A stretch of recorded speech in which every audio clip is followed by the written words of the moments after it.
me stopper. On ne connaît pas la peur. Dans les moments durs on est grave posé. Parce qu'on bosse pendant des heures. Y'a des larmes, de la sueur. Le caractère est bien trop trempé. La douleur est dans le labeur. Le plus important c'est pas trop penser. J'avoue avoir quelques faiblesses, mais c'est très utile pour me renforcer. Face au challenge gros je suis à l'aise. Toutes mes actions sont concrètes et sensées. Je n'ai pas besoin d'un plan B. Bien trop conscient pour pouvoir me planter. La pression va jamais me faire flancher. Mes rêves me chuchotent de tenter. Plus fort, plus fort, plus fort. Plus fort, plus fort, plus fort. On y va. Plus fort, plus fort, plus fort. Plus fort, plus fort, plus fort. On y va. On est dans le game time, j'ai la combine, je fais gaffe aux détails. Leader du bétail, celui qui me teste va finir par se faire craindre. Détermination, ambitieux, je veux voir briller la nation. De toutes les façons, je suis le seul qui peut porter le blason. J'ai de la colère en grande quantité. Ma rage de vaincre est mon identité. Le navire peut couler, je vais jamais le quitter. Gronde comme le tonnerre, j'ai des grandes idées. Plus fort, plus fort, plus fort. Plus fort, plus fort, plus fort. On y va. Plus fort, plus fort, plus fort. Plus fort, plus fort, plus fort. On y va. Plus fort, plus fort, plus fort. Plus fort, plus fort, plus fort. On y va. Plus fort, plus fort, plus fort. Plus fort, plus fort, plus fort. On y va.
c'est parti, je suis là pour les choquer. Zéro limite, on est là pour les choquer. Ok c'est parti, je suis là pour les choquer. Zéro limite, on est là pour les choquer. J'ai plus de limite, mes frérots comptent sur moi pour taire mes ennemis. Mon gars tu m'imites, mais franchement mon talent connaît zéro limite. Barreau dans la ville sur ma route, y'a personne qui pourrait me tester. Je canalise ma colère sur ma vie, je suis déter, je sais que je vais le faire. Yes. T'as peu de chance de me voir venir en catimini. Je suis le seul concurrent qui vient défier le dojo du maître Shaolin. Midi minuit, le charbon est le même, il faut juste que je brille. Peu importe la panoplie, y'a personne ici qui me copie. Yes. Le seul feu qu'on me formule c'était sur le podium. Ok, j'ai prévu mon coup, j'arrêterai pas de taffer pour le podium. Ok, en pleine vitesse, impossible d'agir avec maladresse. Si le job est là, tout le monde l'adresse. Fais-moi confiance, on est les bestes. Ok c'est parti, je suis là pour les choquer. Zéro limite, on est là pour les choquer. Ok c'est parti, je suis là pour les choquer. Zéro limite, on est là pour les choquer. J'ai mis un pied dans l'arène, tout d'un coup tout le monde sort de la zone. Zéro limite, zéro règle, j'ai pas peur de devenir une icône. Impossible d'avoir la flemme, mon frérot m'a dit que c'est dead. Jamais, jamais j'arrêterai, non jamais, jamais j'arrêterai. Et on va viser le top pendant que la concurrence va encore flop. Le chemin est rempli d'obstacles, mais quand t'es une star, y'a rien qui te bloque. Rendre fier les miens et la finalité, la tienne est d'être sous le choc. Y'a personne qui pourra rivaliser avec tout ce que j'ai en stock. Ok c'est parti, je suis là pour les choquer. Zéro limite, on est là pour les choquer. Ok c'est parti, je suis là pour les choquer. Zéro limite, on est là pour les choquer. Ok c'est parti, je suis là pour les choquer. Zéro limite, on est là pour les choquer. Ok c'est parti, je suis là pour les choquer. Zéro limite, on est là pour les choquer.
Jamais de la vie, jamais sous ton charme.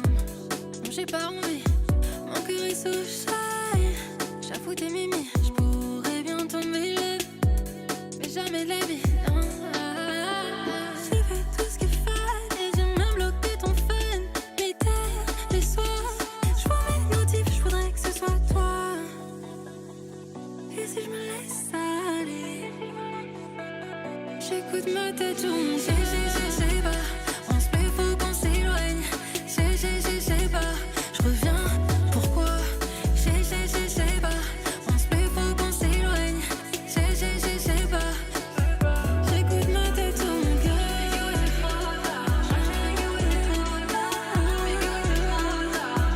J'écoute ma tête sur mon cœur.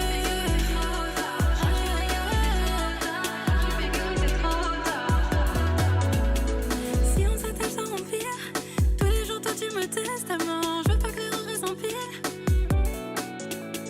Si je vois que je t'aime, je t'évite. Au final tu me détestes, moi, autant qu'on s'arrêtait vite. J'ai fait tout ce qu'il fallait, j'ai même bloqué ton fan. L'été, les soirs, je vois mes notifs, je voudrais que ce soit toi. Et si je me laisse aller, j'écoute ma tête tourner. J'ai pas, on se fait, faut qu'on s'éloigne.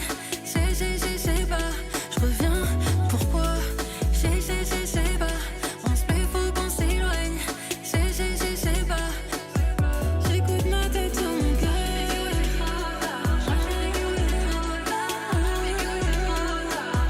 J'écoute ma tête sur mon cœur.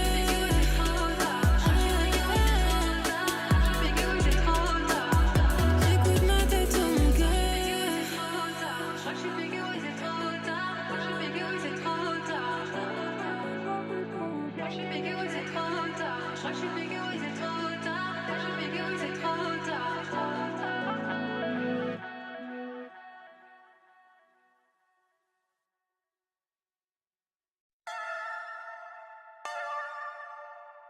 Yeah, hey, yeah, yeah, yeah. Le soleil se lève. Qu'est-ce que je vais faire de ma journée? Aller voir une baie. 250 sur l'allée. Dans ma tête c'est le brouillard. Pas gangster, juste des brouillards. Des liasses de toutes les couleurs me font oublier la douleur. En ce moment faut que je prenne l'air. J'ai l'impression de faire des erreurs. Lunettes posées sur le nez. On sifflote encore le même air. En ce moment faut que je prenne l'air. J'ai l'impression de faire des erreurs. Lunettes posées sur le nez. On sifflote encore le même air. Dans ma tête plein d'énigmes et je suis fou de toi. Je sors ce soir, je fais le sourd et j'oublie sur le toit. J'aime ta vibe quand t'es sûr de toi. J'ai la vibe pour que tu te souviennes de moi. Dans ma tête plein d'énigmes et je suis fou de toi. Je sors ce soir, je fais le sourd et j'oublie sur le toit. J'aime ta vibe quand t'es sûr de toi. J'ai la vibe pour que tu te souviennes de moi.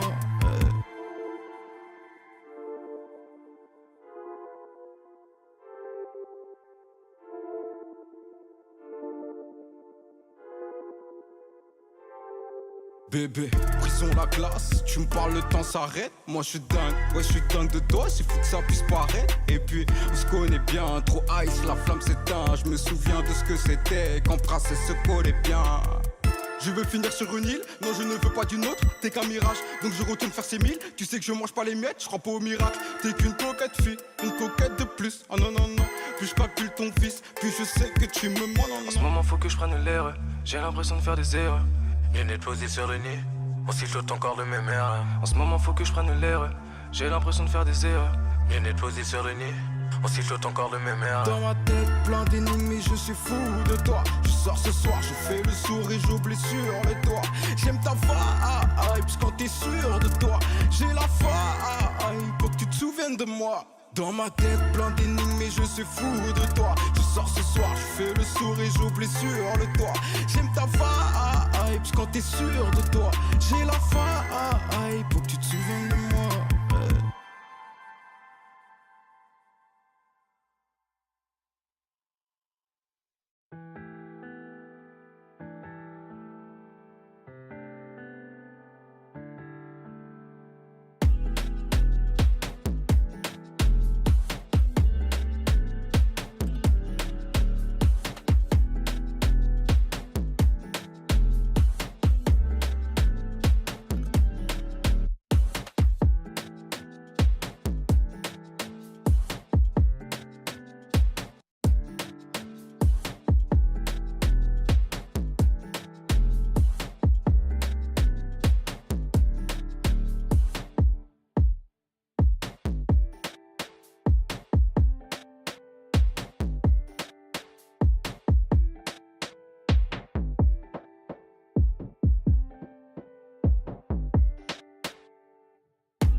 Hey, hey.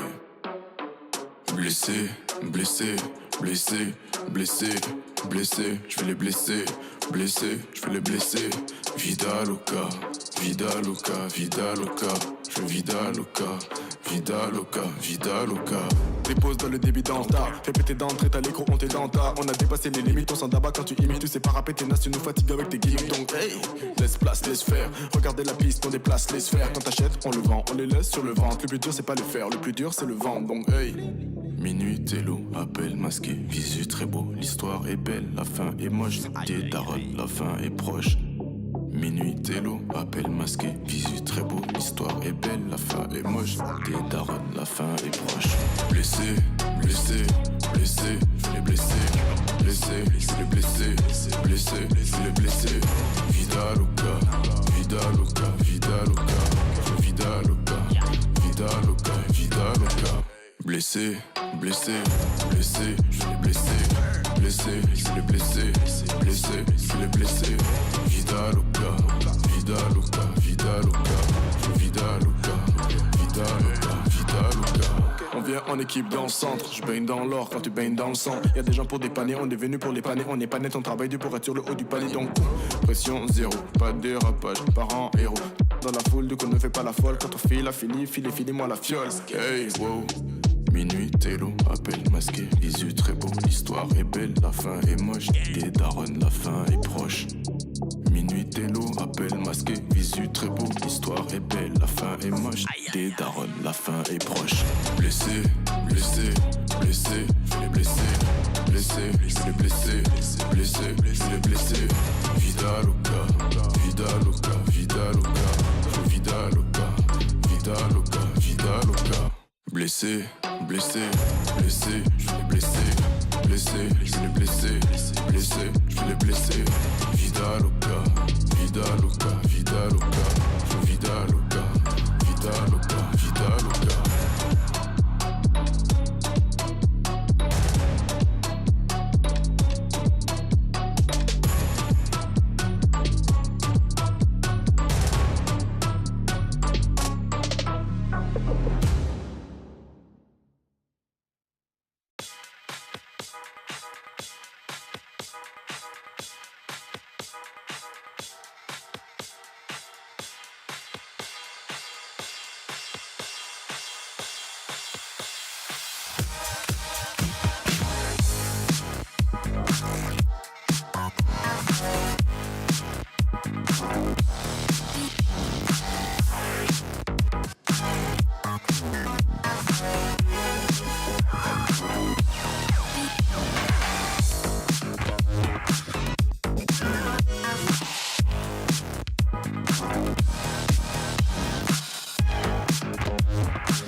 Elle a mis le gloss et le fard à paupières. Elle écoute mes textes comme si c'était du Baudelaire. Pour devenir un boss, ouais, je sais ce qu'il faut faire. Je suis bourré de talent, pas besoin d'éthylotest. Tu reconnais le drip d'un vrai mec de Paname. Devenir quelqu'un sans mettre de banane. Tellement de rageux que je vais mettre le pare-balles. Ciel orageux, mais je flex toute la night. Hey, ça veut me faire comme à Jacksonville. Comme le mec qui chantait All Eyes on Me. Y'a que le travail qui peut pas mentir. Y'a que le travail qui peut pas mentir.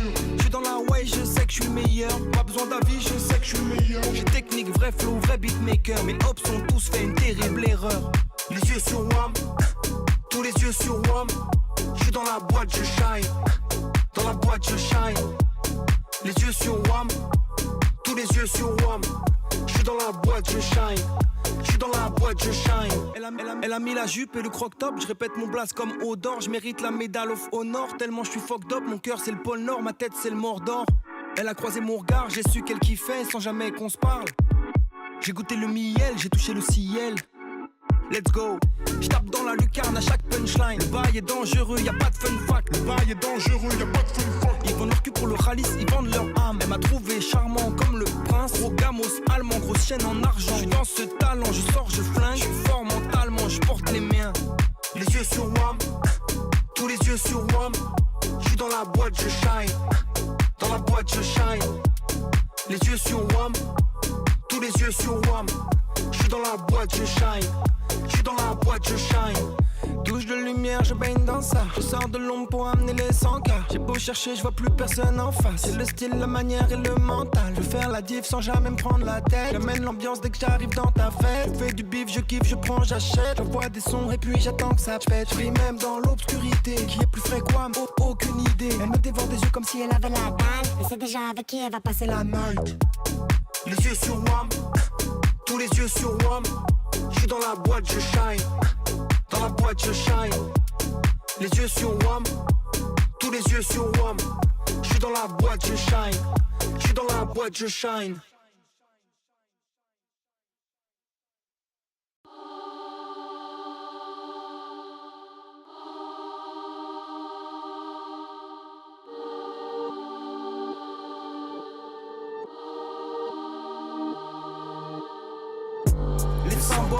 Pouvoir, argent, monnaie, cash. J'ai le syndrome. Pouvoir, argent, monnaie, cash. Les symboles. Pouvoir, argent, monnaie, cash. J'ai le syndrome. Pouvoir, argent, monnaie, cash. J'apprends des meilleurs comme un padawan. Tout est caché quand je passe à la douane. Si tu parles trop, ça va finir en accident. Si tu parles trop, ça va finir en accident. Malaga, Marrakech, on se fait respecter comme Omar la fraise. Tout à gagner, rien à perdre. Tu peux débrouillard comme au Bangladesh. On connaît le prix d'une vie. Pas celui de Mona Lisa. Ça se tire dessus comme Alima. Pas du plus fort comme animal. J'ai pris la pilule grise. Le monde est triste comme clown blanc. Les types dépriment genre tout le temps. Les types dérivent dans le courant. Les symboles. Pouvoir, argent, monnaie, cash. J'ai le syndrome. Pouvoir, argent, monnaie, cash. Les symboles. Pouvoir, argent, monnaie, cash. J'ai le syndrome. Pouvoir, argent, monnaie, cash.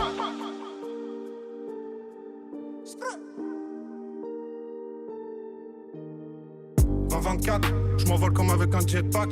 Je descends de l'avion, je suis en jet lag. Je descends de l'avion, je suis en jet lag. Tous les flingués comme dans 8 Max. Shippuden, on les prend tous même à 6 ou 7. Ton dernier souvenir sera ma silhouette. Devinez qui vous. Efficace, technique, efficace. Toujours en tête dans le derby. Toujours en tête dans le derby. Démission, tu me verras pas dans vos émissions. C'est pas demain nous obéirons. Que la famille que nous bénissons. Les symboles, pouvoir, argent, monnaie, cash. J'ai le syndrome, pouvoir, argent, monnaie, cash. Les symboles, pouvoir, argent, monnaie, cash. J'ai le syndrome, pouvoir, argent, monnaie, cash. Les symboles, pouvoir, argent, monnaie, cash. J'ai le syndrome, pouvoir, argent, monnaie, cash. Les symboles, pouvoir, argent, monnaie, cash. J'ai le syndrome, pouvoir, argent, monnaie, cash.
The next ultimate challenge for the world's best tacticians is waiting.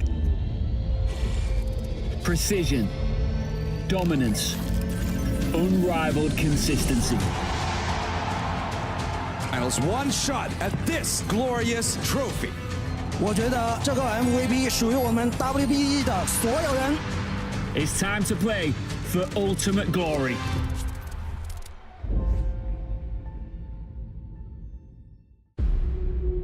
Locking down the Drake is now Doran. Decent position. Double Break down my walls, but I won't rise again. Cause I stand tall in my environment. How could I ever close my eyes and stay silent since they try to take me down with their violence? Oh, they go back in. Bishop flashes in. And down goes Knights.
so be it that you gotta read the summary. Baby, I'm a boss, come with me, I need company. For a couple hours, maybe a day, we'll be okay if I lead the way. We'll be okay if I lead the way. We'll be okay if I lead the way. If I lead the way, if I lead the way, if I lead the way, if I lead the way. I'm the only option. I'm the only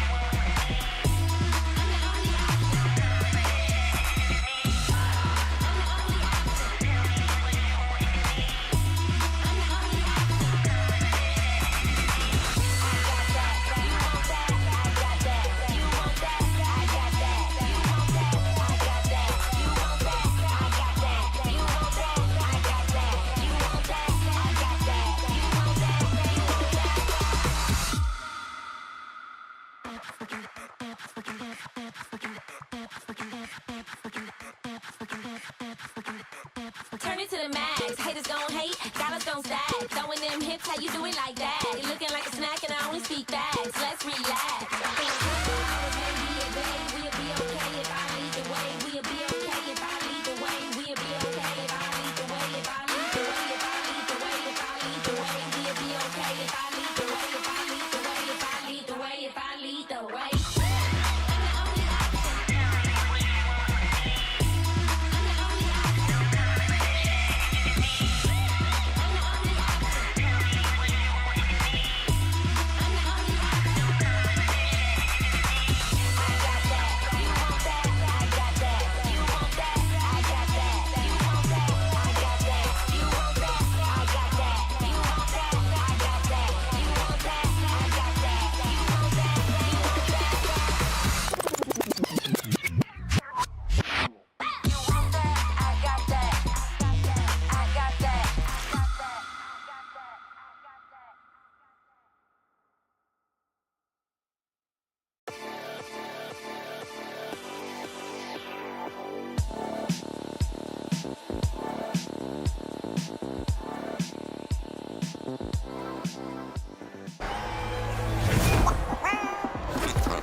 everybody, and welcome to the TFT Paris Open. We are in day number 3, which means that by the end of today, we will be crowning a new TFT Open champion. My name is Nekra, and I'm so excited to be here at the top of our day with Gangly, Panda, and Mortdog.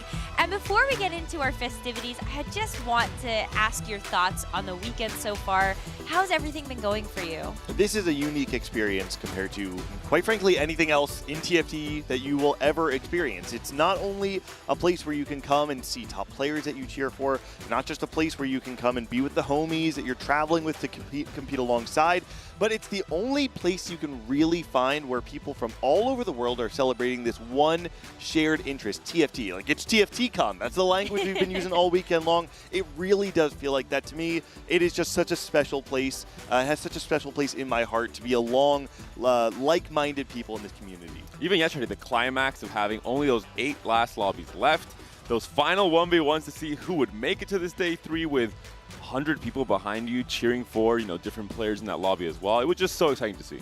Yeah, it's been a blast talking to all the players, how much fun they're having, how much they're enjoying the set, how much they're enjoying the event. And then, like you said, the final 64 was just a joy to watch. Some really good TFT, some really clutch moments. We saw some positioning plays that matter.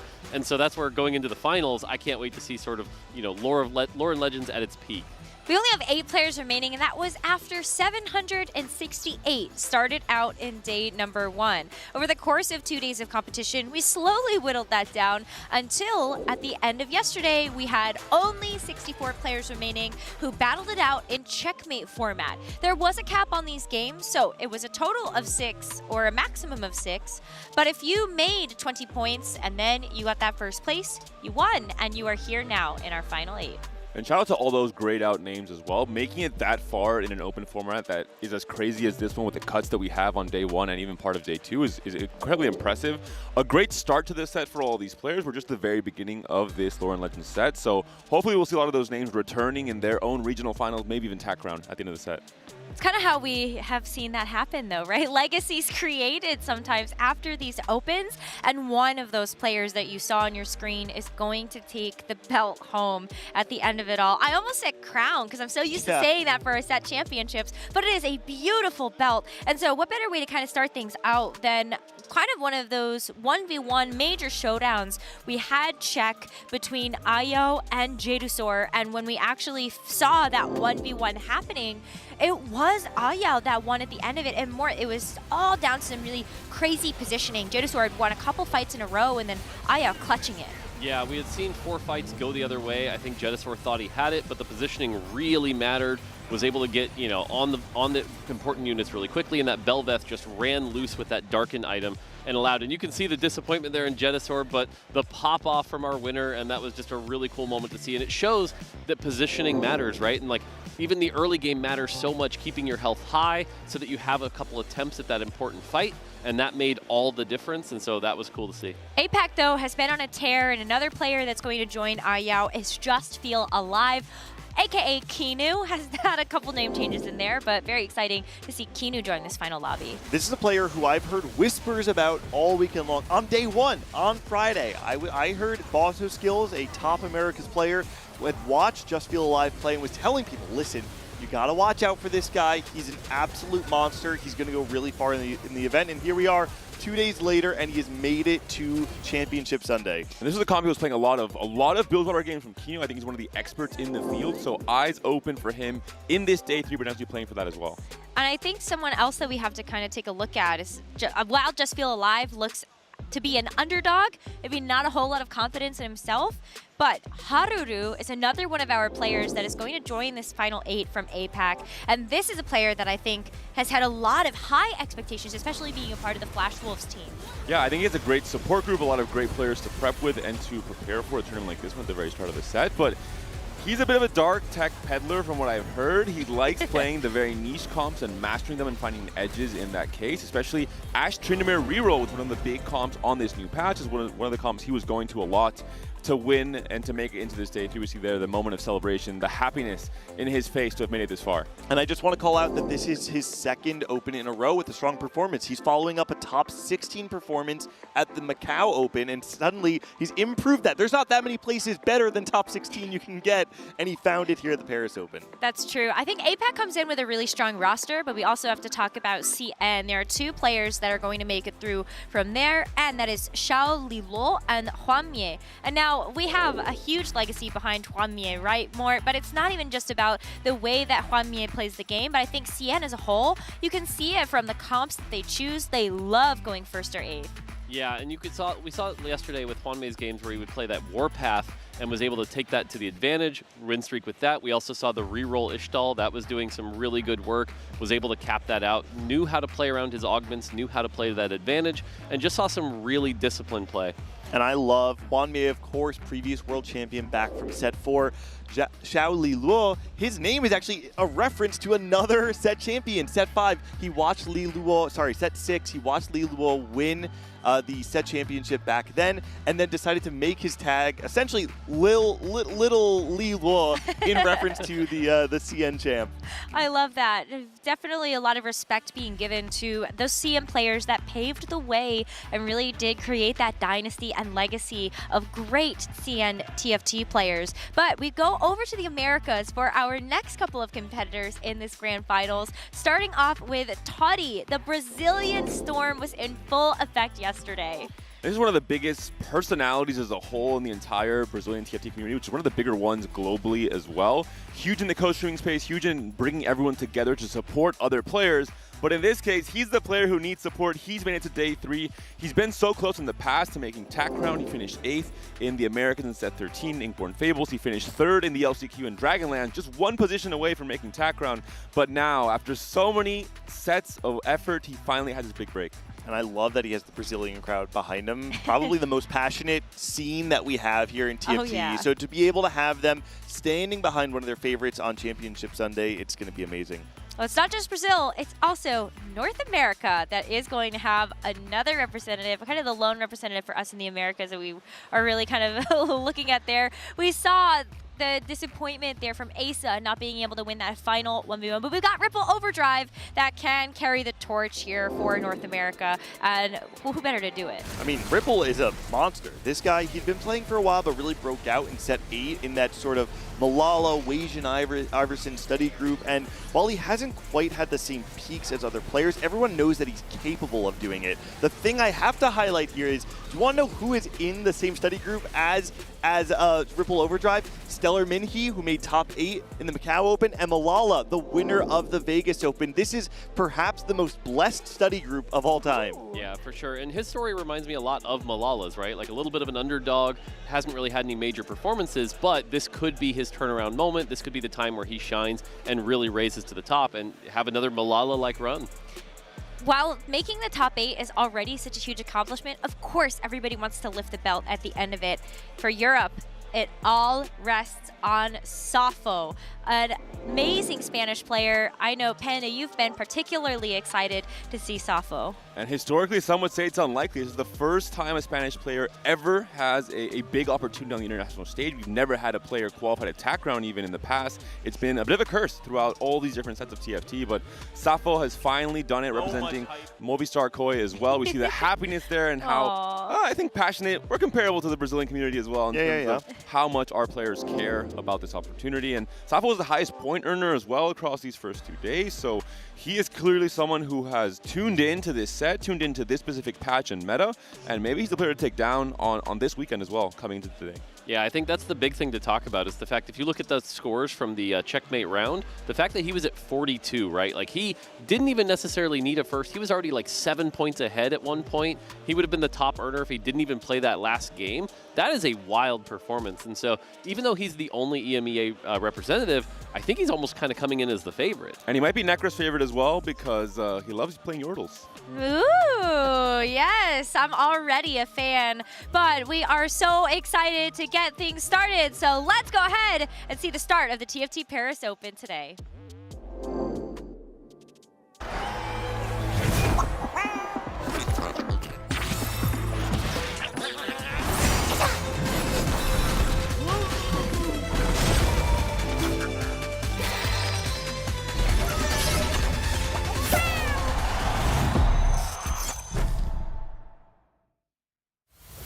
From 768 players, now down to the final 8. But only one can take the title. Only one can claim glory. Oh my goodness! Day 3 is here. Let's get this party started. It was such a fun day. Lots of emotions flying. I was hearing the crowd. My mind was, oh my God, this is really happening. and when the game ended, it was really great moment with the Brazilian community. Plus the forward thinking, unfortunately, didn't go his way, but you know what? It doesn't mean the game plan didn't work. When I got here, I was like, I'm just here to play for fun. It's probably starting to sink in now, but when I won the game, I really didn't realize it, you know? Okay, the fact we have the Baron here and Spike, that is great items. Listen guys, I'm all for the drama, but it might be a wrap. The Spanish community, the Koi community, they are all amazing. They are crazy, honestly. Every time we play a tournament, we get a lot of support. I'm so glad I made it to the finals representing Koi. The day 2 lobbies look absolutely insane. No promises for what the top 8 will look like. So much damage. Double Kraken. No, not quite getting it done. Just Feel Alive advancing to the final. まだ全然結果は出ないですけど、決勝まで行ったのはちょっと嬉しい。そういう意味では嬉しい。Congratulations to Just Feel Alive.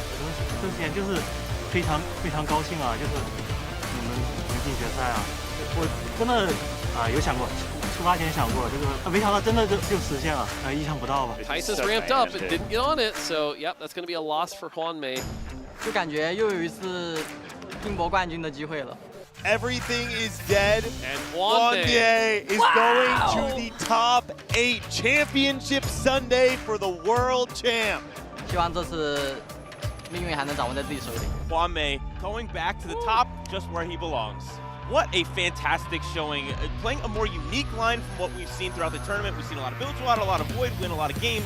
其实这季我对自己最大挑战就是，我希望我自己可以享受游戏。所以在64强的时候，其实我反而更不紧张了，就是每一把就是看一下我这把能够发挥到哪里，然后做到最好。Ramping up, but the Kraken Slayer is not quite stacked yet. It's going to Jeju-Sword will fall down and out of the Paris Open. Today, I just want to win the round, take the bill, put on my wall. We've had an amazing event, but now it's time to crown the champion.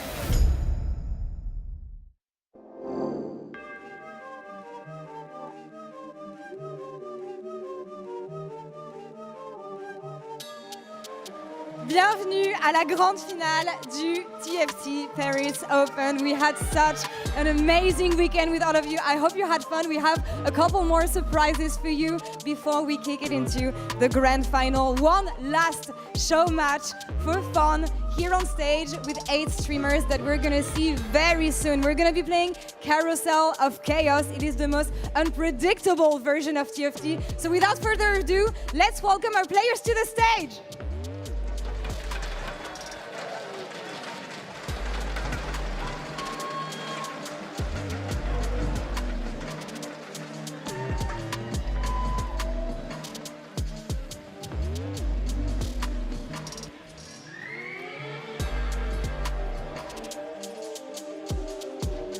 First player we have is Saikuno,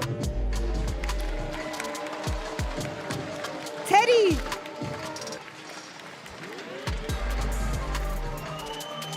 Holy Thought,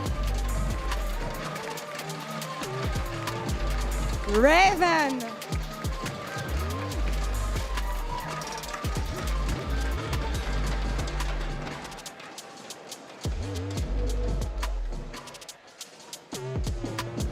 Green Tea,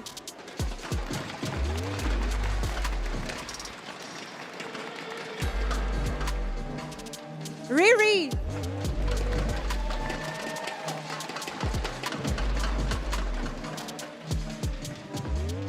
Xiangling,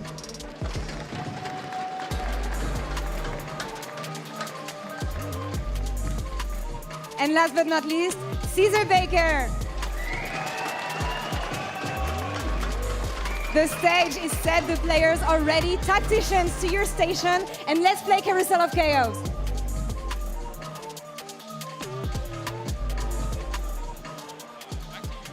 We have prefaced what is to come for our grand finals of the TFT Paris Open, but before that, we are going to be playing the Carousel of Chaos. And now, Mort, I want to specifically ask you about how this is going to work, because you were our kind of mastermind of the first time we debuted this at the Macau Open. So tell us and the viewers, what do we got? Yeah, so this will be a game of TFT on Lore and Legends, like you would come to expect, but there will be a few surprises telling a bit of a story along the way. And so I don't want to reveal too much. I'm going to be sitting here, and if you guys have any questions, I'm happy to answer them. But overall, they're just little things to walk us through here. And so again, I don't want to spoil too much, but every stage, every round, something could happen. And so you'll have to see what happens. I remember the whole carousel of fish bones that we got at the Macau Open. That was really fun. But yeah, for context, Mort knows everything that is about to happen. But Panda, Gangly, and myself are all going into this mode blind alongside all of you viewers and, of course, our players. But that's what makes the Carousel of Chaos so exciting. Yeah, and this is something our team put together to kind of, you know, talk about how TFT has been going, surprise and delight players. And so this is a bit of a surprise from the team that put together Lore and Legends. And so hopefully this brings a smile to your face as you see the different surprises that you're in store for. And I think chaos is a good definition of what this will look like. Just from, I remember from Macau, I was just surprised. Pretty much every 10 seconds, there was something new happening that I thought could never or would never exist in TFT in any capacity. There was one part last year where it was just like a line on your board and we didn't know what it did. And at the start of the fight, this line just deletes every unit that's still standing within those lit up hexes when the round starts. Yeah. Oh, that was funny. But you got your gold back, I think. So. Oh, so totally worked. I don't like fully remember, but. Restart mission, except you get no units back. Yeah. Oh, it's going to be such a good time. Of course, you saw there Toddy, one of our players that is going to be playing in. Let's go. No, let's go Spain. I think that's a lot of the sentiment, though, of all of EMEA right now, isn't it? Of course, like we're playing in Paris, and so there were a lot of high hopes for the Parisian players or the French players to actually make it really far and to give this community someone to root for. But they are good sports. They're going to be cheering for Spain this time around. But if you're not a good sport, you're welcome to root for the Americans. We'll happily take you. You might get a few because France and Spain generally have a pretty strong rivalry in sports and in esports as well as neighboring countries. That's true. I figure the football rivalry must be quite You're onto strong. something, Necra. Yeah. Well, back to the point I was going to make is that Toddy's actually going to get a nice like crash course warm-up. It's either going to be really helpful or really hurtful. The warm-up worked for Safo against DSG. I think Toddy said, you know what? This guy might be onto something. He was a point leader in the first 2 days after losing to DSG in the show match. Oh, so what you're saying is Toddy's going to lose the Carousel of Chaos. And then win. Win it all. Okay, gotcha. I can see it's a side event buff. I do love that he's actually willing to do the Carousel of Chaos still and gets to participate in that. That's just such a cool thing of like, get to go up there and do that. And then imagine the unlikely event, he just wins both. That would actually be pretty cool to see. It would be neat. I feel like it might take the edge off a little bit, right? Like a lot of these players are not used to playing under the lights in a live arena with all of these people watching. To some degree, having an opportunity to just take a step back, play something that's more fun, low stakes. If you do well, great. If you don't, whatever. It just lets you get your mind on something. What do you mean low stakes? Isn't this like equal prestige? Oh, Like the winner of Carousel you get of Chaos? 150K. Is Whoa! there a Chaos belt as well? Yeah. Chaos belt. Could the Chaos belt be made out of like paper mache? Ooh. I kind of like that actually. Or just spikes, you know? Just crumbles when you first touch it. Yeah, okay, that works too. All right, that's a cook for the Vegas Open. I'm going to expect to see a nice little prize awarded to our players there, but you can see them kind of getting ready to lock in, and I cannot wait to see what we have for our very first thing. I'm already expecting that there's going to be some type of unusual encounter to start, right? What if they bring back opening carousel? Is that chaotic enough? That's actually quite chaotic. Whoa! Isn't it crazy that we've actually had as many sets without opening carousel as we've had with? If you don't count mid sets, which is what makes it a little weird, but we lost opening carousel after set 8. We're at set 16 now. Thanks, Gangly. I feel old now. Yep. You're all old. Oh, you're all. You don't even include yourself in this one. No, I'm certainly not 30 and starting to have thinning hair. We'll get to the point where people are like, what do you mean opening carousel? Right, what is that? Yeah, that's what is that? Oh, I definitely think we started to roll around in that direction. There are people out there that do not remember this day. I definitely talked to a lot of players out there so far at the event who are like, oh yeah, I started playing in set 10, set 13. Some was like, I started playing in set 14. So there's definitely a lot of people who have been relatively new to the TFT scene as well. And that's kind of what I love about this game is that you can jump in at any new set, any new time to come in and join. It's not one of those games that you have to necessarily play too much. Let's go, everybody. 3, 2, 1. Let the Carousel of Chaos begin. What do we got?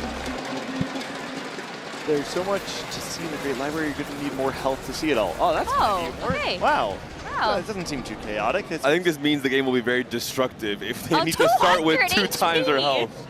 Oh my goodness. Wait, 200 HP is insane. Do they get bigger as well, the little legends, because of the health?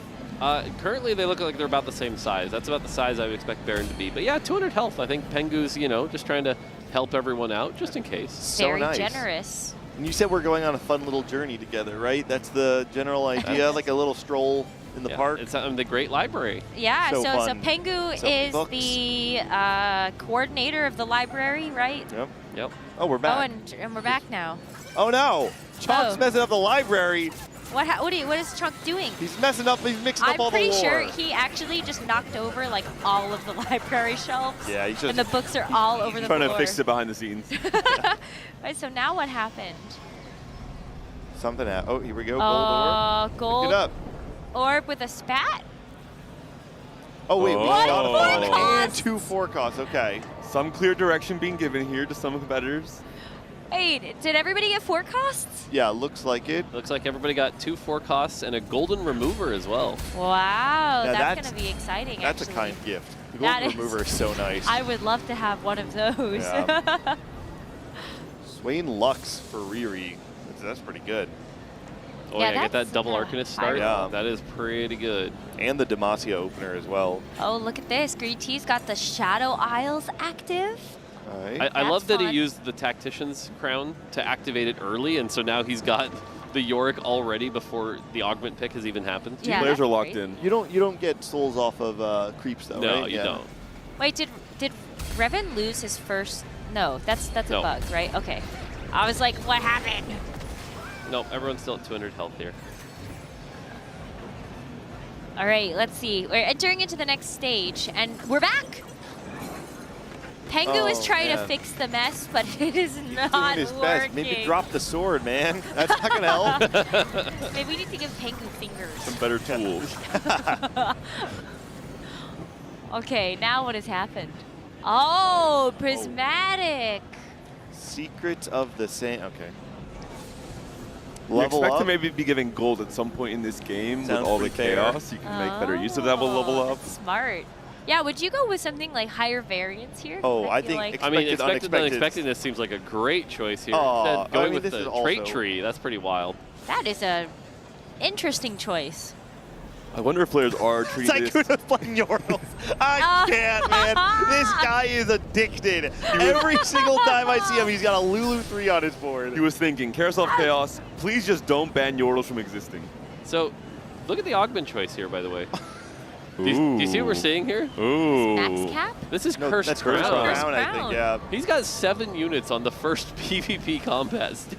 Please don't lose. I mean, you got 200 HP, so you got HP to spare. That's what I'm saying. That's a lot to work with. That is smart. And this is the Arcanist opener. You're probably the strongest. I mean, Yeah. You Oh, also there's have a 7 units. Misfortune you're probably early. the strongest. Yeah, that should do it. Especially if the Lux can like snipe the Misfortune. That would be nice. Yeah, hopefully you don't lose. That would be a really rough start to a Cursed Crown on this one. Because you take double damage. Oh, yeah. Damage, yeah. We just need some items. Definitely is going to win, though. Up a lot of units. We also need an extra Demacia. True.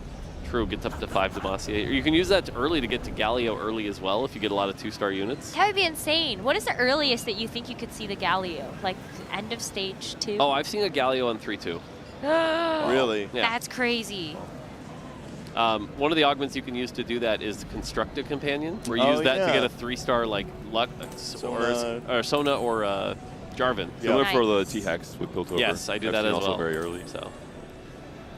All right, couple of emblem swaps here for Holy Toth. Not too bad here. Arcanist, Juggernaut. You can move into Void, which is kind of the meta comp right now to fit all Whoa. these emblems. Carousel of Chaos, and you end up playing Void. Come on. Well, you just called out Yordles, so like. That's true, yeah. I will People say have recovered he has a costs. Reforger, and Reforger with this is always nice. You can sometimes end up with 2 of the same emblem, which can be Ooh. very powerful. Have you ever considered a golden Reforger? I would love that very much. It's just Pandora's item, but fast. Real talk, I think that actually came up in conversation once, is that you could, but it became like an APM thing of just, well, you're just using it to recycle to the Yeah. item you want, and that didn't sound very fun. It would be fun for us to watch for like a show match like this. True. All right, but we're back in Garen. What is he Garen. doing here? My godhood applied to this library. What does that mean? Oh my God, are they all gonna get emblems? He's taking over. He's taking over the library. So if you remember, Cyber City, Set 14 was this year, and so I think Garen might be, visiting, and if we look at the bottom of the screen here. Oh my God, they're gonna get. Axe are back. Ah! Welcome back. Split. Everyone split. Yeah, split. I want to see the chat where they're like, enter S, S, S. So it seems like as we're going through the library here, we're visiting some of the past. We've got, a Cyber City call out. We're visiting the lore. I see. I understand. How much gold do we get? All right, 15. Was that 15? I think so. I think that was a choose 15. We didn't get to see who got, but if you look at the gold on the right, Oh, I mean. I see Shunwin and Sykkuno with like Sykkuno 60 has gold some fun. already. Yeah, I think both of them might have split the pot. It was always an interesting choice to watch people make. It's like, will you split or will you just be greedy and take your one share? Or I guess it's safer, huh? Kuno is on his way to that Veigar. Yes, I saw that. Yeah. Did you guys enjoy like the split thing from Cyber City? Yeah. I did. Oh, yeah. Did you? Oh yeah, I thought it was one of the more fun things that, you know, there were certain times where it was like 40 or 10 and you're like, ooh, that's a tough one. Other times it was like 13 or 10 and you're like, well, why would I ever? And then someone gets the extra 3 gold and you're like, why did you pick High that? roller, yeah. I love these moments of, you know, kind of interaction between players outside of just, you know, calling a certain comp or complaining about RNG. It was this moment of, do we split and trying to control or manipulate other players and their choices. And the rare time someone would get like 20 more gold than everybody else, you were just like, what? I and will then you say, grief that person. it did kind of break the central rule of why I think TFT is such a positive community overall, which is that we normally have a shared enemy in Mort Dog. And instead, we had an opportunity to turn against each other in game. True. All right, well, what's next then? If we saw Garen, the god of the net, and we're maybe walking back in history, what do you think? Well, but it's all mixed up, so it's probably not chronological. Oh, maybe not. I'm going to say next up, we're going back to Rise of the Elements. We're going to get... Oh, you went way back. I'm going way back, and I think everybody gets a Redemption Zed with GA and you get to fill up the board endlessly and nothing dies and the game crashes. Was I right, Mort? A little too chaotic for the carousel. Did someone leak you the notes? Yeah. Wait, but this kind of like, I actually wonder then, because I liked the Kayn encounter as a part of Inkborn Fables. And so I think that would be cool. What? No, what do you mean? Like where it just ends? Yeah. Oh, One of the Cups in EMEA ended on a Kayn encounter. Really? Yeah, I think that was Lakoko winning it. Oh, that's so cool. Well, because it just teaches you to like play a specific way. But obviously you only get that if you get it at the very beginning. So maybe they have to tell you at like stage 6 and they're like, Kayn is coming soon. It is kind of interesting if like the extra health is just a bait and it just like the game just ends. Like actually you 3-2 second dog, Right? game's over. Yeah. Good job. Okay, Riri's board is insane. There are so many units on this board. Yeah, he's got a lot of gold to work with. The fact that he's level 6 with 8 units and still has 30 gold left over. Like, that's pretty wild. Now, here's something to think about. If there are a lot of additional resources and people have other ways to exceed the unit cap, what I mean by that is if we have, like, other boards with 10 units on 8, all of a sudden this does mean that Riri could just be taking, like, 30 damage out of nowhere. That's true. Unless Riri is also going to get there with some econ, but we're getting to the creeps, and so I kind of wonder if there is something here. Yeah, the creeps are pretty important right now. If you look at everyone's item count, they're actually pretty low on items. There hasn't been a lot of items to work with, so right now everyone's kind of just playing the base units for the most part. I hope to not see just 12 item components flooding out. I want to see it. Give it to me. Well, some clear strategies, though. You know, like we saw Void, we're seeing the Bilgewater, we got the Yordles. Did we see how seriously Taji positioned on level 7? He was maybe expecting these to be like mega crush. Yeah. Okay, nice and simple. No chaos there. Worth noting the fact that he's going to have like 7 bilge on 3-1. That's really early to be able to have access to some of those strong items. I think much earlier than a standard game with TFT. Oh, look, the bar knuckles and the Pilot Citrus is only 100. Oh my god. And 700 flat health early is going to be really strong. That would be quite nice. But I'm waiting for the augment. Also, birthday present from this spot is kind of insane because you're just leveling up and you can just add whatever you get to 7 build. You have infinite econ, infinite combat power. True. I think it's going to be a good fight win here. Seeing this out of Baker potentially playing towards Diana, has the Leona, has the Rage Blade builds as well. For now, just playing a nice frontline backline split. I heard a ping. Do you think it was a ping from Caesar Baker to be like, why is there 7 Bilgewater? I'm looking at Caesar Baker's board, and like if I am him right now, I'm like, I'm playing an honest game of TFT, just got a Rage Blade slam at my TF, and I'm looking around, I've got a Cursed Crown with 8 units on the board, I've got a 7 Bilgewater on 3-1, like what is this game? Early Swain and Lux. Yeah. Longshot Lux is actually pretty cool. Yeah, I was just going to say the same thing. And also, Riri did just lose, by the way, taking 28 damage in one fight. On stage 3, by the way. Ouch. Wow, there's another prismatic.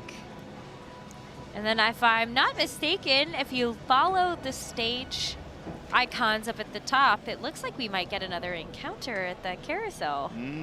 What do you Could think? be. Yeah, Could maybe. be. I mean, what do you even pick here? Because I would just take 1 buff, 2 buff personally. No, but like, are you Oh, you thinking already- ahead in terms of like what chaos could be coming later? Bronze for Life makes sense with Trade Tree. Gonna have more emblems to fill out more trades overall. Just get more power on the board. Yeah, I like that. Does it look This like is Toddy Monsoon? took Cursed Crown also, by the way? So I think we do have a lot. This should be Win Out, I believe. A Win Out. Yeah, Win Out's been an interesting augment that people have used to like spike to 10 very quickly with Void. So. And this combo is crazy, right? Level up into win outs. Yeah. If he hits growth mindset on 4-2, I think that's the I forbidden. think it's almost overkill. Tech, You know, you'll be 10 on 4-2. But then you can get a 3-star Baron. True. And then you can have someone complain on Twitter about your combination of augments. True. What an opportunity. And that's the real gift. Yes. Exactly. For everyone except for Mordog. Yeah, I don't know. I think I would be picking augments that have like really, really high cap. Variants? Oh, okay. Yeah, well, because like if you're expecting Yeah, you're trying chaos, to enable the chaos that's Yeah, coming and make right. the best use of it. But it's hard to predict, obviously. That's why it's chaos. That's true. This Nautilus already with a Warmogs and the pile of Citrus. That is so much health. And he has 10. Did I see 10 units in the board for being level 7? Yeah, I I think mean, pretty like, good. Riri also has 10 units. Sheesh. 200 health, no problem. Wait, we got this. Riri lost 2 fights and is 146 HP. Yep. He had 1 item slammed. Yeah, there's a couple more now. Yeah, definitely it seemed to be a little low on items. Yeah, there are no items. I think the Thieves' Gloves is a nice way to sort of counteract that. See, I would have guessed that Bilgewater would not be that good because I would have assumed that we'd be getting some crazy amount of items throughout the game. We just wouldn't have slots for all of our Bilgewater stuff. But right now, it's actually Bilgewater feels super good because nobody has enough items to itemize all the things on their board. We're still in stage 3. I think a lot can still happen. Like Yeah. the carousel. I mean, yeah, speaking of which, is Oh, Carousel ready? coming up. Shadow items incoming. Shadow items incoming. I feel it. I can Okay. feel it. Let's find One out. time, Mort. Oh, it's Yasuo. Artifacts? No. Conquered the tournament. Yone man, was will the artifact taste encounter. My power. Yeah. Yeah, so maybe it's an artifact or like tasting my power. Like, do you think he just deals damage to everybody? It's like punches you in the face. A mini cane. It doesn't kill you. Well, Yone was from KO College. Taylor, you got a Taylor. You got a Taylor. You got a Taylor. You got a Oh my filter. god. Noxious Trap's back. Oh my goodness. Wait, Noxious Trap Mel is kind of nasty. That is so nasty. Bring out the What? spreadsheets.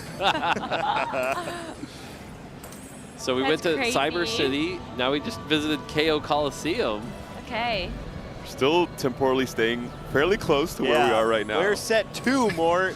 Where is it? Do we have a technology?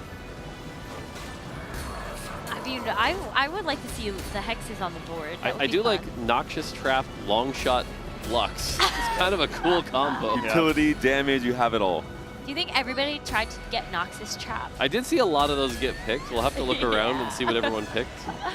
Oh, it's just the best utility, especially if you're missing the items. Then you also just get Burn, Shred, Yep. all in one. Yeah, basically an item, right? Yeah.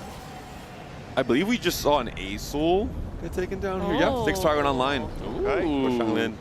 Very spicy. And Saikuno is locked in. He has it. Oh, he did it. He does the it. The 2 hats. Amazing. I love that though. Oh, he It's one of is my favorite playing units. for Lulu 3 again. He's doing it. His signature move. Why do you guys hate her so much? I'm just following what Mort said in his video. It's true. She's not supposed to be a carry. Oh, blue buff Giant Slayer Azul. Yeah, so Asol's the kind of champion you want to be. Oh, there we go. We get the Oh power my god, fruit Matt. here. Mage Oh, or Mage Super Asol? Genius. I want Mage Asol. Yeah, Mage Yes. Asol sounds so cool. Wait, that's Now, crazy. Asol 1 is not the monster it used to be. No, but with Mage, you're going to get double cast Yep. to get your stacks quicker. We Yeah. could see a Yep. black hole later. Oh, that would be so cool. This is like you mentioned, Necro, where players are kind of opting into the chaos. This is where you Yeah. suddenly play a strategy that wouldn't be viable in the live servers. Well, this didn't work quite super well for He's Shunkin getting there. stacks. He's getting stacks. It'll be good. I'm so excited. Yeah, I love Aesol that. is like a lose until you win sort of unit. So, That's so many units. Our top player, by the way, still has 200 health to work with. Yeah, Holly thought this crushing it. That was the Swain Lux board, I believe, right? I think so. Yeah, Toddy making good use of the 7 build bar. I like the tank Zilla choice on this Nautilus. That's pretty cool, but considering how much health you've got, that thing's going to be really difficult to take down.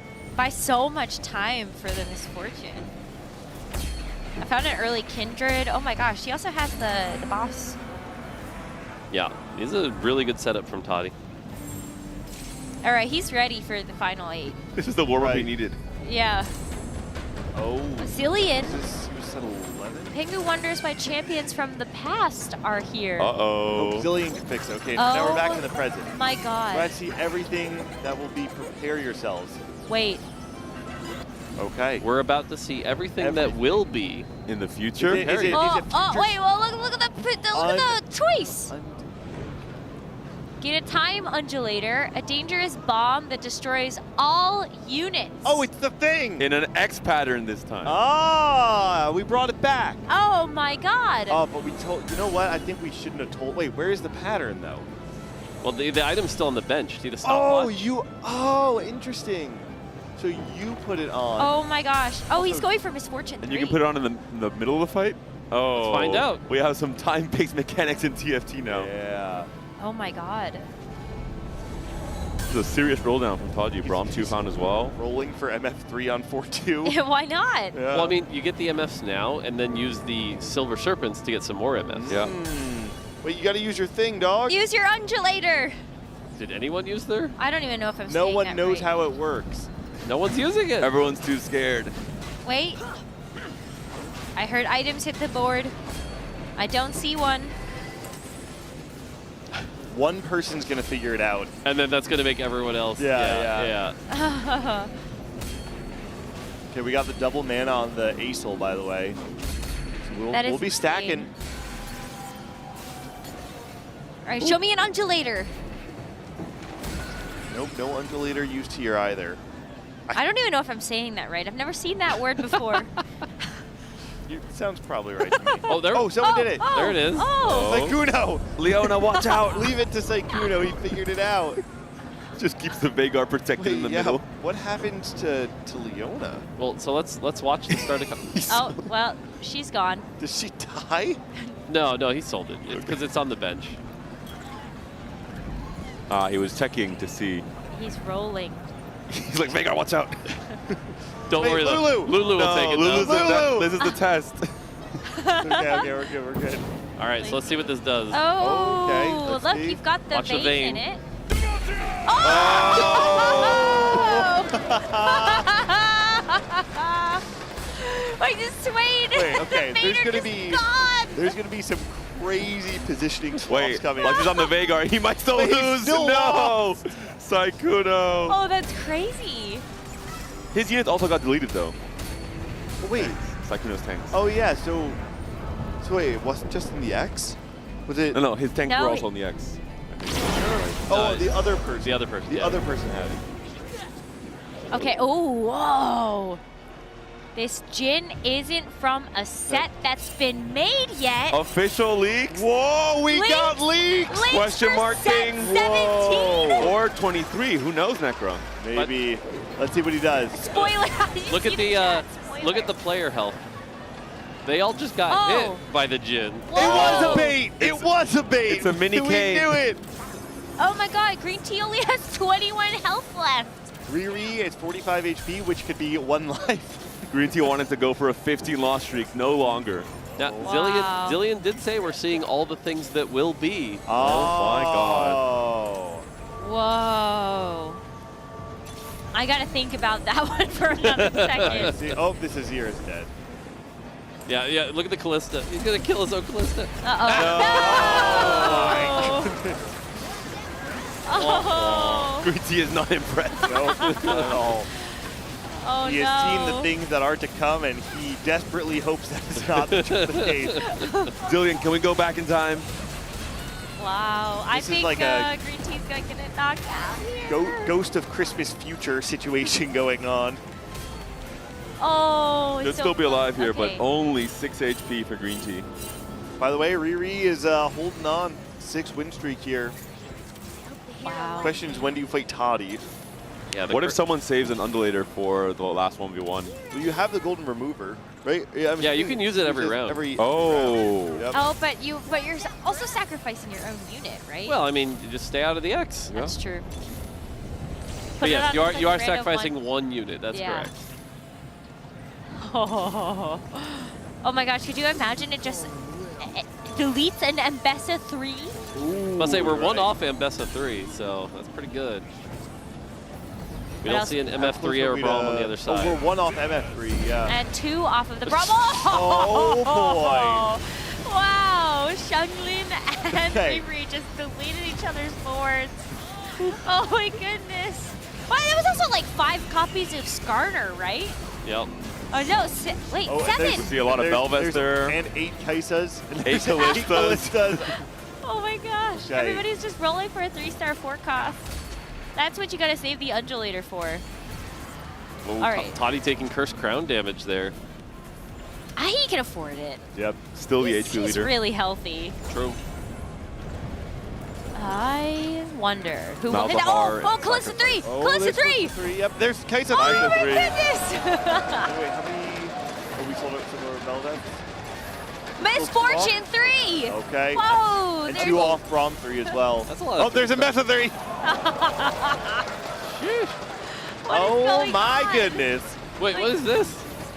Why are there 2 undulators? Why, yeah, how did he get 2? Huh? Wait, how did that happen? No, actually, how did that happen? Mort? That, yeah, I got nothing. Oh my god, is he gonna destroy his own units? Oh, jeez. Sheesh. Clearly thinks that the 3-star Kaisa is strong enough that you can delete everything else. I mean, it might work out here because there's no 3-star forecast on the other side. Wait, why is Garen's tanky. Yeah, everything's still alive. Whoa. Whoa, wait. Gonna Is it about to lose? I think he's fine on this cast. Okay. Oh, Did you guys jeez. rebalance and make 3-star forecast weaker than 2-star forecast? Because that would be Weaker than awesome. 1 star. Yeah. Their stats go down. Yeah, as you start. Wait, them. I'm kind of into that. Oh no, yeah, Zhongli is dead here. Oh no. The red light flashing above Yeah. him. Just to make sure they understood. Yeah, that they have lost. Yep. What if they get revived? Oh, I would not exit game. That's true. Just in case. That's a Lysandra 3. Oh my gosh. Yeah. Wait, an Arcanist to Yeah, Lysandra that'll 3. do some big damage. Oh, everybody's hitting a 3-star forecast. Why can't my games look like this? Like this? Who's this? Another, as of yet, unseen champion. Ooh, grants you a boon. Now, a boon is like a blessing at a cost, right? Is that what a boon is? No, it's just a blessing. I think it's a blessing. blessing. Yeah. Yeah, that's Hecarim. That's Hecarim. Oh, but the skin is so different. That's true. Oh, that's very cool. Nature-based. I love that. Like a centaur. Oh. Lore and legends, but the lore is the legends of Greece. Real mythology. Excellent. All right, oh, very close to Vagar 3. Yep, 3 off. Saikuno has decided to not roll completely. Oh, look at this Misfortune 3 with Ludens. Oh, that's disgusting. That's pretty Oh. scary. How strong is MF3, Mort?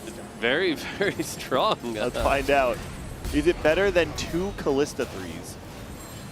How did you get the second? Oh, it must have been like a Shadow Hex, right? Oh my The gosh. power-up. True. Yes. Shadow Clone, that's what it is. Shadow Clone.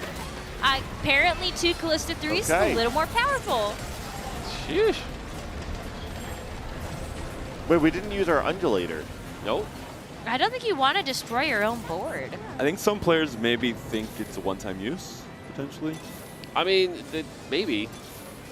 12 units. Ooh. And a lot of components. Wow, did Yeah. that just get dropped for fun for the carousel? Oh, there's more. Oh my god, there's so many. Oh my and an goodness. Annie Annie too! Did everybody just get dropped a 2-star 5 Well, that cost? was birthday That was present. birthday present. Oh, okay. But the components. the components were from the Hecarim. Oh, thank you, Hecarim. What a nice surprise. This is maybe not the winning play from Green Team here. The Nas is going down. Oh. Melissa's still up, though. Yeah, Kalista should be able to do some big damage. Oh my goodness. No kidding. Sykkuno, I think, is playing a very fair game of TFT. Yeah, in a very unfair world. Well, there's only 2 copies of the Veigar missing. I think he's really gonna roll. Ari! Okay, so now we are going back to set 10, Gold right? raid's Remix down. Rumble, KDA Ari. Of course. Which means there is hope for set 2. Come on, Porte, you got me. Hopefully when the game extends long enough. I mean, again, I think Zillion's still showing future things, so. Oh, but he's had a familiar tune. Yeah, that's true. Oh, but We're it would not only... lost. Okay. Revival, maybe? Oh, could be Revival. Or maybe another music set. No, I'm lost. I think that's the point, Necra. Help. Mission accomplished. Well, I do hear Veigar. right after this we have the roadmap and the State of the Union. Oh, all coming together. Maybe that'll help. Yes, that will Oh, definitely look, the X help. on the Kaisa. Oh no! Bye, Kaisa! Revan. Or no, it's just out of range. Oh, I see. It's got a range to it. Wow, literally everything died. Everything. Everything is You dead. didn't even have to fight. That is 6 copies of Baron, by the way. Oh, the Mbessa 3 just chasing whoever that was, the Vayne, all around the back line. Yeah, the healths are getting pretty low, but Riri's still holding on here. Caesar Baker also has 88 health. Sykkuno 1 Veigar away from Veigar 3 here. Roll. He deserves this one. Sell your board. He's like, do I have to sell my Lulu? He can't do it. He's selling all the can't do it. legendaries before he sells Lulu. He can't do it. They've been through too much You together. got it. Oh my god. Oh no. Oh. Does he have enough health? Ooh. I Getting don't close. think so. Did he find He's playing a it? Cursed Crown player. Oh, he found it. He found it. And he didn't even have to sell the Lulu. The best of both worlds. Yeah. Just had to sell Oh, Fiddlesticks. Callista's Swain. so gross. Yeah, I love the double Callista here. That's pretty fun. All those little spears. Yep. It's just so big, such a big deal. Oh, Wow, 33 really? damage. Oh my god, negative 33. That ought to do it. Well, that's going to be Riri falling out in 7th. As I think Should be. Sykkuno gets to... Oh, he's still alive, no? I think it might not I be don't updated. think so. Yeah. I'm pretty sure... I'm not sure if the overlay was equipped for Carousel Chaos. Oh my goodness. Ooh, Silas 2 for Green Tea. Wow, Silas 2 and the Thresh. This is a cool board, by the way. This is sick. Vanquisher Silas. This is a very cool board. Oh my god, one off of Baron 3. Do you see that? Oh, really? One off of Baron 3. Oh, but it gets deleted. No, my Okay, gosh. so it's just going to turn into a positioning game of even if you hit a 3-star 5+, can you dodge all of the X's? All right, I think you got to frontline it, right? What are the least Are we one off of... undulated tiles in the game? Yeah. Where's I think you gotta avoid the middle. Someone's got a heat map for sure. Meta TFT positioning. Yep. Yes. Gonna have to look at the data archives. No, wait. Does our Nasus die every round that our undulator's on there? Yes. So... Yeah, it's a... Okay. Sacrifice. Yeah. It's a choice. That's crazy. Does it give stats, the undulator? I don't think so. Oh! It's What? 3-star Baron! Oh! Go, Three-star Revan did it. Let's go, Revan. Now it's time to Oh dodge my all the goodness. X's. Yep. Time for an APM check. Does he have the fast What enough is this hand? 4-star Herald? I think that's what it's because 3-star it Baron all- does. yes. It summons all the voidlings. Oh my beneath gosh. it. Okay, so as long as that doesn't die. Okay, Pengu made a terrible You have to start mistake. over. They're reviving. Are they reviving? Wait a second. Hold on. Charlene, come back. Don't leave. Wait, no, they're all no. All their boards do not get deleted, do they? Oh We my just god. hit the Baron.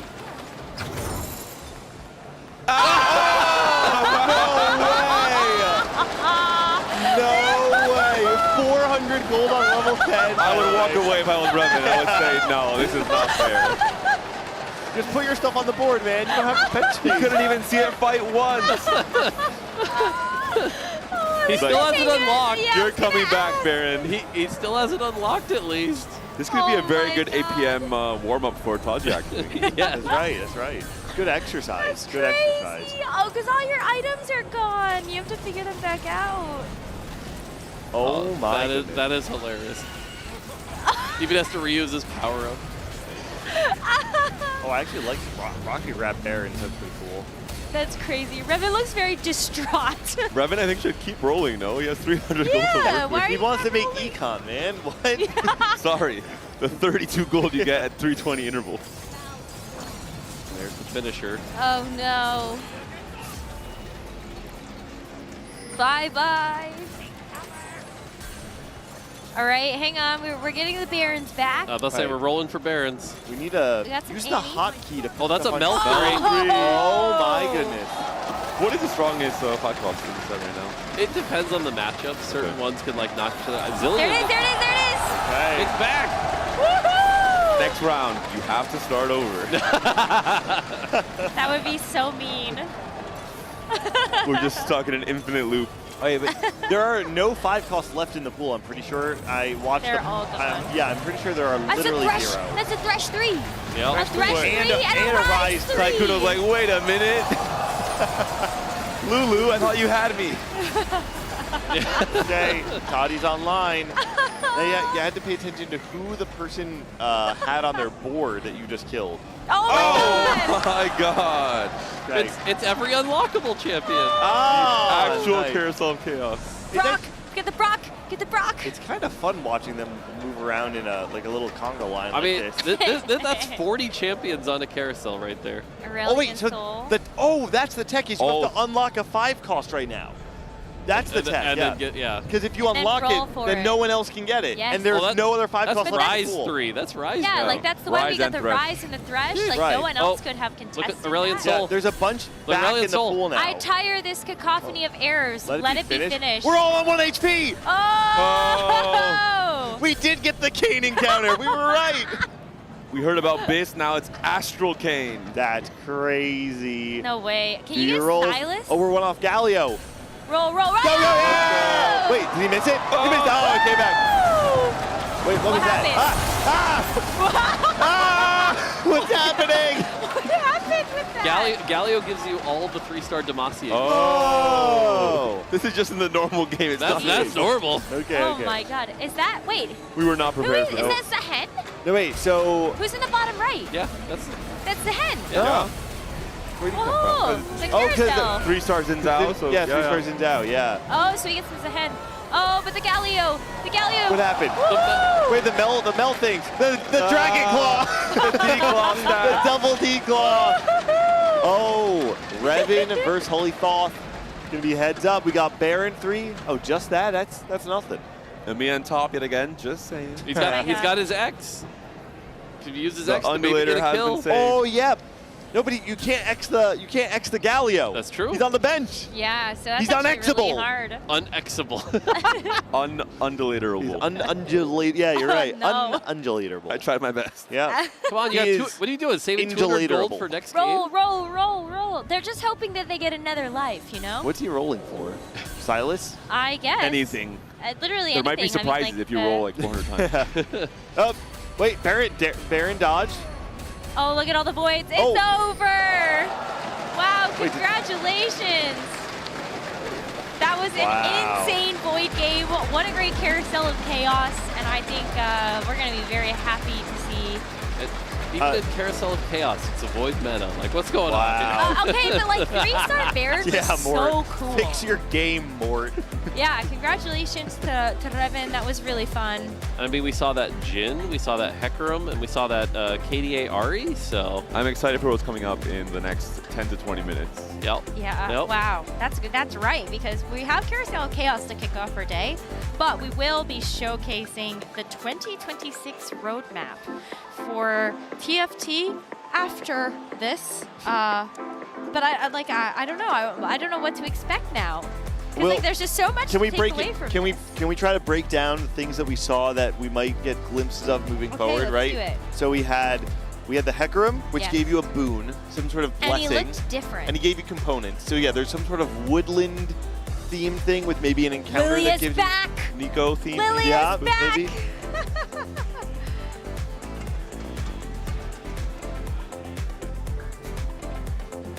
Paris, applaudissements pour Raven, le gagnant de ce Carousel of Chaos. It has been absolutely insane. I'm sorry to interrupt you guys, but I'm gonna grab you for the interview. I'm gonna grab you for the interview, as you want. Wanna follow me? All right. Man, okay, first question I have is, what the hell was this? Because you get Baron, the whole board gets wiped. How did you react? I was gonna cry, to be honest. I wanted to see how Baron worked, and as soon as I get it, Pengu says start over, and I was like, please, no. I mean, you managed to turn it around in the end, a couple 3 stars just thrown around your way. Tell me about the end of that game when you actually never know what was gonna happen. At the end, I was getting crazy because I wanted to get another 3-star legendary, but I had no time to scout what legendary I could get because everyone was buying legendaries. And also, the shop was getting reroll all the time. I had 501 million gold, 1 million rerolls, and my brain couldn't handle all the information. You know, I was like courtesy quitting. You did so well under pressure, especially with all the chaos. Now, looking at everything you've seen during this game, maybe some teasers for some sets to come. What do you think about the mechanics we've seen? I think TFT should be this way. Yeah? Just gamble everything, everyone legendary 3s, and just have fun. Mega Gamba all the way. Do you have any predictions for the final 8 this afternoon? I think today is the day Spain will do it. Spain will win? I believe in Sappho. Believe in Sappho, first time ever international for Sappho, and the whole crowd is gonna rally around him. Last thoughts for you. Tell me about the event. Tell me about these 3 days, your experience, and celebrating TFT in Paris. It's been awesome. I think Riot Games that's a phenomenal job about creating all this stuff, and it's been so fun. It's been a pleasure to be here, and I wish we can do it lots of more times in Vegas and places to come. And vamos España for this afternoon. Thank you so much for the interview. Congratulations. A round of applause for him again. That's all for us here on this side of the stage. We'll be back soon.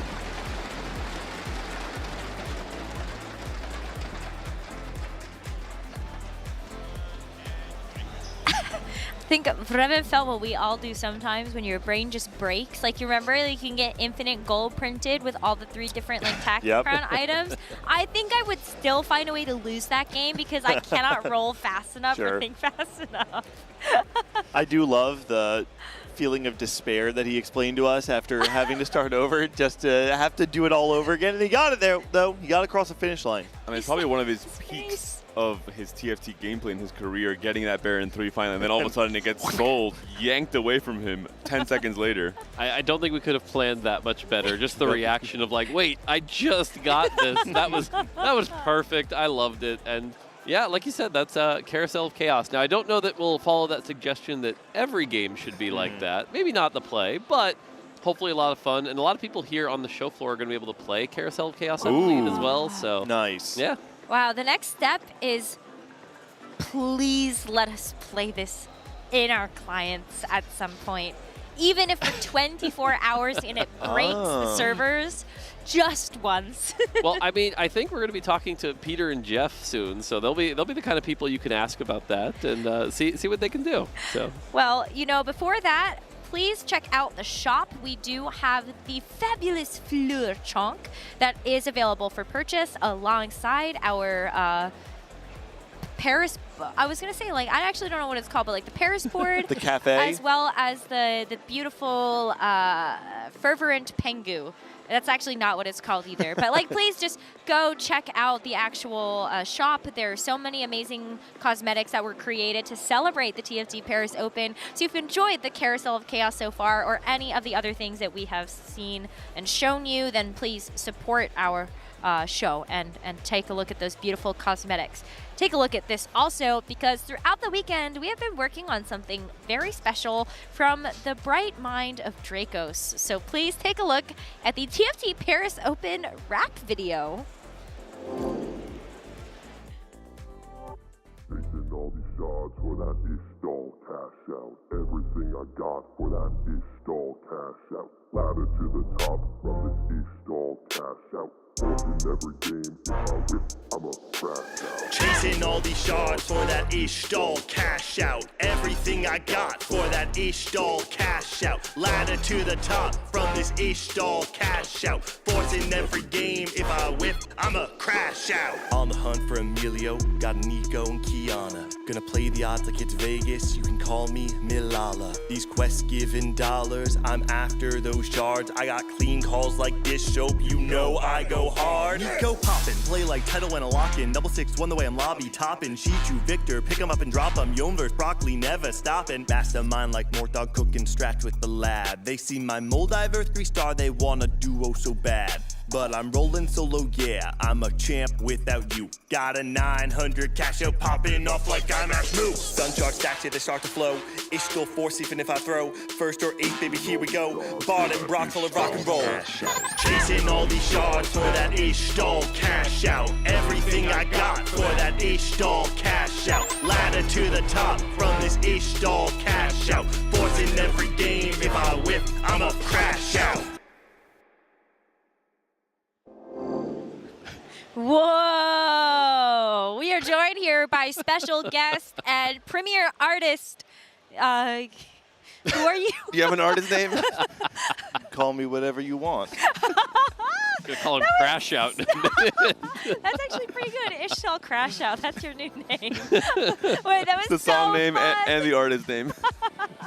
Well, that's like pretty common, right? You got like you can name a song after your name, whatever. Oh, but that was like so much fun to film and like to be a part of. To be clear, Mort was the star of that video. I think we can all agree on that. Yes. The shot we cut to Mort.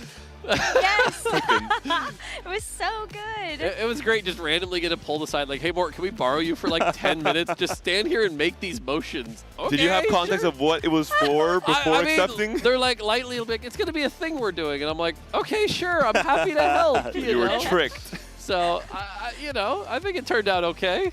It turned out amazing. Let us know what you think, and make sure you give some mad props over to Dracos and that just incredible mind to put all of that together. It was so much fun to be able to see that come to life and to see it all realized in that music video is definitely a great time. But now it is the moment you have all been waiting for, and that is to take a look at our 2026 TFT roadmap. Hi guys, and welcome to the show floor. We have a lot of matches going on, but none are as important of what is going to follow next. Our mascots are over there and they're getting ready. So Pangu, Chunk, 3, 2, 1, go! Pangu is taking the lead, immediately gets the gap, gaps Chunk, can Chunk follow up? It's gonna be a close finish, but in the end, Pangu, you won! Congratulations!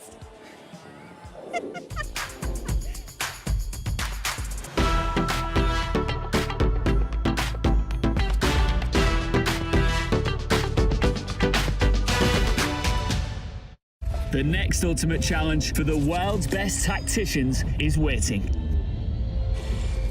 Precision, dominance, unrivaled consistency. Finals one shot at this glorious trophy. 我觉得这个 MVP 属于我们 WBE 的所有人。 It's time to play for ultimate glory.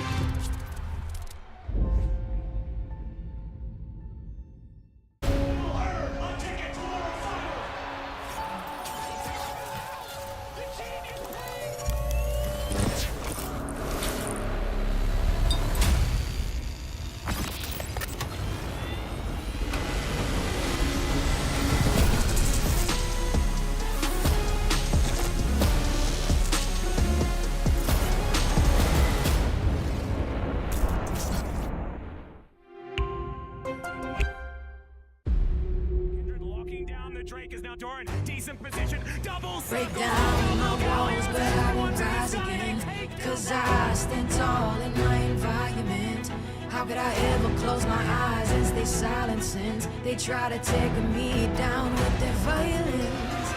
Oh, they go back in! Bishop flashes in, and down goes Light!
Welcome back to our desk here at the TFT Paris Open. After that short break, we're basically going back into the action immediately. My name is Mix. I'm joined by Gangly and Patches Panda and Clement, and we'll also take you through our first game. But before we go there, we have more action on the horizon, because after that chaos carousel in that first game, we got a couple of teasers, we got a couple of hints of what might be coming in upcoming sets. But of course, we want to know more about that. And I think Mort was sitting on the couch here, was already giving some hints saying, yeah, you know, maybe in the roadmap reveal, we're going to be learning more about what is going to be happening there. And I'm really excited that we're bringing this segment back to the Open, that we're going to get another chance to poke our devs' brains about what is coming next for Teamfight Tactics, something I'm sure we all want to know. So we're going to go back over to the stage and hear from our devs. MCR.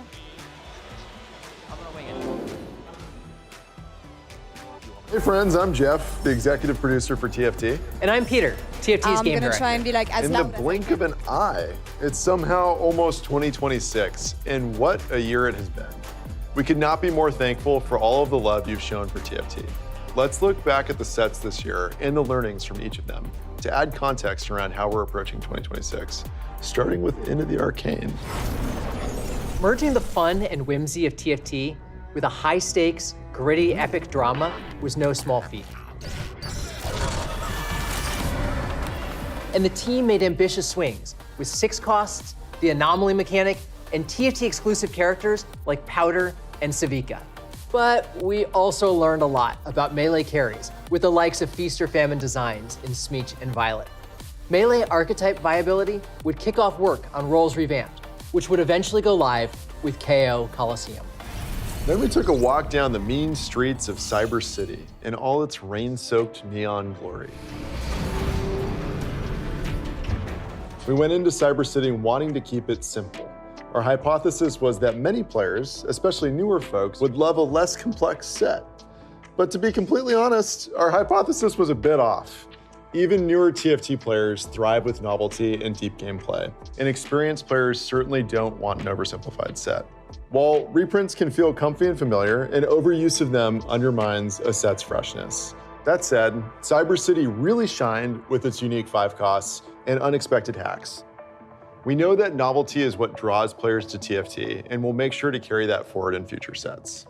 Then we went all in on an anime fighting tournament with KO Coliseum.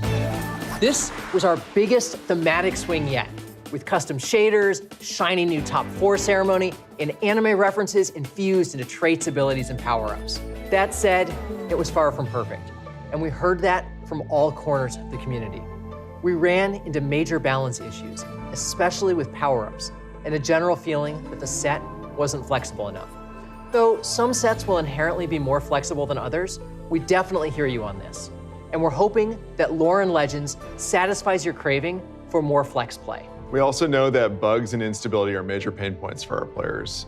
Our team is committed to staying agile and responsive to player feedback, and we've already been hard at work on future tech and tools investments to improve player experience across both PC and mobile. We also took a big swing on PvE. Talker's Trials continues to be an effective tool for new players onboarding to a set. And Aushin's Ascent was our first attempt at a roguelike game mode that allows you to customize your own journey up the mountain. This was our biggest swing at a true PvE in TFT. And while we're really happy with how Aushin's Ascent was received, we're honestly just getting started. The team has big ambitions to continue developing alternate ways to play TFT, including more PvE experiences. But that means it's going to take us a little longer to show off anything, so don't expect it to appear on this year's roadmap. We'll keep you updated as we climb this mountain. Revivals also hit extra hard this year, from the Remix Rumble Reunion Tour to the Dragon Flights we took in Uncharted Realms. Fate's Festival of Beasts is a certified TFT classic at this point, which is why we'll be bringing it back for the TFT Lunar Revel at the start of next year. I've seen the comp tier lists. I'm forcing Teemo Sharpshooters. Yeah, good luck with that, Peter. Looking forward to next year's sets. After our journey through Runeterra, we'll be looking to the cosmos and bargaining for favor through a brand new approach to a long-time TFT system. the carousel. And after that, we'll be taking a jaunt through a mysterious verdant forest to build upon the magic of a set mechanic from the past. Closing off the year, immerse yourself in melodies from around the world as we embark on a global music tour. Grab your ticket exclusively through the Convergence. TFT has had unbelievable growth through the years. We shipped TFT 6 years ago with a small team who wanted nothing more than to make a fun new game mode, and it's grown into so much more. Although we're built on a solid foundation, as we look towards the future of making TFT an experience that can last for forever, we need to ensure that foundation can withstand our future ambitions.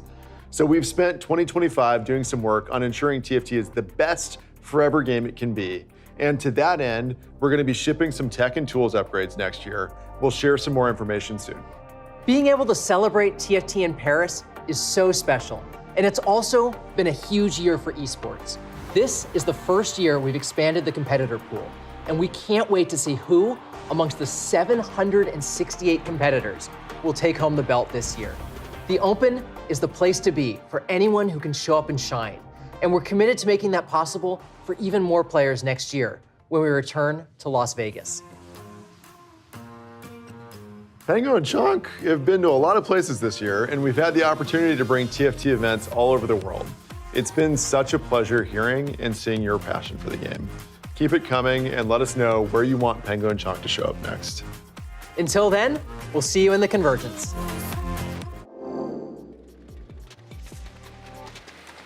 Et de retour sur scène après cet aperçu de 2026, cette review de 2025. We're coming back here on the main stage after this little preview of what we're going to have in 2026 for TFT.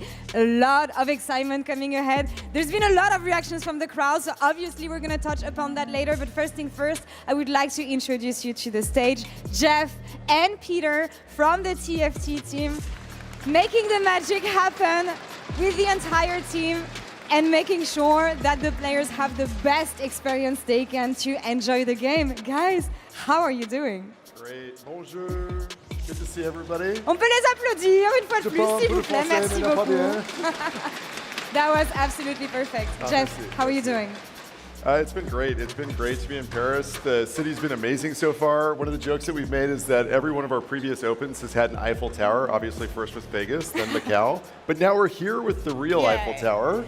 So that's been surreal. And then seeing all of you here at the event and in the audience and watching all of the insane stories of how people have progressed to the top 8 now has been incredibly exciting. I can't wait. I'm a Safu and a little bit of a Lilu fan, so we'll see who comes out tonight as the victor. But it's been awesome, and we're so grateful for all of you for being here. Amazing. Peter, how are you doing? It's been amazing. The event has been just absolutely incredible. There's so much positive energy here. I've been walking around the floor. It's been cool seeing all the excitement for Riftbound. The Artist Alley's been amazing. There's somebody who put together a TFT card game that's absolutely incredible. The games have been amazing. So just the whole atmosphere here has been really wonderful to be a part of. Vous avez été une excellente communauté. Je vais traduire quand même pour les gens sur le stream et ici qui ne comprendraient pas l'anglais. Ils ont passé un super moment ici pour l'instant. Et après la fausse tour Eiffel de Vegas, la fausse tour Eiffel de Macao, il était quand même temps de visiter la Dame de Fer réellement ici à Paris. Ils ont passé un super moment. L'allée des artistes a été fabuleuse. La communauté, vous avez très bien accueilli tout le monde. On a passé un super bon moment sur tous les différents booths, que ce soit 2XKO, que ce soit Riftbound, avec les animations qu'on a eues sur TFT, également sur scène. Un très bon événement ici pour cet Open. Et la première question que j'ai envie de leur poser, c'est une petite réaction du coup sur cette roadmap que nous venons de découvrir. Review de 2025, un petit aperçu de ce qu'on va avoir de 2026. Any first impressions on the video that we just watched here? The review of 2025, the expectations that you guys had at the beginning of the year, and the little preview that you gave us for 2026. Yeah, I'm so excited for 2026. I think it's going to be an amazing year for TFT. Jeff always says that the best year for TFT is the one we just had, and an even better one is just ahead of us.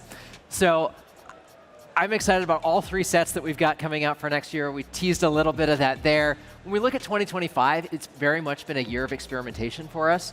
We started out with trying to have a little bit of a simpler set in set 14.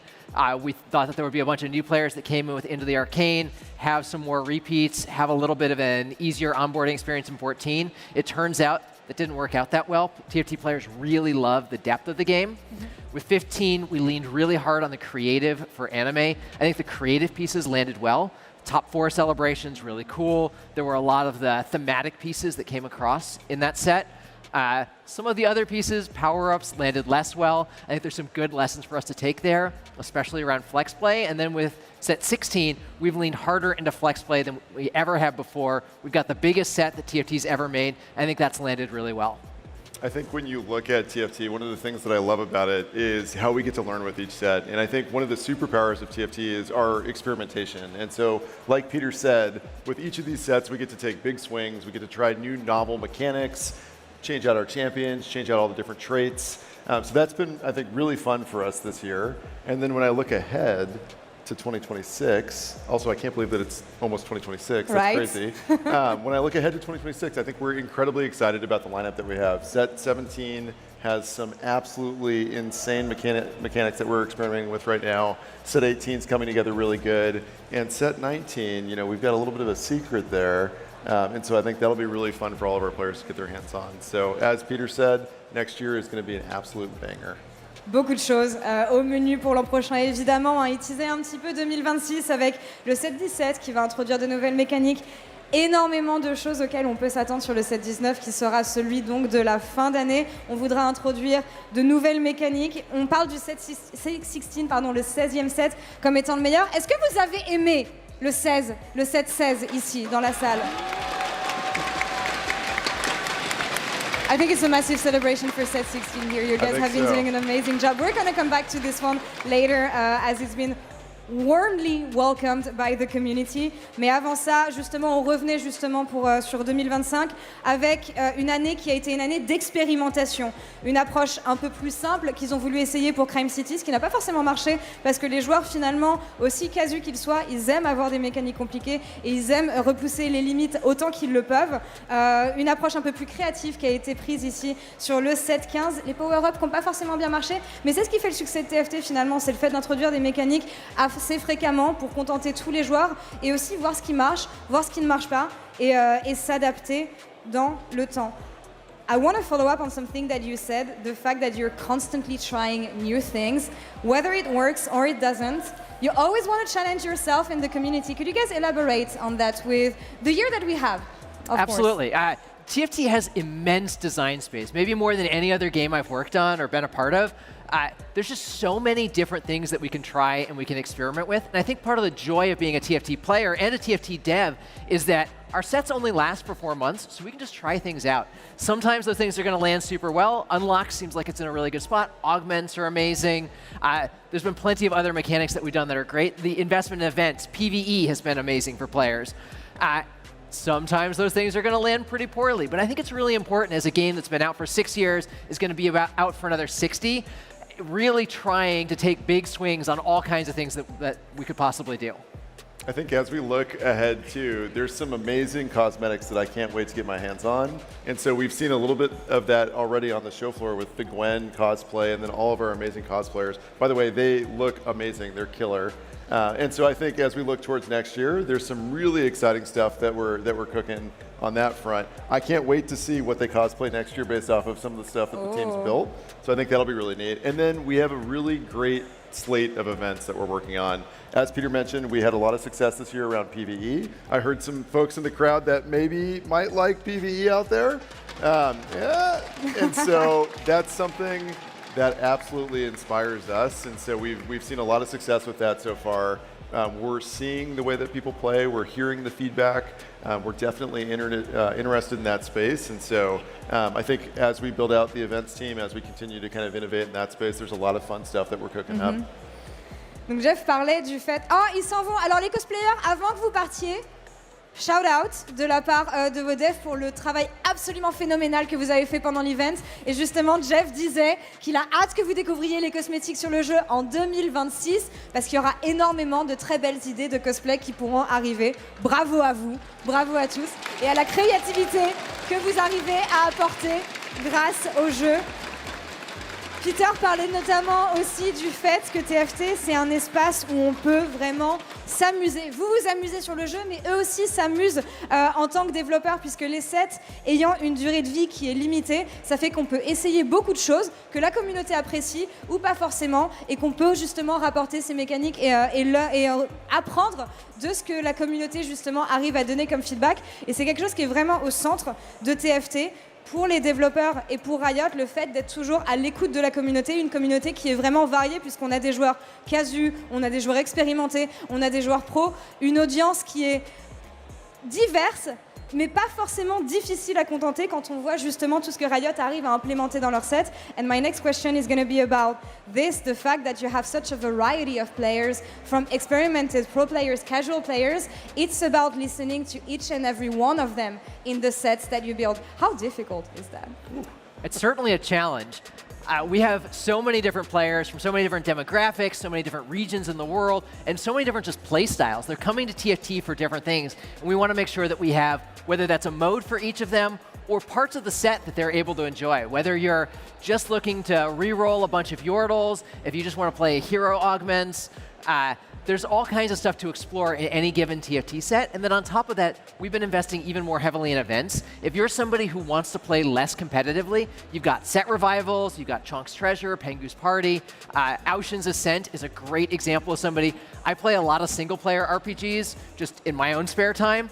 Aushin's Ascent really speaks to some of that for me. And so I think it's a question of making sure that the sets land for a wide variety of playstyles. And we talk to a lot of players, both in the community and in focus groups. We run play tests with a whole bunch of different people from all walks of life. And then making sure that there's also modes that are satisfying people that are really looking for something else. Double up if you're mostly playing with a partner or a friend. And so trying to make sure that TFT has content for you and modes for you. I think for me, Peter nailed all of the really, really important strategy pieces.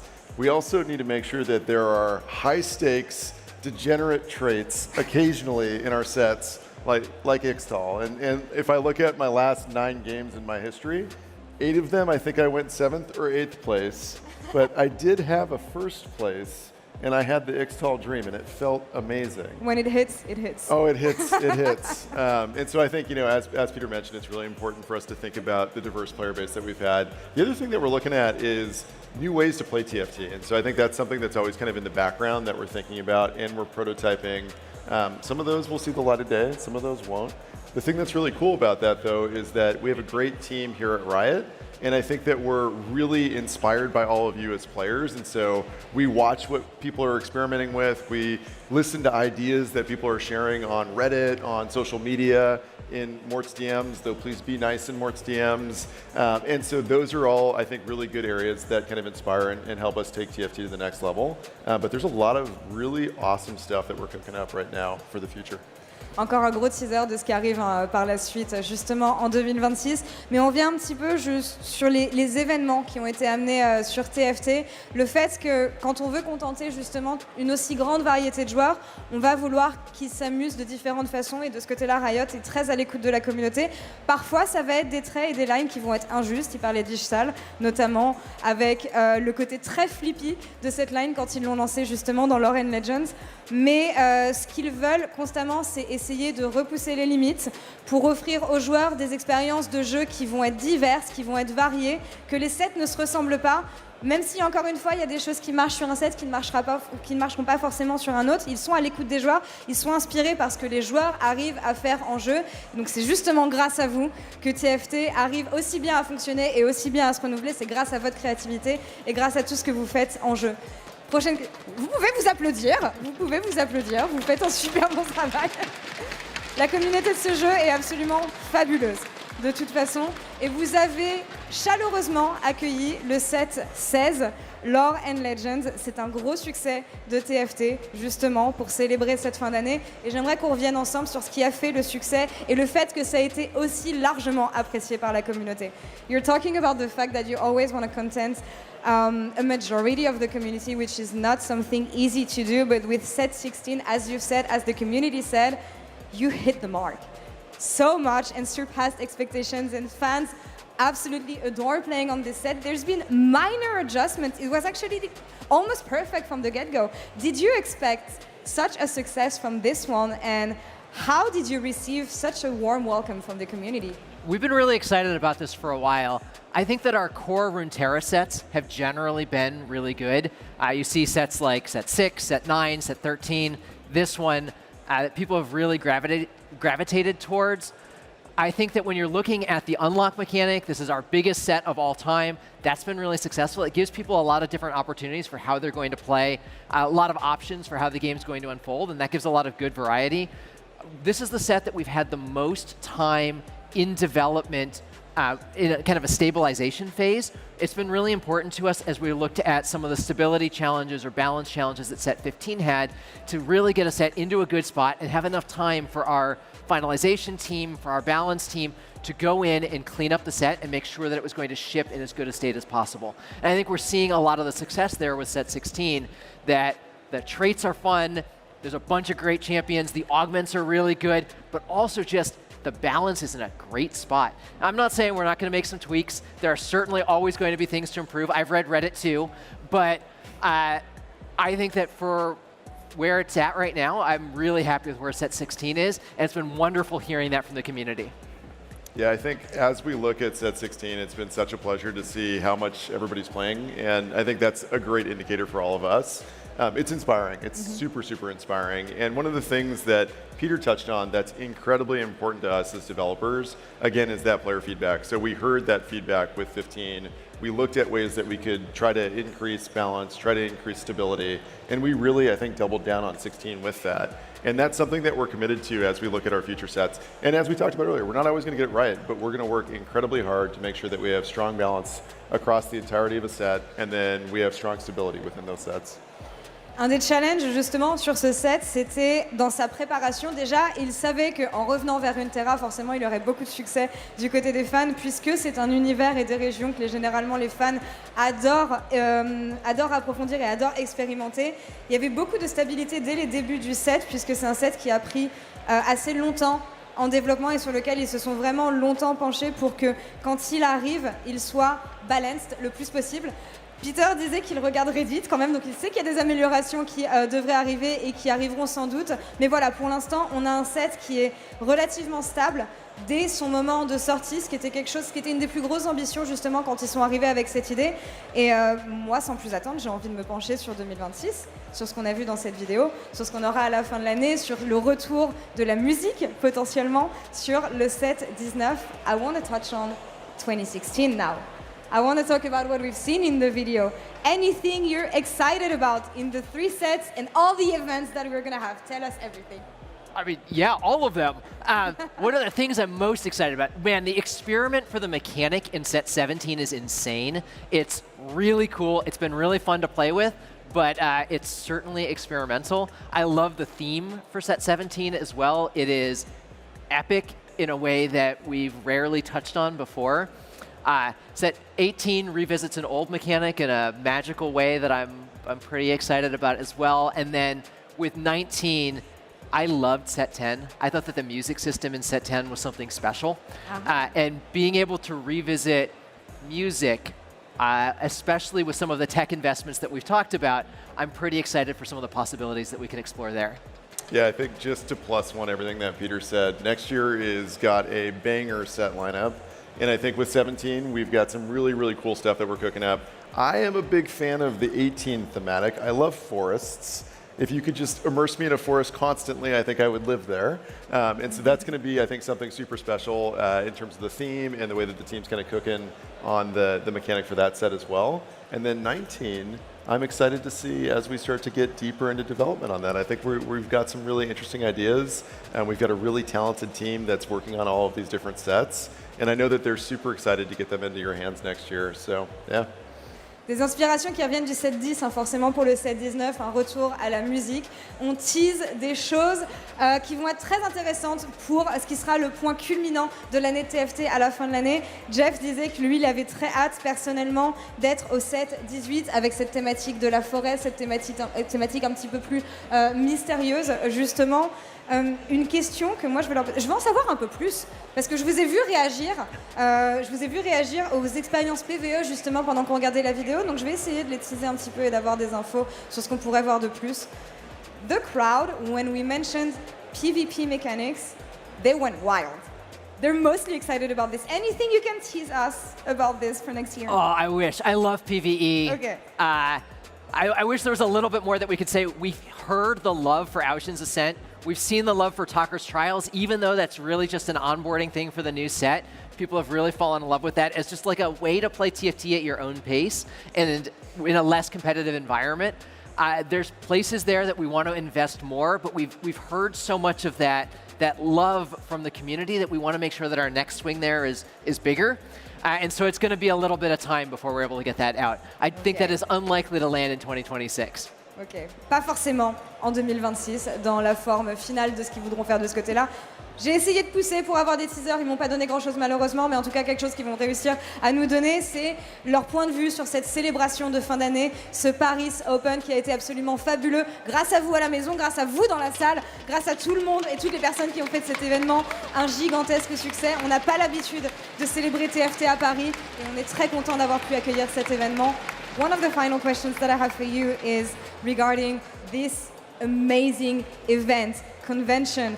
Call it however we want, this celebration of TFT here in Paris. I gotta say the community has been craving an event to celebrate TFT in Paris. How has it been for you? What did you think about everything we've seen so far from the players and from the community as well? It's just been absolutely amazing. I love Paris as a city. I've spent time here before, and it's phenomenal. Coming to this, really, I think the convention flavor, the convention feeling for this event has just been unbelievable. The community, the people I've been able to talk to here. If you see me, please just come say hi. I'd love to chat about TFT. There are a few things I like talking about more than TFT. So all of the people have been so welcoming, so friendly, and just so positive. The games have been incredible.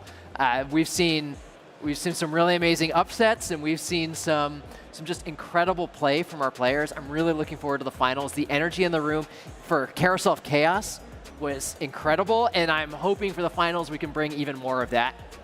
I'd say for me, let me practice my French a little bit. C'est incroyable. Oui. It's been absolutely amazing.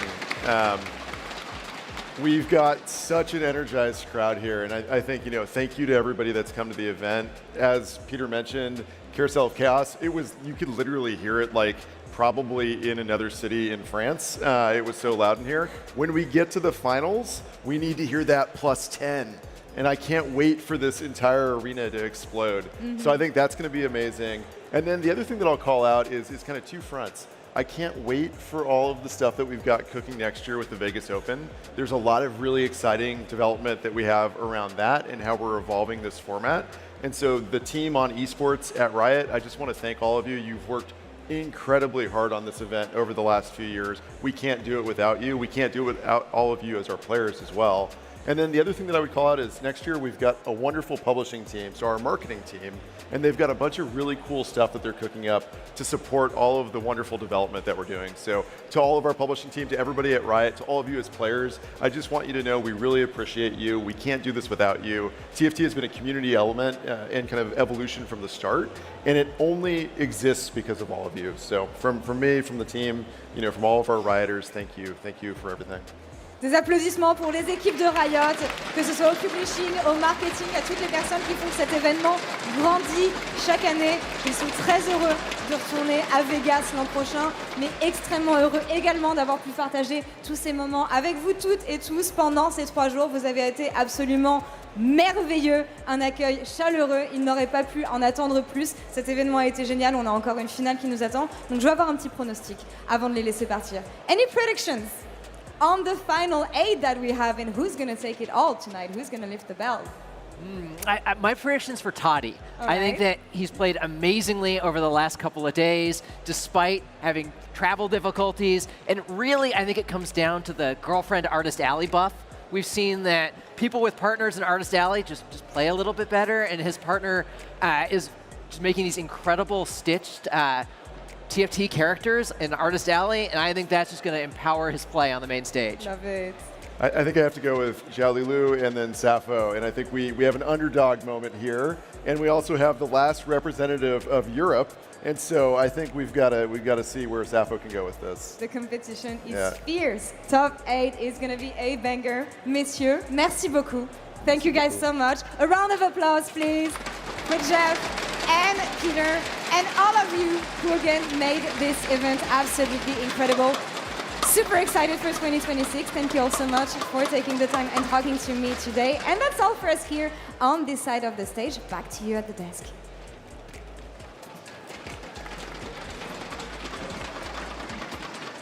Thank you so much, Laura. Thank you so much, Laura, and thank you to our amazing devs for that very interesting sneak peek at what is coming up. I took a couple of notes throughout.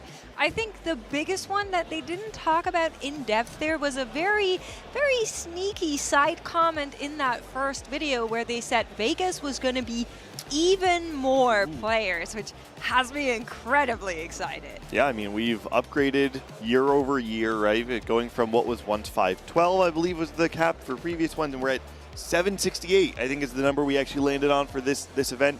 And it's crazy. I mean, every time we get to see these events, they get bigger and bigger. Riot has been even more ambitious this year, increasing the cap. To go back to Vegas, NA soil, and to know that we're having an upgraded cap. I mean, they didn't say that explicitly. That's how I'm going to interpret it. Seems like that's how you did as well. It would be lovely to see. I want to see 1,000 people playing in Vegas. And there's always so much demand. Everyone wants a piece of this pie, wants to be able to experience this, not just as a spectator from home or even here in the venue, but as a competitor to play against some of the top players around the world globally and maybe have this upset, have this heroic run into a day 3 as well. Exactly. You know, today even we have some of these players that we completely haven't seen before. Most of them are regional level players, but for someone like Aya, he has no tier 1 competitive experience. And that would be so cool and much more likely if we have 1,000 players here at the conventions. Yeah, definitely something to look forward to, but so are our next set. So, of course, we don't know much about it, but a rework of the carousel already sounds kind of insane to me. I wonder what they meant with that Celestial Blessing. I really hope that there is more of a focus on the drafting aspect of the game. I think the thing I'm missing with set 16 is because everyone's unlockable, you're kind of doing your own thing. What I want to see is trading units on the carousel. Whoa. That would be so cool. It would make us truly a drafting game. Interesting. That's an interesting take on. Hire me. I'm excited for the music revival as well. Clement was just guessing. I was a huge fan of Remix Rumble. I think, as Peter mentioned, just the integration of the music with the game, with the champions you were buying, the comps you were playing, I think was something that I had never considered a possibility in TFT, just technologically speaking, but it happened. So I'm excited for what comes in the future with more music theme sets. My only request is that we bring back the disco track from set 10. I think universally agreed upon. Yes. I thought you were going to ask for an Ishtal cash out trade in the game. Oh my goodness, wait, they have an opportunity. It's getting to his head. Relax, wait a second. They can hire me. Yeah, hire me, guys. Well, actually, we kind of skipped over the one in the middle there. The verdant forest, They didn't say much. They said a verdant forest, and they're bringing back an old mechanic in a magical way, whatever that means. I hope for some bamboos. That's all I'm asking for. I could see. I was thinking about charms. Maybe. But that's not that old. Yeah, it could. Wait, so what if it was something where returning to the forest reminds me of set 2 Rise of the Elements? Maybe we're bringing back elemental hexes, but they're, I don't know, somehow a little bit more magical. I don't know. I just want a chill setting. You know, usually when I play TFT, I'm pumped up. I want to slam on my keyboard. But if we're in a verdant forest, I feel like that's, you know, a much more chill experience. More relaxing, I need something more zen. to counteract my natural uppityness, something to bring me back to center. All right. Well, I do like the forest setting for what it's worth. I'm very much with Joth here. I just think that's cool. I want to be immersed into that magical forest world. So I think that's pretty awesome. And I couldn't agree more when they said this year has been awesome and the next year is going to be even better. I agree. TFT never seems to reach its peak. We're just keeping going here, and that's exactly what we're going to be doing with our show as well, because I'm sure chat has already added when start games, casters start game. Listen, we're on that. We're working on that. We're going to be going back over to the stage to learn more about our top 8 players. So here they are at the TFT Paris Open. We want to hear from our players. Bonjour Paris! Mesdames et messieurs, bienvenue au TFT Paris Open! Un lieu où s'affrontent toutes les stratégies, où les choix millimétrés se jouent à une poignée de points de vie et où un seul gagnant partira avec le titre ultime.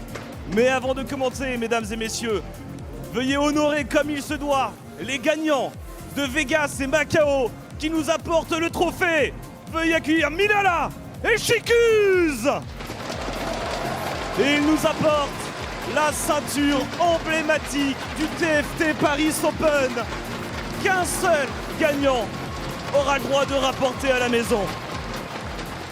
Aujourd'hui, 8 nouveaux prétendants prêts à entrer dans l'arène. Mesdames et messieurs, un tonnerre d'applaudissements pour vos 8 finalistes. Le premier à ouvrir le bal, digne représentant de la région Sienne, Juan Mi.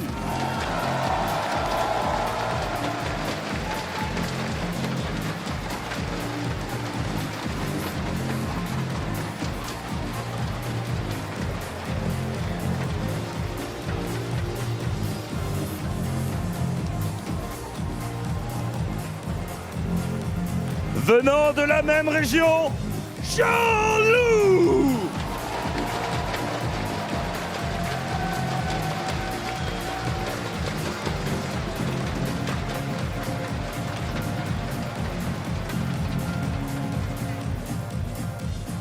À sa suite, représentant de la région amère, Ripple Overdrive.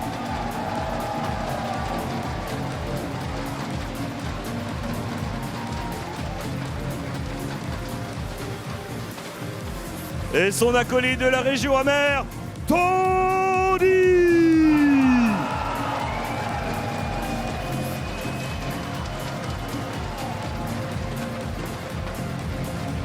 À sa suite, représentant de la région APAC, Just Feel Alive.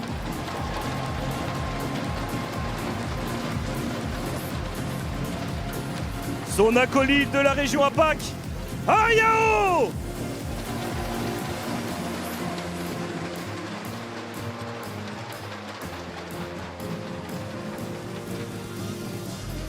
Dernier représentant de la région APAC, Haruru.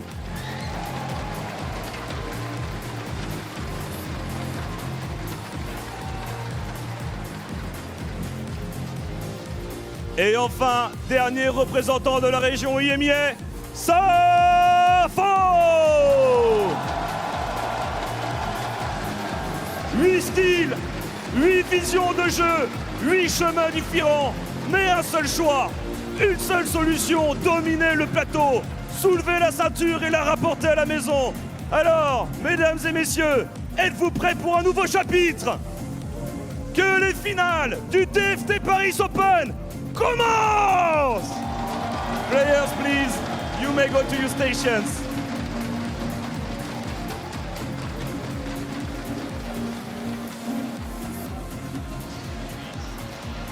What an amazing intro for our top 8. I personally am ready for that next chapter. I hope you guys are as well. We're going to be your team for that first game. So I'm joined by Gangly, Patches Panda, and Clement still to bring us in. And of course, with that final day of something as epic as a TFT Paris Open, there are a lot of new eyes coming into TFT. There are a lot of new people watching for the first time.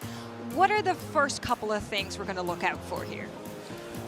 The main thing is going to be a consistent game plan. It has to be something that you play for just standard points in the first 3 to 4 games. The format is checkmate with 20 points as the first threshold. So usually until game 4 at the earliest, we won't have a player that is actually going to be in check with a chance to win it. Once you get to 20 points, then you have to sprint for that first place. You have to play things like the Ishtal, like the Void we've been seeing all weekend long to try and get that final victory. On the other side of the coin, when somebody else reaches that 20-point threshold, especially if it's only 1 or 2 people, you need to pay attention to who is playing defense. That's a term we use when we're talking about players who are trying to deny the win from 1 or 2 players. That changes, though, once you start to get more people in check, because at some point, you cannot play defense against everybody. I do want to take a step back and just celebrate how we have every single region represented on our main stage there. And of course, there are 3 APAC players. I love that sign there. I don't know if you guys caught it, but there was somebody in the crowd with a sign that said, "Let's go France," and then it crossed out the France that said Spain. Because of course, at a TFT Paris Open, you're going to find a huge representation of spectators from EMEA that now only have one person to cheer on. That's Safo, so everybody's rallying behind him, Panda. We saw a sign there that said, "Let's go Safo from 0 to hero." I'm not sure if Safo was at 0 in his career. One thing is not making a tech round. Another thing is, he had a great accomplishments regionally in EMEA as a whole, but definitely a surprise to see him make it this far. I think for every player, really, even favorites like Huamier, when you come into a format like this one, you cannot on Friday morning think, "Oh yeah, I'll make top 8 for sure," because the format is so chaotic. It's so hard and difficult to pass all of these cuts with the variants involved in TFT as well. But now they're here. It's time to wake up. It's time to seize the opportunity to try and take that belt for yourself. It was a common sentiment all weekend long, not just from you, Panda, but from the players themselves. Every single player I interviewed asking about, "Oh, what were your expectations going in?" Everyone had the same response. My expectations were have fun, play my best. If I get the spots to high roll, if I get the spots where I feel like I'm in control of my own destiny, then I can start thinking about going far. For right now, live in the moment, enjoy it while it's here. Round of 64 is where it felt like everything changed last night, because all of a sudden, 6 games are played, people have way more control over the format, and now the 8 players remaining, I love this mixed bag. We have some players, like you're saying, have the history behind them. Huamier at one point in time was being talked about as the GOAT of TFT, the first player to ever have 3 consecutive Tacticians crowned, and then players like you said with Ayao, who has 0 games of Tier 1 competitive TFT ever played. Most in the middle do have a lot of regional experience to back that up. So this field is very, very well known outside of the maybe bottom Ayao right there. And I do want to highlight one of them in particular. Xiao Lilo is not Lilo. Let's just get that out of the way right now. Xiao Lilo is a fan. He's paying homage to his favorite streamer right there. He is a regional caliber player, but much less known and usually considered as a tier 2, very, very stable type of player. And this could be where his history is starting to be written as his own entity that everyone has to fear in future opens to make it this far. I believe we saw some stats. He was one of the highest APM players as well in this field in terms of how fast he can transition in one turn. So we'll keep our eyes out on him for his Fast 9 board. I think he played 10 total games of some variation of Fast 9 AP, either with Diana or with the usual set package as well. So really curious to see how he handles not just these first few games, but when he gets into check, how he can try and dominate the lobby. And the coolest thing we have about this final table is everyone has brought their own secret weapon. We look across the board in compositions, the Fast 9 comps are relatively simple, but for Safo, he played 2 games of vertical Yordle. For Huamier, he had 46% first place rate. He played a lot of Ixtal Bard. So everyone has that secret sauce outside of the standard Fast 9 lines that hopefully we can learn more of. It's important to know which of these players has actually been able to win in a checkmate format before. That's the one where, again, all eyes have to be going to Huamier and be considering him a favorite, because he is a player who has not only been able to win in checkmate, but has experienced it so many more times than anyone else in the field. On the other hand, players like Ripple Overdrive, despite having such a high perceived cap in the Americas region, has yet to win a major event. For your first ever major win to be here in the Paris Open, it would be much more akin to someone like Malala. We think back to the Vegas Open, making that deep run. People know you're good, but you haven't quite crossed that threshold into greatness yet. I don't know if you guys saw it, but Ripple's fans have these little turnover cheer badges, essentially, that they've been holding up and celebrating around him literally all weekend long. So it's super cool to see them come together. Similar story for Toddy, of course, a representative from Brazil, a community that has, I think, one of the biggest pools of passion for the game, for the love of the community, and to see them represented here on stage after a long drought at the Tactician's Crown really feels amazing. But it's really taking the page from Saidera in Macau, where he came in as someone who was not really competing in the usual circuits, was working full-time, didn't have time to really commit to TFT, but he said, you know what, in an open, I can prepare for just this one tournament and try and pop off, and he managed to make that top 8 last year. And he was saying just that, right? He was in Macau cheering for Saidera, saying, I wish I could be like that one day. I wish I could be in his spot one day, and here he is living up to that dream. And it's such a beautiful story, almost as beautiful as our belt that we keep showing off here with the detail shots. I love the little Tengu that's on there. And yeah, I mean, look at all these cool fan signs. Absolute cinema. Wow. Talking about cinema, we do have a player that's name is actually just cinema. Close to it. Very close, very close. Sorry. It is Just Feel Alive. He used to be known as Kinu's, coming in from Japan here. And this is a player that has been to multiple regionals, been known as a bit of a ladder warrior. Didn't really make it through just based off cuff performance, but because of the ladder guarantee. We've known him from a long time. This could be a bit of his breakthrough play. And he really captured my attention because he was the only player here to actually full flex a Rise board. Wasn't the usual Freljord Ionia board. He actually went with the Noxus board. So very interesting, creative player. Full flex with the Rise, but slightly inflexible in some of his comp choices. He's a player who's played the most of one specific comp, that's Bilgewater. So if we see him with any Bilgewater openers, he seems to be incredibly comfortable on this line in terms of reaching that max cap with the 7 Bilgewater, then dropping down to that legendary cap we've seen before. Hailing from Japan, it is hard to ignore the fact that someone like Just Feel Alive has to be living in the shadow of title in some capacity. You think back to Set 7 Dragonlands, the Japanese championship, where Just Feel Alive narrowly missed qualifying to the Tactician's crown. And in Set 11, when the merging of the regions happened, Clement, you alluded to this earlier, Just Feel Alive has, generally speaking, struggled when it came to large-scale competition. To go to the Paris Open and make it this far in a competition that is not just your sub-region, not just Japan, but internationally renowned world champions here and there all over the floor. This is a breakout run for Just Feel Alive in a way that he has never been able to accomplish before. And someone that's actually close to title as well is going to be Haruru, also from APAC here.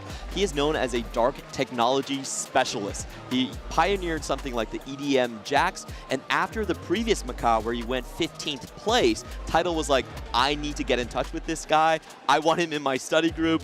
Same thing with YBY as well. So there are a lot of great players that go to Haruru and say, can you show me your secret tech? For the tournament so far, Haruru is most known for playing the most Astronomir of any other player. So if you want to learn that line, you want to get in on the tech, he's the player to follow.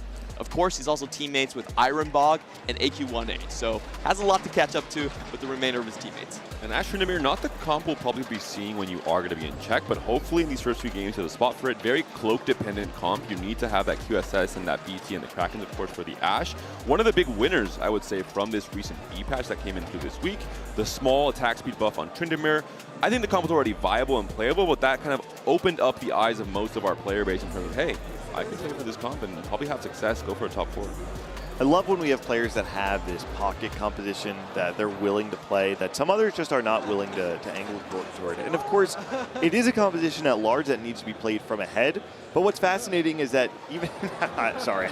No, you're so fun. I get it. In an event like this, there are, yeah, it was. There are lots of players who even play at an incredible caliber of play, who see lines like that and they're not willing to opt into it. And so it's very possible that Haruru has an uncontested line into Astronomir if the other 7 players in this lobby are not confident that they'll be able to pilot it to success. As you can see, we are waiting for that first game to be ready. Nice. You got more Doc, well, hopefully not for our players. Paper there in the crowd, one of our cosplayers that we saw yesterday with the Chunk cosplay as well, also made that smolder you were talking about the other day. Really, really cool work, just being spotted in the crowd there. But I believe we are getting closer and closer to that first game launching here. Nice little touch, by the way. I don't know if you guys noticed, but the clappers that they're using, those are actually baguettes. A player I want to touch on a bit more, we're seeing him on the screen here, is Safo, a player who has been one of the tight ends of Spain for really all of Spain's history in TFT, but has not had the strongest set since joining Koi in particular when Revan came and started competing for the EWC qualifiers. He was busy with university exams, he couldn't really put his all into TFT, and he let the fans down. He felt like he somehow suddenly became a weak link on the team, and I think he felt a lot of pressure individually as a player as well, and he's completely erased all of that with a showing this week, and I think it's been a personal and very important evolution for him as a competitor to prove himself yet again in his career, to reinvent himself as a player, and to now be the hero for Spain, historically speaking. Never has a Spanish player made it as far as this. It's even more so when you consider that there are no other EMEA reps here in the final. He's not just the hero for Spain, he's representing an entire region, all of EMEA. I imagine that all of these French fans, or at least many of these French fans, we can't say all. Maybe not all. Maybe not all. Some grudges are too strong. Many of these fans from all over EMEA are looking to Safo to represent their region, a region that, quite frankly, has had a long drought of finding international success. And I think it's not a coincidence that his full player tag is Safo 20. Checkmate 20. Oh. Is this the prophecy coming together? Wow. I hope so, Panda. You're really selling me on this one. Good. No one said I cursed it. Thank you, Nick. Not for now. I do want to mention the histories of the Opens themselves. Whichever region has managed to host the Opens has managed to also carry back the belt in the end. So Safo will need to carry on this tradition and save it for EMEA. Why are you guys shaking? Technically, Macau was APAC, actually. So you guys are still down one. Well, they're switching back to Vegas next time around, so it counts as both. Yeah. Is that okay? That's how you're going to feel better about this? We can also win this one. We have 3 representatives on That's right. We saw Tonk also very excited I for the think you have stuff start. to make up for. That's why you're overrepresented. I can't imagine what is going through the players' heads right now. I mean, even all the way from last night to this morning, coming to this moment, so much at stake for all of our competitors, how they start off this tournament day. I mean, let's talk a little bit about that, because Toddy, of all people, played in the show match. He played in that carousel of chaos. I walked in this morning and I was like, surely somebody else jumped in. And I look at the names in the lobby and I'm like, huh? He actually apparently wanted to get that experience on the stage already, get a little bit of a feeling for the crowd, which I think is smart, but it also worries me a little bit. You know, we were talking about this during the pre-show for the Carousel of Chaos, and something I had presented is, on some level, I imagine that it actually kind of takes the nerves off for you to go in on stage, you're under the lights already, but you're not playing under the same stakes as you otherwise would later on in the day when you're actually playing for the belt. I wonder if it was almost a strategy of like, let me get in, think about something that's not all of the stress I need to have for the rest of the day, and just feel like myself for a moment. I think it's much simpler than that, Gang Lee. Taji's a big streamer. He knows what's important in life. Content first, competition second. Oh, streamer brain? Okay. Exactly. All right. There is $100,000 on the line for whoever can take the belt home. So I'm not sure how many hours you would need to stream to make up for that, but you know, maybe it's just to warm himself up. I'm with Gang Lee on this one. That is sweet. Jake, wish you were here. Yeah, us too. Yeah, shout out to Jake.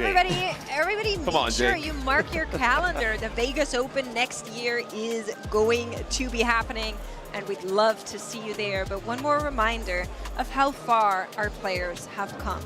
We started this tournament with 768 players. They fought through 4 games, placed in the top 2 with an asterisk, some of them in the top 3 to make it through with that additional 64 advance. And then day 2 was just cutthroat after cutthroat. 256 players, 3 games, the top 4 advance. Then we moved on to 128 players, 3 games, top 4 advance, down to those 64. Only 8 lobbies, and the people you see on stage, those players came out victorious from these incredibly stacked lobbies. They defeated world champions on their way to this stage, and are now ready to make their mark in history for Teamfight Tactics. There were some very epic moments yesterday. We heard the crowd roaring when Haruru, he was facing Panda. The Korean crowd was going crazy because Panda hit a Seraphine 3 on stage, but then Haruru still was able to win with a 2-star Brock. That was kind of a showstopper. Everyone fell silent after that, but there's been some great moments already in the tournament. It's a good meta preview to see what exactly we might see in Checkmate, what comps can win it all, what comps can stop you from doing it. We saw Force Shurima in Safo's lobbies as well. Yep. We saw Brock taking over in so many of those games. I think it's going to be very telling to see which of the players who got here were offered more void spots than others, and which of them are willing to be more flexible than the rest of the players in this lobby to play perhaps worse compositions, B or C tier even if you would say. Because sometimes taking your 5th, taking your 6th, and getting the points is the most important part of the game. It's very easy to take extreme high roll and pilot it into a 1st. It's significantly harder to take low roll and pilot it into a 5th. I think that the margin that this tournament will be won will largely be in how efficiently you can get to check, because eventually you will be given a spot to go 1st, but you cannot force it. You have to give yourself additional games to wait for the high roll to present itself to you. We even saw pocket picks like Freljord Draven reroll from Hwanmei, a variation of Draven that we haven't seen from really any other players. Vayne was played 2 times among the field of these 8 players coming into day 3 as well. So there are these niche reroll comps where if you have this 1 in 20, 1 in 30 spot, and you're comfortable on the comp, you know how it can succeed, where it spikes in tempo, you can go for that in these early games, just trying to accumulate points, as you're mentioning, Gangly, race up to those 20, and then switch your game plan into the Ishtal, the Voids, the usual suspects when it comes to winning out. A couple of those level 8 compositions I would like to mention would be the Freljord Yanara. It doesn't look very good in the stats. It's averaging maybe like a 6 amongst our finals players, but as you were mentioning, you sometimes have to play for those sort of top 4 comps, and this was without use strategy in the previous TAC round. He wasn't trying to go for 1st place in the few games, just trying to avoid 7 and 8, and then pounce on the opportunity like Angly mentioned. Another one of those compositions I think people are angling towards on level 8, it's got to be Diana. This is probably the premier low roll opener composition. People are using the term homeless openers lead you to Diana. When you have an opener, you're not exactly sure what to do. People are using that? They are, yeah. And the thing is, having the unlock condition of finding a Leona 2-star does allow you to roll on 7 to be able to find that Diana guaranteed, stabilize your game, and then on level 8, punish anyone who is not locked in and positioned correctly. A lot of it is not just Diana being played till the very end. You can also transition with it, use it as a stepping stone into different fast line boards as well. Maybe still featuring Diana, but adding in so many other 5 costs to help her along. Well, as you can see, we are going to be getting into that first game here at the final of the TFT Paris Open. I hope you guys are ready, because I sure am. And we're going to be going in with a prismatic last augment right out of the gates here. Cillian throwing us for a loop. Thankfully, it's not the Cillian from the Carousel of Chaos. I was about to say, thank God it's not going to be a more standard game of TFT here to start things off. But prismatic, very last augment, there is one big consideration that pops up in my mind right away, and that is growth mindset, making sure not to pre-level early on coming into stage 4, because if you get this prismatic augment, you want to save all that XP until you've picked it up. What a fitting encounter to have to start everything. A prismatic finale to cap things off in the Paris Open right here. I agree, the econ augments in the end, I'm thinking about stuff like Commerce Core, stuff like Monty Monsoon, that really we haven't seen any prismatic give so much value over time. These are kind of the new high caps that you can look for on 4-2.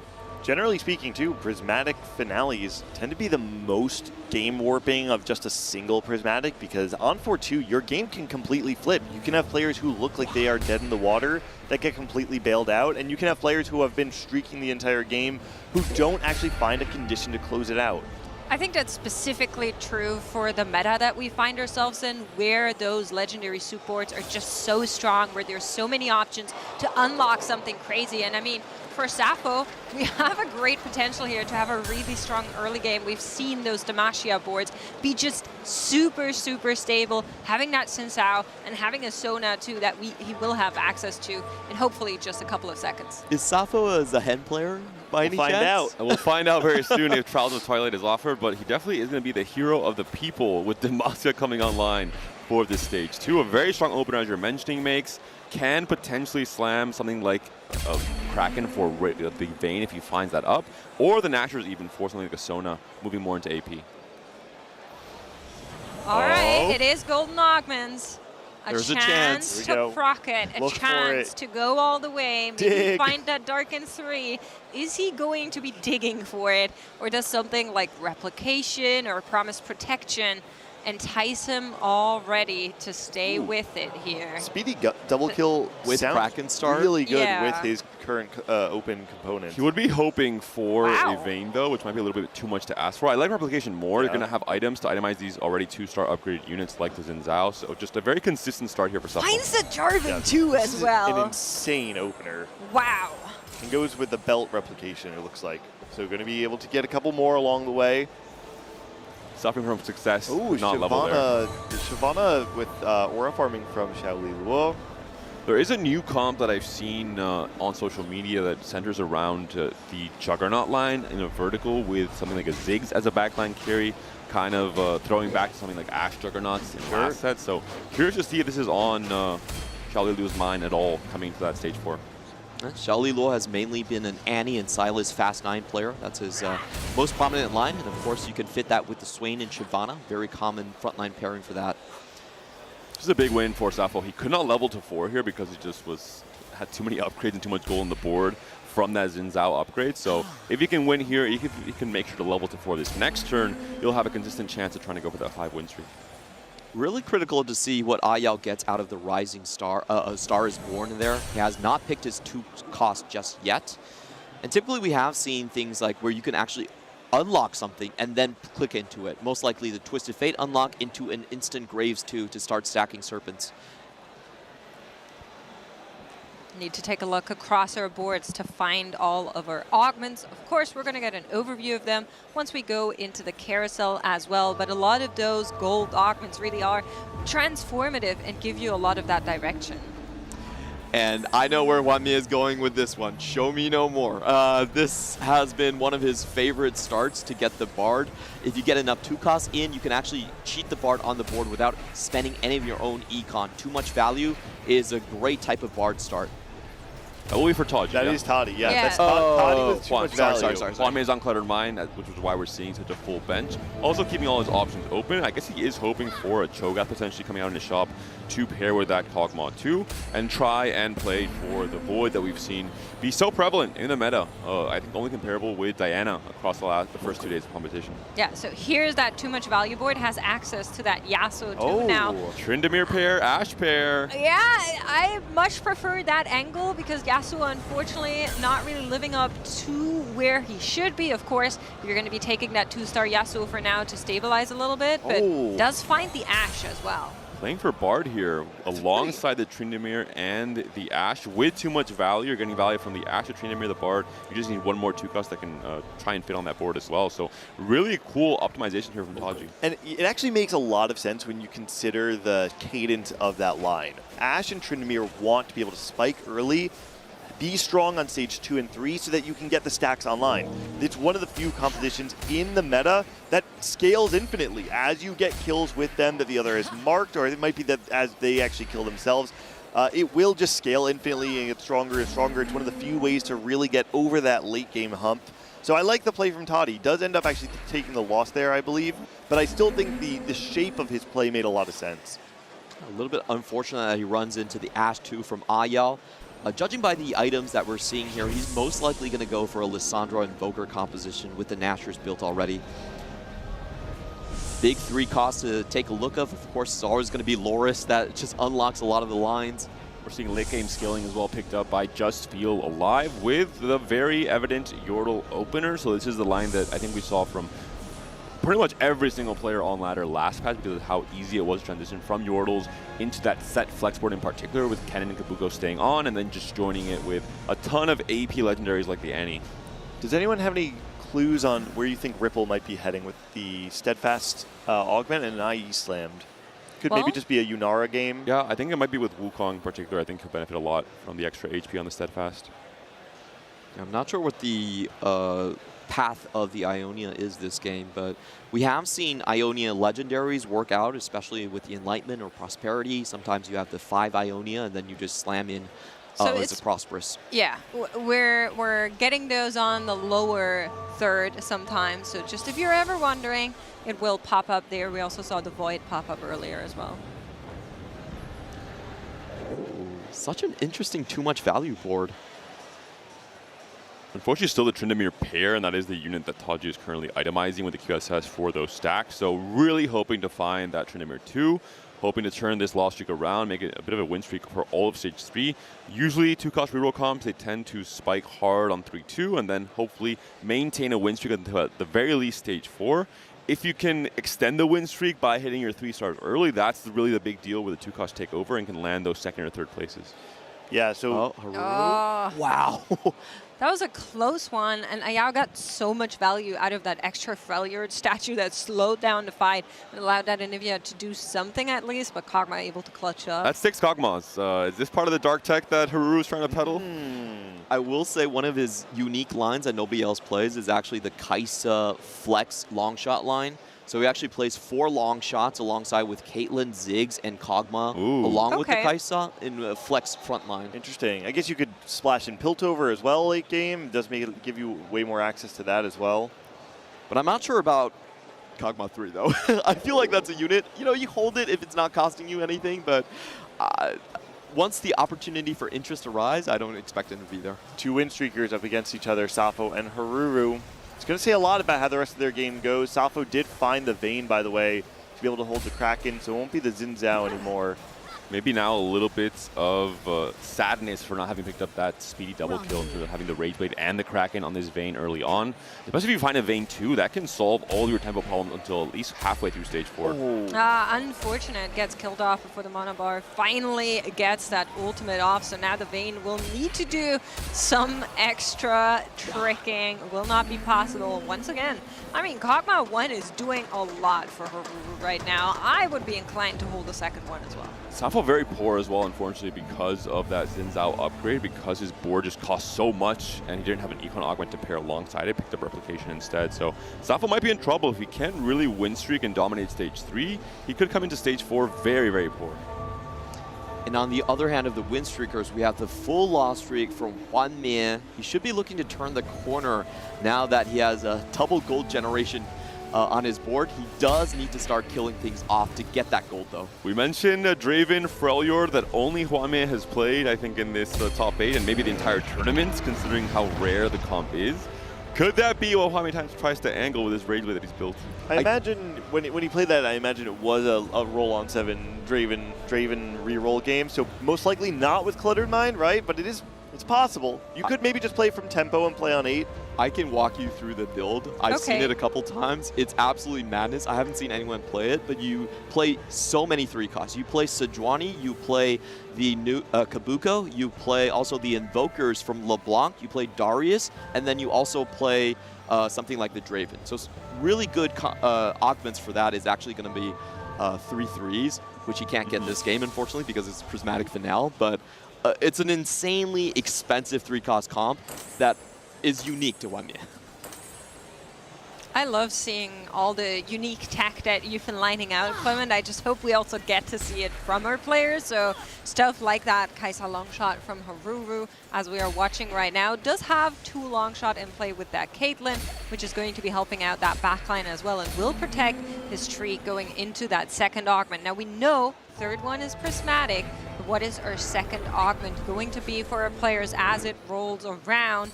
Show me the cards, and it will be golden once again. Haru has an option here to try and take something with immediate board power, or to maybe wait a little bit if you take Replication. Clement is getting really excited, gang. What do you see? He has to roll for forward thinking. He's level 6 already, full HP, best scenario possible. Let's go. I think it does kind of depend on your approach to the game, right? Because there's a world where you do just play for immediate power, play tempo, try to preserve a top 4 in the early parts of the game. If you're in check, it's a different story. It will be Magic Roll. His units have gotten bigger. I really like the setup with the Cho'Gath here, with the Spirit Visage helping heal all these melee units that are walking up around the Cho'Gath, and with every unit on the opponent's side wrapping around it. So getting the maximum possible value from this item alongside the Augment choice on 2-1. Another very popular augment is that magic roll. A lot of our players have been clicking it. Our stat team informed us. And we see another fan favorite seal from Fate being picked up here by Just Feel Alive, has picked up that bow, currently sitting on the Tristana. But we of course know that something like a Belweth would love to carry that bow later on. But some of our other units, you know, a Kaisa Yunara can also make some good usage out of that bow. I feel like Just Feel Alive has kind of boxed himself into playing Kindred. He's late game scaling with perfect Kindred items. If he doesn't find that, there isn't exactly a good 5-cost carry to go for it. We'll see how much HP he can preserve with the 6 Yordle. That is going to be the key to his game plan. Big carousel coming up soon in stage 3. I think probably the most important 4-cost units we're looking at are going to be things like the Belveth, for example, in terms of spiking your Void board, especially if you've had Void in since 2-1, because on 3-5, after 8 rounds, you get the Rift Herald, you can access 6 Void pretty much immediately on that round. So things get really spicy really quick. I like the take of the Heroic Grab Bag to get the immediate tempo of making Draven 2. Hwanmie realized he needed to stop the bleeding from that early loss streak, and so he stabilizes with this upgraded 3-cost. Already has a strong front line. You can see it here between the Bruisers and the Wardens. I believe with a Xin Zhao 2 as well. And so Hwanmie wants to be able to streak through the rest of the stage, and then when we go to stage 4, he'll have to decide exactly where he wants to land. The Heroic Grab Bag typically lends itself more towards reroll, but with the Cluttered Mind, it feels a little bit more weighted towards the fast 8 composition. So I'm curious to see exactly where he goes with this. I'm also curious where Ripple is standing, because last time we checked, he had a pretty open board. He hadn't really locked himself into something, as some of our other players have done. So let's take a look. He's on the other side here, and we have seen the slam on the IE already. That has been accompanied by a Rage Blade now. Misfortune for Xiao Li Luo would be massive here. Easiest unlock into 7 Bilgewater to start getting those massive items in the Citrus and the Barnacles. Let's see if he can get it, or if someone will play Deny for him. Oh, he's thinking about it. Doesn't want it. Goes for belt instead. Just plays for belt. Really valuing the item component over the units. Maybe we'll have access to MF, or already has access to MF in maybe his the shop. Bilgewater shop, so has maybe on an easier path to get there, and values just the general BIS on his units later on in stage 4. Curious to see also the Tryndamere Ashe player. I believe that was Taji, if he has rolled fairly deep, if he's used those too much value and those Bard rolls. 7 Bilgewater is now online for Xiao Li Luo, as we mentioned, Clement, and he has the Shyvana coming in already with aura farming in stage 4, so it's going to be a really scary board to face. Okay, so Toddy is on a 6 loss streak right now. We can see him using a lot of those rerolls. How many Tryndameres do we have right now? Looks like just 5, and then we have 7 Ashes.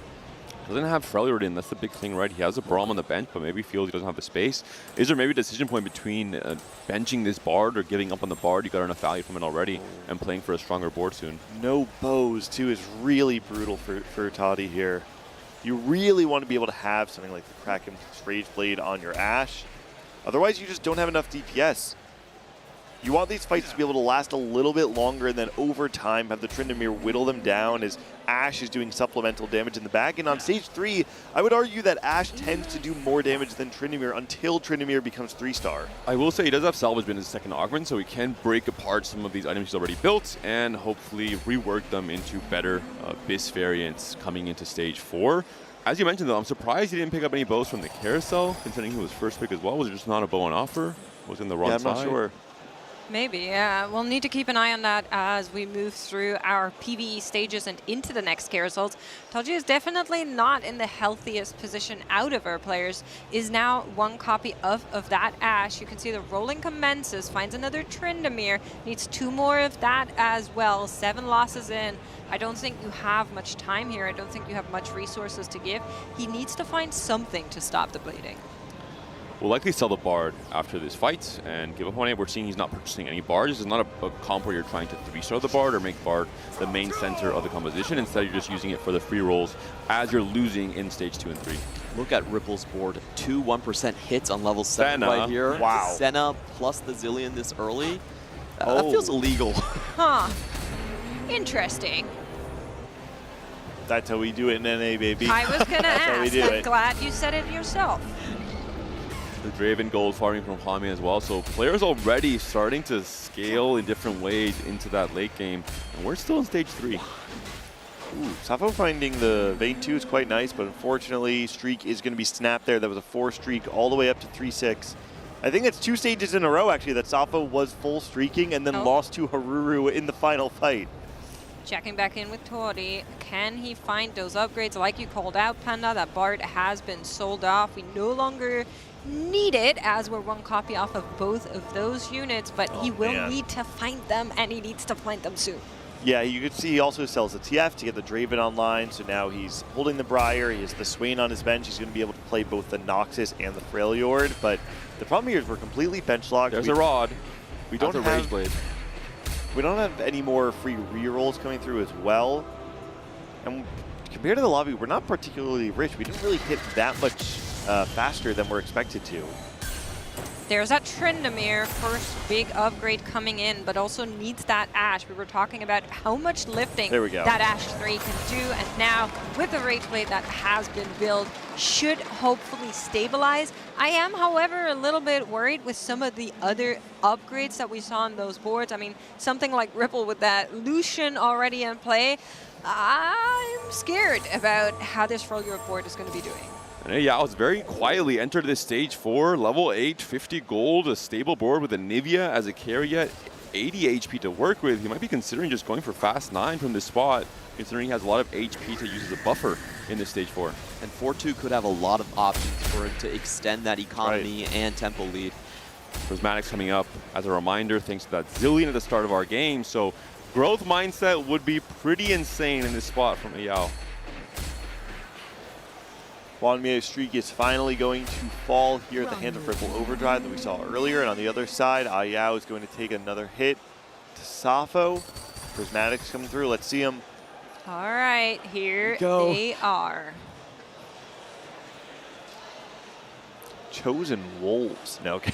I was. Don't tempt him. Don't. A man can Well, dream. he re-rolled it and then insta-clicked, and you know sometimes players actually see something and insta-click it, but he just checked what's behind that other door and then decided to go another way. Saw the jeweled Lotus pickup, which is actually insane with the Nashor's build already without having the JG by itself on the Nivea, so can be a really strong AP board setup.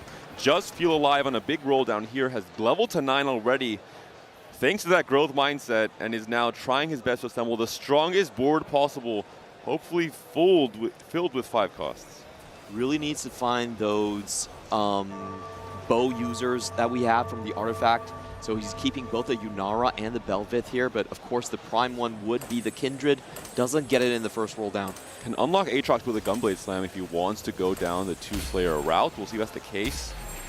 Yep, gonna go for the Gunblade Slam, so Aatrox will be coming onto this board, and this could be just a kind of Slayer Juggernaut flex board, maybe capping out alongside Azir and Mel, with Ambessa coming in for Vanquisher and the Fiddle coming in as well. Having the Aatrox online will allow us to heal up as we're winning, which is important when you're 22 HP. If you can get to a place where you are 3 lives instead of 2, that's a pretty huge break point. But sitting at just 22 HP does mean that we don't really have the opportunity to sack, and we don't really have enough gold to make our board that much stronger immediately. So we're going to have to check back in with Just Feel Alive in a little bit. Xiao Liluo taking Call to Chaos. Not really sure what he got out of that, but he does have the Shyvana 2 online on this round. I believe it was TG's. Oh, okay. On the right-hand side, we're seeing Haruru, and we were talking about that Kai'Sa, that 4-long shot that you called out, Clement. Kai'Sa finally has entered the board. He's already on a 3-win streak, so that is looking very promising for our APAC representative. And this stage is where you kind of figure out who's going to be staying on level 8 for a long time, who's going to go into that Fast 9 board. The Fast 9 boards, typically they will need more rounds to ramp up. So if you run into them, it feels a lot better. You get that tempo. And this Fizz is an absolute menace at the start of this stage 4 when there's still usually 1-star copies of these 4 and 5 costs in the backline. He's able to snipe a lot of them down. Oof. And a big win for Xiao Lilu, who is on the lower end of the HP spectrum coming into the stage 4. Something I would like to see from Ripple is actually swapping his Senna positioning to be on the side that Set returned from. There's a lot of times where that Sunning can be on that Senna, and having the Set come in and bring that off is going to be huge. We were talking about Just Feel Alive's necessity to find that Kindred. Unfortunately, none on that carousel here. None on his board either. Is currently playing that Yunara instead of that Velvet that we saw earlier. But only 10 HP. He can't have any more losses right now. And Just Feel Alive didn't have Slayer in, I'm pretty sure, when he had the Gunblade Slam on the Velvet, which is why you need to have both the Dark Bow, the Gunblade, and 2 Slayer to unlock Aatrox on that same turn. Oh, it is actually going to be the Freljord Draven. So this is the build that actually got a lot stronger recently. Bronze for Life is actually its best augment because everything fits together so nicely. And Darius was recently buffed in the recent patch. It's actually a huge buff to the healing and the attack damage, very underutilized as a main tank. Unfortunately, not going to be able to fill up the bench, so we're going to lose some Cluttered Mind value for a couple turns as we finish up the board, but at least Wanmie leveraging the econ that he's had all game long to upgrade most of that reroll board. Check this out. So sitting on 2 Yunaras, no Kindred. We sold off that Belveth earlier on. Has Sappho up against himself, which I think at the current time is probably one of the favored players to roll into, as he hasn't found that full upgrade just yet. But it's by no means going to be an easy way out from here for Just Feel Alive, and he needs to get through that board first. Hopefully the Swain can keep tanking here and allow the Yunara to stay just unattacked. The Kindred was found. There is one copy of Kindred we're seeing on the board here, just barely found in that last second. All right. And that could be the pivotal factor there. But there's some strong boards coming together here. Some players are even going 9, going to spike even more. I'm not sure if Just Feel Alive has what it takes to, well, stay alive in this game 1, considering that his board is not really upgraded. He needs to find so many more copies, doesn't have that much gold to work with. Quite frankly, he nearly lost to a Lux 1 and a Vayne 2 on the other side of that board, so I think it's looking quite bad for Just Feel Alive right now. If he runs into Shalilul, I feel like that's going to be an 8th place. Even the Fizz can wreak havoc on that Kindred 1, that Yunara 1 in the backline. Oh, and I jinxed it. You jinxed it indeed. Oh, my APAC boys. Well, you have 3 of them, so... Maybe the Swain stun could be impactful here in saving these Kindred. Kindred herself, of course, has some survivability in her kit. Invincibility, really, for a few short seconds. Fizz is going to jump away, so the Kindred will be able to free fire without too much concern from the opponent. There is the Shyvana 2 with the TG on it, which is going to be very powerful, but it's going to fall, and the Kindred gets another key ult on that front line, so the front lines will stay alive for just a little bit longer, but no. There's just not enough juice there, and unfortunately, Just Feel Alive will go 8th in game number 1. Listen, the truth of the matter is someone has to. Somebody needs to go 8th, and we've seen players come back from that. The big question here is, do you have the mental capacity, do you have the mental stamina and strength to shrug something like this off? He needs to go back in there and get high placements to make sure he's in a good place for check. And do you have the APM capacity to go for the Silas unlock, to play for the Annie Flex board? I'm sure every single player around the globe has put in the time, has put in the practice to accomplish this, Ayao himself included. We'll see how he can execute on this roll down, considering he's now down to 22 HP. Absolutely has to work for him. Where are those Annies? That's the key component to this entire board. He's also sitting on 2 Garens and 2 Luxes, I believe. So also not that far away from Silas. I think he might be playing the Disruptor version instead, has now hit both the Azir and the Seraphine too, so playing more alongside the Vi for Piltover and the usual frontline flex with Swain and Nico added on. Still rolling down, goes all the way, tries to find those final upgrades that would be so big. Swain is huge. Swain does come. Just pretend that Lux is a tank. Yeah, I was thinking about that. It's the Rai special from last set. She might as well be for right now. Ripple just ending up with a Ionia Legendary board here, flexing a couple of units in. Of course, he had the easiest way to a sort of fast 9 board, still pretty healthy here, but no backline upgrades against that Swain. Could Ayao pull one through? Seraphine was really clutch there. Even without items, that wave came through and cleaned up the backline. Tibbers lasted for just long enough. I really like Ripple's approach, by the way. He's going to be doing his roll down now. He's been holding on to that Zillion all game long to make it cheaper. He let everybody else upgrade their level 9 boards. He's playing around Zed. No one else is. So they take the 5 cost out of his pool. He's able to get the upgraded Yunara, able to find the upgraded set, and go 9 with a significant amount of money. I love how slowly he played this game. Let other people have their turn first. Recognized when it was his turn to spike. And how greedy as well. He might even consider trying to play around Ornn as late as stage 5-2 to try and farm an artifact to reach that next cap. The set with a Radiant TG, I'm excited to see what he's going to do here with a red buff, attack speed as well added on once he comes back from the sit-ups. Yeah, working out is important, and also it makes you bigger as he is going to go into that backline sometime soon. Doesn't even need to do the sit-ups. We don't need to see him go. Guys, the fight's over. Like, you guys finished without me? Nice. We will see Yao take another hit there by the hand of Zhao Li Luo. And Hwanmei, who was playing around this Cluttered Mind reroll board, pretty unique line. I will say this feels very Hwanmei to me. This is a player who has been known, I think, to play a little bit against the grain for a long time. You think of one of the old school greats, that's truly what he is, right? He makes it to the Set 5 championship. The way in which he won the Set 5 championship itself was playing an off-meta line, playing around, I forget exactly what it was called. It was like the Dawnbringer Legionnaires, that's what it was. Hwanmei has forged his own path in TFT up to this point in time. To see him start Championship Sunday with this almost like the tension of the Cluttered Mind plus Heroic grab bag into a level 7 reroll line feels very Hwanmei.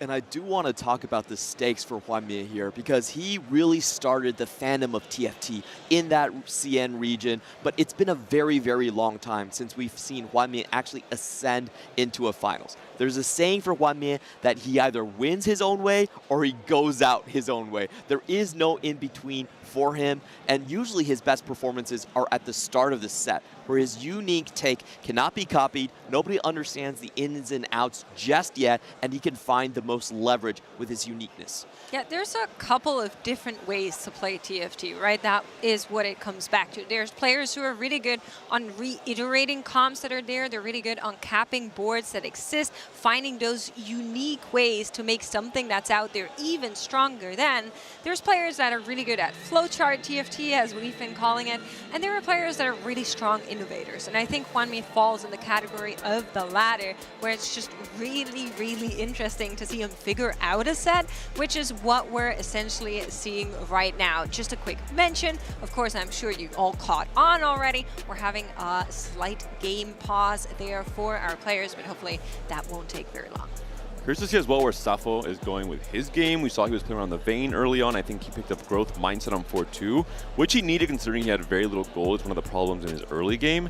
Growth Mindset does work best when you have a lot of gold to pump into it, or at least you kind of have this win more condition with Growth Mindset. Maybe he can make it to 9. I'm not sure if he's going to play around Vertical Demacia with something like a Kai'Sa, Vayne, Lux trio carry, maybe even with Silas coming online if you have enough gold to go for that and sell off the Garen and Lux in the late game. I'm really curious. We haven't seen too much Vayne on broadcast. It was just Zyko yesterday who went for the full-on reroll on 7, but Vayne can also just be an item carrier sometimes, moving on to that level 9 instead. I do think that speaks a little bit to the flexibility of the set. Traditionally, when we've seen past sets, people are playing into verticals. You're pretty locked into exactly what you're playing. You can load it into your team planner and you know every single unit that will end on your board. I think Safo, despite playing into the verticals, is showcasing the limited flexibility that you do have and how you can show skill expression within that. The Freljord rerollers, both on their last lives. Taji and Hwanmei have to fight to stay alive. Hwanmei with 16 HP at 5-2 might be good enough unless he takes an absolutely massive hit here. No Curse Crown players in this lobby, unlike the Carousel of Chaos. Aya also on his last legs right here, but does get the Silas in with an Annie fully itemized and, of course, a Senna 2 to back it off. I still think that perhaps the Fast 9 is Tryndamere. He's on the back line. The entire front line from Aya just crumbles. The Tryndamere and the Ashe are able to do enough damage. And even though it does ramp up a little bit, there's just not enough left in the tank. Aya will be falling in 7th place. Not the best start for APAC. Haruru still very healthy and alive in that first place position rather in the HP standing. So high hope still for him as a competitor coming into this stage 6 very soon. And 4th through 6 extremely tight there. Leaves less than 10 between those 3 placements. So we'll have to keep our eye on the next 2 fights that will have very large implications for our point standings. We see Safo is still going to be on Garen 1, and Garen is currently the main tank with that Vertical Demacia setup for Safo. We'll have to see if he wants to take the risk of going for Garen 2, selling off his 2 most important units to play for a Silas if he has enough gold to maybe either repurchase them or pivot the board entirely into 5 costs. Yeah, I think a problem for him is he's getting contested on the Kai'Sa and has to use Lux as a secondary carry. It's usually a bit less optimal for the composition. One thing going for him is he had a very early Galio unlock. We saw that already on stage 4. So maybe there's some hidden juice, some items like the triple dragon claws that we saw yesterday. Who would win? Can we get Necra back in here? That was so cute. All right, let's check out if Toddy and Xiaolilu are going to survive. They're not up against each other. On the right-hand side is Sappho. Left-hand side faces Ripple Overdrive. Both of those boards are pretty darn strong. The Senna is getting attacked by that Fizz on the left-hand side. The Fizz will run away, though, and the Senna is going to be able to cast as Illusion. It will fall now, but the Set's doing push-ups and the Yunara still alive. The question is there enough damage now that the Fizz comes back to finish it off? No. Ripple will take a big hit there on the left-hand side. Same story on the right-hand side. Toddy able to take down Sappho's board, but Hwanye is actually down to 2 HP. And I think we can be very honest and open about it. In these top 8, Hwanye is the person that is favored by a lot of people here, by a lot of people that have been following TFT eSport. I think having a first game ending in those bottom 4, if that will be the case, will be a little bit of a shockwave going through our crowd. Ooh. He's just so surprised that he's actually getting contested playing this comp. It's like, wait, someone's holding Dravens and Ashes too? Yeah, you're like, what? 2 is found for Xiaolilu. It's going to be a really big hit. I believe we were able to get another unit. We had to sell something. It's going to be up against Toddy, another one of the players very, very low on HP. And there's so much effective HP for this Tryndamere to chew through to get to that Misfortune. So maybe there's just enough beef on this Bilgewater board where it might finally stop that Tryndamere in its tracks. Left-hand side, Ripple has come around to maybe take down Hwanye, and it's very much looking like it. None of the front line could hold, and that will be elimination for one of our favorites in the top 8. A big hit served to Sappho as well. Toddy also going to fall there by the hand of the Fizz, taking out that Ashe. And the Tahm Kench takedown on the Tryndamere, spits him out, farms a component, and takes a player down. I can finally share the secret CN tech. I was given this technology and I was told not to say it until someone plays it. Okay. But the way CN actually plays Bilgewater is that they keep the Fizz in, they stop buying items after the first one, and then they pure buy stats for Fizz.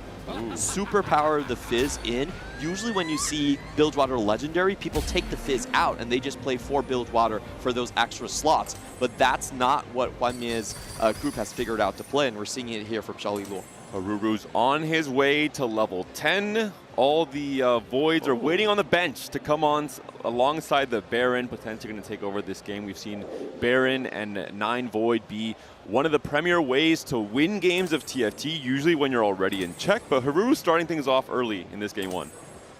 So much of it does come down to his tentpole play, using the Iron Carapace and triple tank items start to outlast all the compositions. You get stacking Shred from the Kog'Maw early on, so it was just a perfect tempo setup. He doesn't want to pull the trigger early. He wants to make sure he can go 10 and have enough gold to maybe find the Baron 2 right away as well to go for the highest cap possible. He wants to make sure he can win the game. He still has enough HP to trade off for those extra few turns of econ to make it there. Oh, watch this Fizz. It did jump onto the Kai'Sa now. It's about to jump away. It barely takes out the Kai'Sa. We still do have this zillion dealing damage, though. The Riptail is hanging on for a very long time here. But all the damage dealers for Xiaolilu are still alive. You have to imagine he's going to be able to take out that Rift Herald eventually, as we see Sappho is going to go out in 4th here. I would say a fairly strong game. After we saw his gold count coming into stage 3, he needed to find a way to cap out his board a little bit higher. He found it with growth mindset, and I think a strong top 4 for the Spanish competitor. Haruru looking primed to be able to go first, and I just want to note, going into this lobby, if you take a look at these players' career stats, Haruru is the player with the highest first place rate of this lobby. There's a Baron. We'll see how much more Haruru wants to roll. If he wants to try and play for the 2-star Baron right away, or just stay on 6 Void for now. I think with the health that you have and with how little health the other players have, it does make sense to try and preserve a little bit. You have confidence in how strong you are, and we're going to be seeing how it works out. Xiaolilu on the last life. Ripple still has 2 to give. Will need to take out Xiaolilu on the path here to try and claim a win in that first game. Is it going to work out? Background, that Misfortune is still going strong. Fizz has found the back line, but the Yunara stays alive. Unfortunately, not enough, and that will be a hit for Ripple, and Xiaolilu hanging in there by a threat. Ripple can't even play the game. He puts his things in the back line and they just all fall. It is such a hard positioning puzzle. I'm very curious to see what changes he actually can make to keep both of his backline damage dealers protected. Even the Tahm Kench is placed perfectly to deny the set from getting too much value. He's eating him the moment the set comes out, tries to knock out the rest of the board. And he's only going to be stronger and stronger as the game scales on here. So if you want to knock out Xiaolilu here, oh, Baron 2. That's a big upgrade being found there. Xiaolilu is going to face it as well as Ripple as Haruru fights 2 of those boards. He could get double elimination here. Ripple rooting for the Baron here to take out the Bilgewater board. Can he do it? It's been his most played and most favorite composition. Maybe it's back to repay the favors. Ripple taking a hit is going to be eliminated. All eyes on the right-hand side as Haruru watches his ghost copy deal with Xiaolilu's board. Is that good enough? The answer is no. Xiaolilu hangs in there. 5-win streak now for Xiaolilu, but only 1 life left, 11 HP for the CN player. If Haruru has maybe some fight RNG, some positioning on his side, that could be a first big win for the player representing Flash Wolves in this game 1. The key thing is to see what the TG gets on the next fight. If it gets perfect Baron items, he has an unitemized Baron 2 sitting right here. So TG, do you want to win the game? Those are pretty good. Those are pretty good. We also had no anti-heal on the side of Xiaolilu, so Morello being picked up is going to be a pretty big spike, especially when you're dealing with things like this Baron that will be healing up quite a bit with that Bloodthirster. Does he still have a remover for the TG onto the Volley Bear? That's going to be a pretty big spike for him. Guinsoo's plus Sterix, good Volley Bear items. I think it's not the case. I don't think he has it. I think he would have moved it by now. We'll see this Kai'Sa stays protected. The Fizz is out looking for blood, but so is the Baron coming onto the backline right away. The Misfortune also trying to stay alive in that top right corner.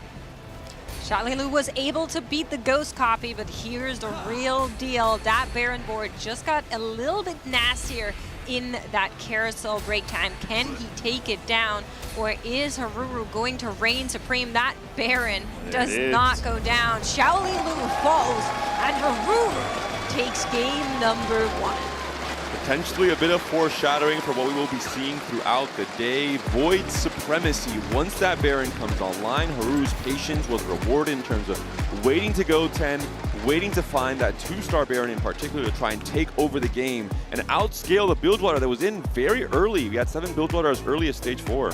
I really like the way he played the tempo of that game. He didn't actually rush for 6 Void, which is the most common way. He actually went 4 Bruiser, unlocked the Volley Bear, and used that to stabilize until he could go to level 10. So showing a lot of intricacies on how the comp is played. I think it's a great visualization of what makes Haruru one of the best first place players that we have in this lobby. It's recognizing the tempo of the field, understanding when it's your turn to spike, and I think most importantly, it kind of calls back to what you're talking about, Clement. It's this optimization of resources, recognizing that you don't need to overroll to play a cookie cutter version of the board when the options you have in front of you can still get you to that end game, because ultimately it's not about capping on 9. The question is, how can I get to level 10 most efficiently? In the end, he believes that it's the 4 Bruiser variation, and he finds a good way to cap out that way.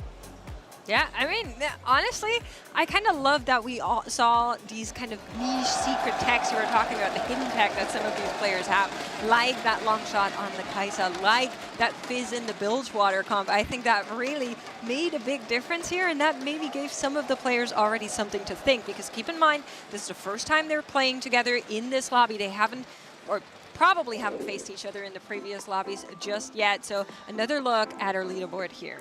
And you might consider for some of these niche comps, it's the comfort picks, but for some players, they go into niche reroll lines for the first time in the entire tournament on the most important game of the tournament up until now for them. Someone like Taji, first time playing alongside this Ashe Tryndamere reroll. Safo as well, first time playing with that Vayne as a main carry across most of that game. I want to call out that if you look at the augment selections, nearly every single player here opted into some sort of econ. Even Xiaoli Luo, who did not get a clear econ angle, did go for the Call to Chaos, which gives you potential for econ. Ripple Overdrive did not. Ripple was playing pure item augment, and we saw it represented there with a third place finish there where he had to play extremely slow. People are already level 9. He had to play level 8, slowly made his way to level 9 at 5-2, and then eventually was able to get his board online by leveraging the combat power that he got through the econ or the item augments. I will say often when we have games that end in that prismatic, those prismatics are very transformative. I feel in this game specifically, those golden augments, the first one was incredibly transformative and incredibly directional for a lot of our players. I think the tempo of this game is really fun for the rest of the lobby. The two Fast 9 players actually went 7 and 8, which shows that the competition level does not leave you room for any mistakes. You need to survive. I think in particular, Just Feel Alive is a player who I do wonder, maybe it's just my bias around the Slayer flex line. I do believe he was trying to unlock Aatrox on that one turn, but he realized he didn't have the Slayer in alongside the Bel'Veth because, especially with late game scaling, he ended up on very few 5 costs. You usually want to try and finish as many 5 costs as possible. You can really do this with the Aatrox, Mel, Mbessa, Fiddle connection, for example, with Bel'Veth as a carry as well. I do wonder if that was his intention. He felt he had no more time to put in a Slayer that was not going to be strong enough when he's on 1 life.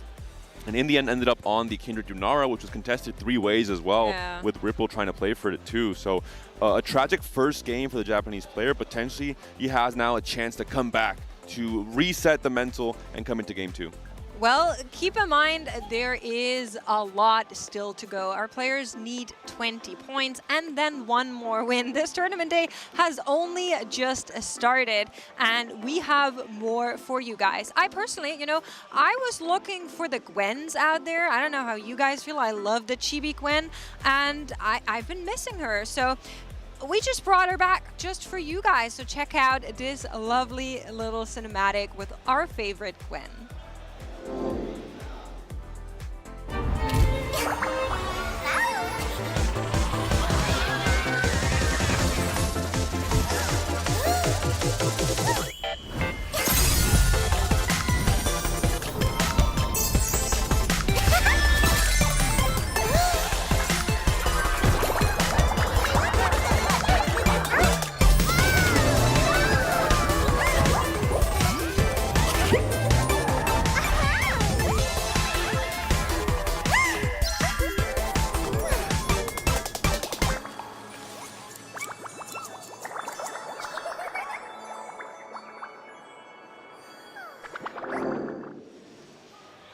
Yeah, she is coming your way, so stay tuned. I'm going to be spending a lot of money on that one, so I'm really excited. I love Gwen. I think she's one of the best chibis just permanently, so really cool to see her make her stand on the TFT Paris Open as well. We have a cosplayer that's dressed up as her. It's gorgeous. Very, very cool. So cute. Louis Lau and the team from the cosmetics side always do such a great job in integrating the cultural moments, the fact that we're in Paris here as well to really highlight that across this entire weekend.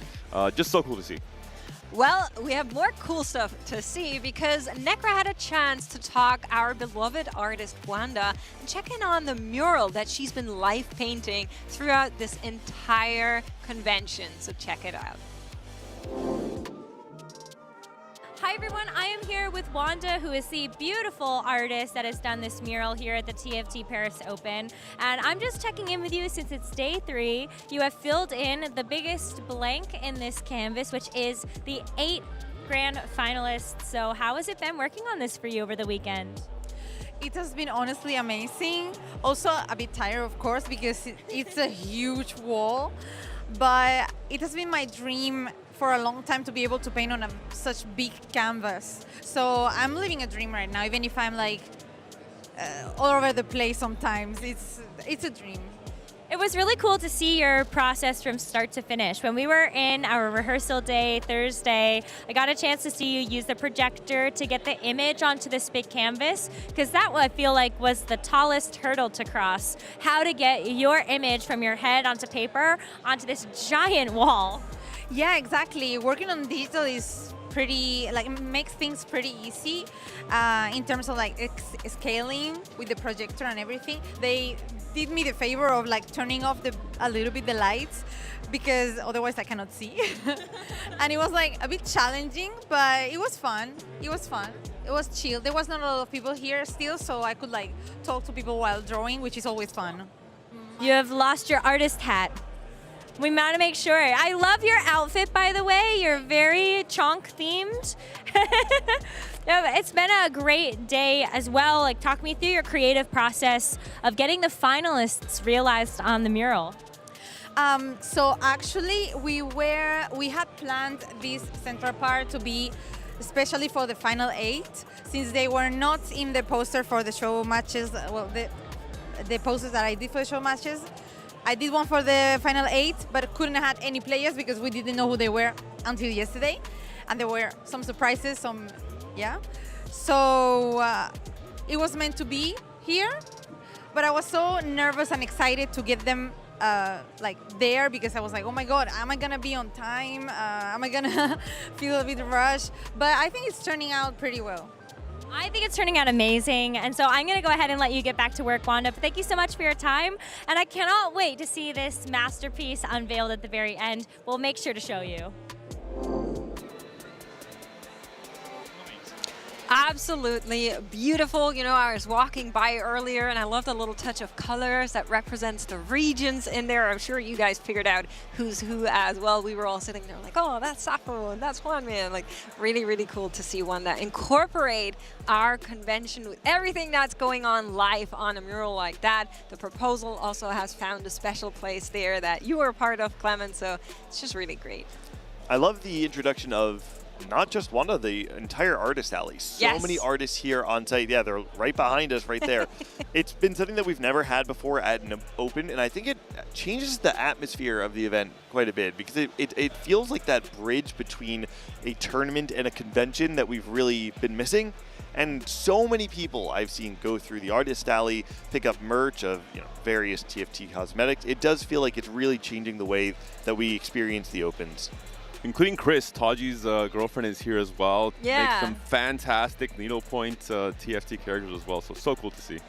And with that, we are going to be going back into the game. Game number 2 is ready for our finalists here at the TFT Paris Open. And well, there's a lot of stuff to do outside of the competitive aspect. This is where you want to be right now. We're going to be going in with Draven.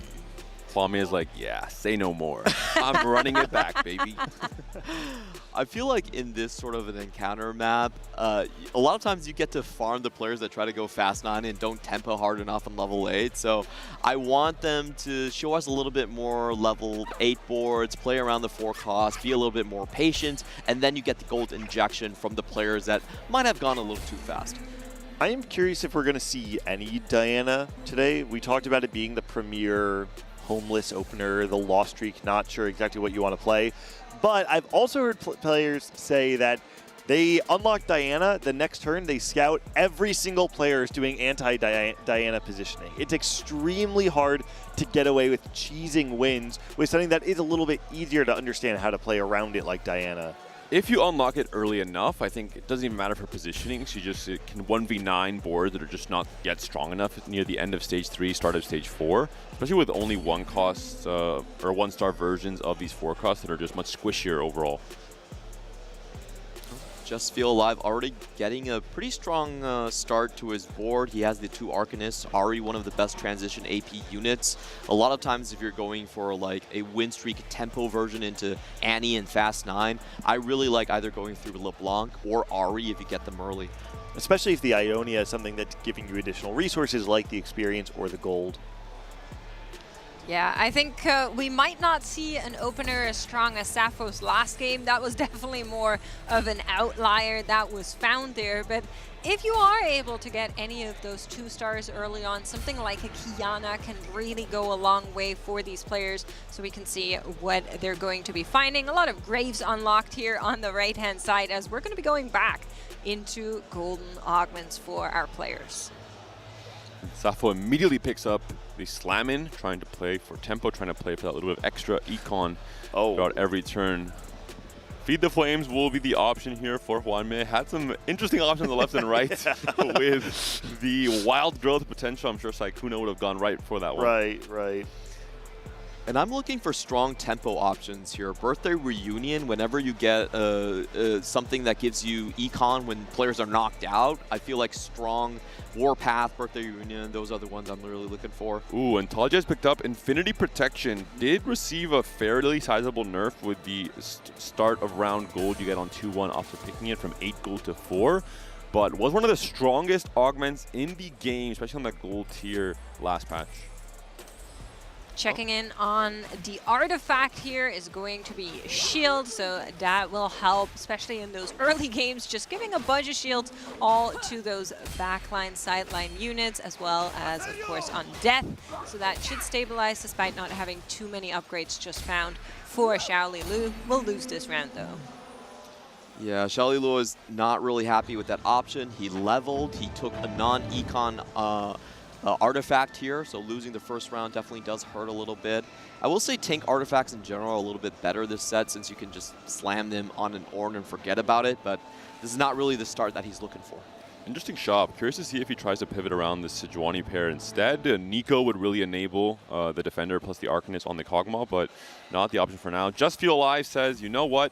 I need to take some big risks. Going to be making 40 gold on 2-2 to try and turn that 8th place around and go for a higher finish in this game too. I really like this. I think that it's important if you go 8th in game number 1 that you don't discount your own plan. Confidence is so important, not only in TFT, but when you're playing on the international stage. I think if Just Feel Alive were to go into game 2 saying that if I do not have a spot to play greedy, then I'm not going to be willing to play that same way as I did game 1 because of the result, then all of a sudden the entire game plan does fall apart. You have to play the way that you want to play TFT. He picked up Advanced Loan. I think he might be considering playing for Ash Tryndamere reroll and rolling down heavily on 3-2. He did have a cloak, a belt, and a bow open, so that could be the chance to have Prio on this carousel, pretty much open for it, not play for Bard like we saw from Taji, too much value, but instead stabilize around Ash Tryndamere on 3-2 in particular. It also could be Diana and rolling on 7 for Leona 2 on 3-5.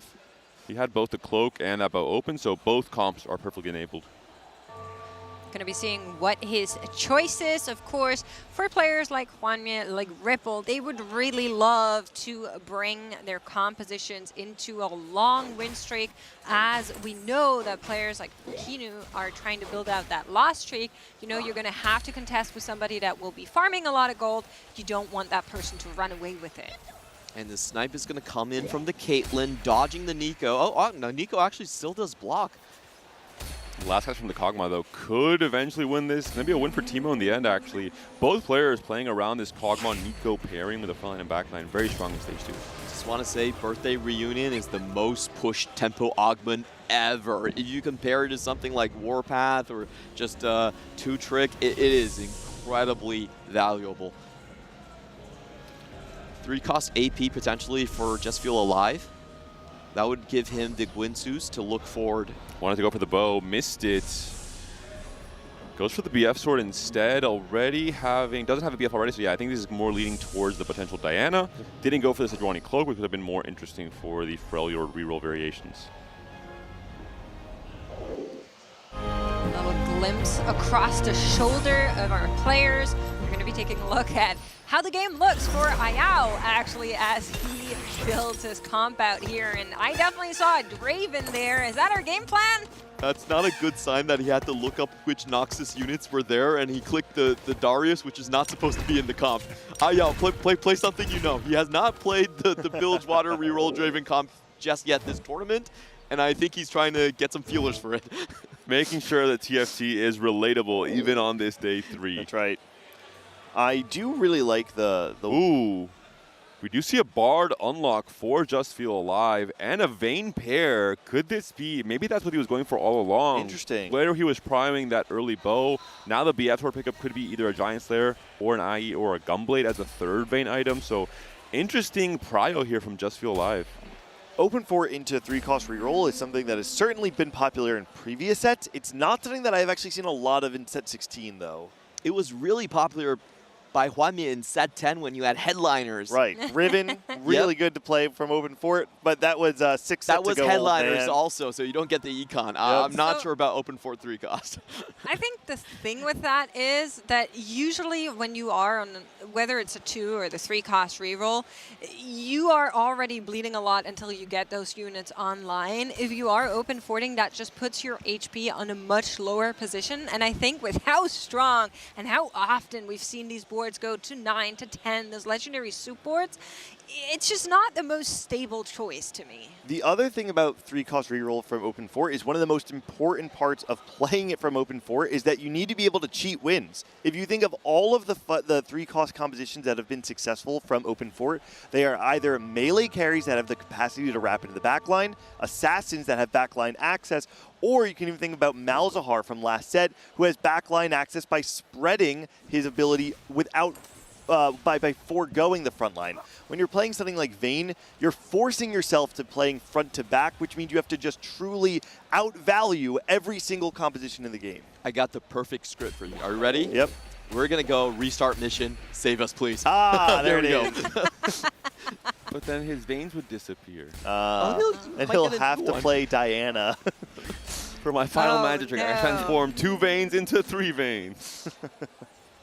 Draven pair here for Ripple decides not to go for it. Probably scouted, saw Ayao's spot and said, you know what, not the best idea. Maybe some regret now, having found the Sejuani 2-star as early as 2-7.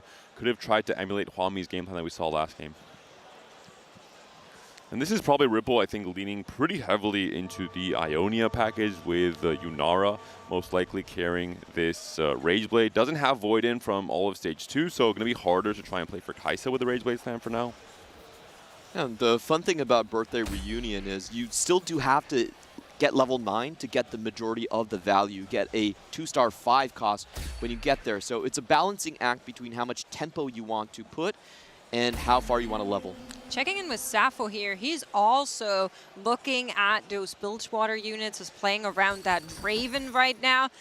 It's giving me a little bit of a worrying looking across our lobby. Really good orb drops as well. Picked up the Cho'Gath, opted not to buy that final copy. Gets that early Swain as well for this Noxus setup with the Draven. Really strong and beneficial PvE round there for Sappho, who is on slamming, who is on a bit of a win streak, not quite as dominant as Ripple, but trying to push for that level 8 as quickly as possible.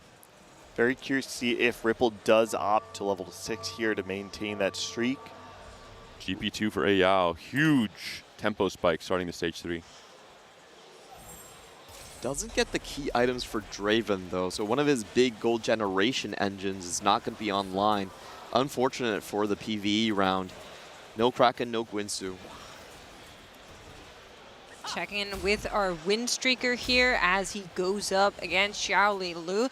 This might be the end of it. Maybe that Alawi looks very strong, but yeah, there's no one really here to back her up. She is going to be falling.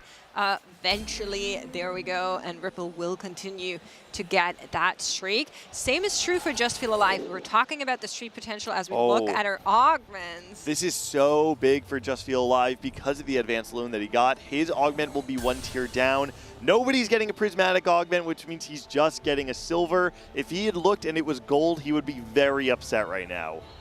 Sitting still only on that Vayne pair. Has gone to 7 as early as 3-2, using those Bard free rolls to play for that Vayne 2 right away. So this is a very early level 7. Usually some players would be patient and wait for that 3-5 spike.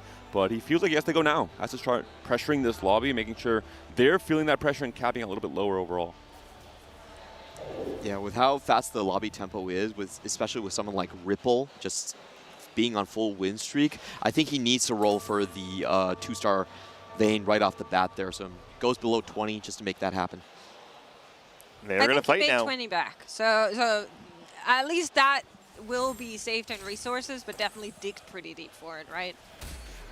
Great timing from Just Feel Alive, knowing that Ripple was in his pool. He does end up hitting him. So this is a great opportunity for Just Feel Alive to slow down Ripple before he gets too far ahead.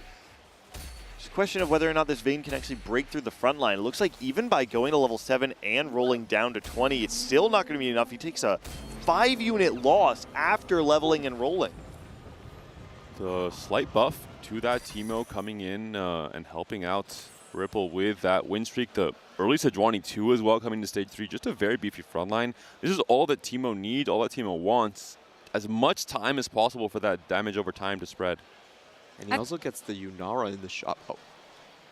I think we should check in on Haruru whenever we get a chance, because of course he did win that first game, and a position to get a high placement here in the next game will put him in a great spot to make check. So let's see how this board is looking. We're currently playing around those long shots in the background there. That Kog'Maw 2 doing a lot of lifting. And we have Piltover online. I'll just say I think the Baron is already tunneling. You think he's digging his way to Haruru? Yeah. He said, say no more, Haruru. I'm on my way. This is the Haruru fan experience. He typically plays his own way. He has his own special brand of transitions. And if he wins, it's great. If he loses, he's still going to play the same brand. Very similar to kind of like a Wanmian. Snaps Ripple's streak here, which is pretty important. So he was also on a win streak and ends Ripple's in the same turn. And for Just Feel Alive, was that a win? Slight win for Taji there, it looked like, against Sappho. Yep, and Just Feel Alive does take another loss there. So he's going to an 8-loss streak. It's exactly like you talked about. He just doesn't have the front line to actually keep that Vayne from ramping. That is the risk of playing a front line, back line, 3-cost reroll from Open Fort. You don't have the tempo. You don't have the ability to sneak out wins. And if you don't actually just outvalue your opponent, you are going to take those losses. Big 4-cost pickups here. The Wukong going out to Shaoli Luo. We see as well Huamie with the Taric pickup, so some little bit of extra tankiness joining these front lines, trying to buy more time for these carries to do their thing. And the rest of his stage 3. For Just Feel Alive in particular, this is the player that we talked about mentally. How does he come into this game? 2 went 8th in that first game, couldn't quite transition into that level 9 board. Now feels the pressure of, yes, it is checkmate. Yes, potentially I have time until game 6 or 7 to catch up, but you can't go 8th twice in a row. Just from a mental perspective, it's very hard to come back from that. Isn't able to hit the Loris too. That was what he was digging for to kind of stabilize his front line. Rolled quite deep for it and ended up just selling part of the pair.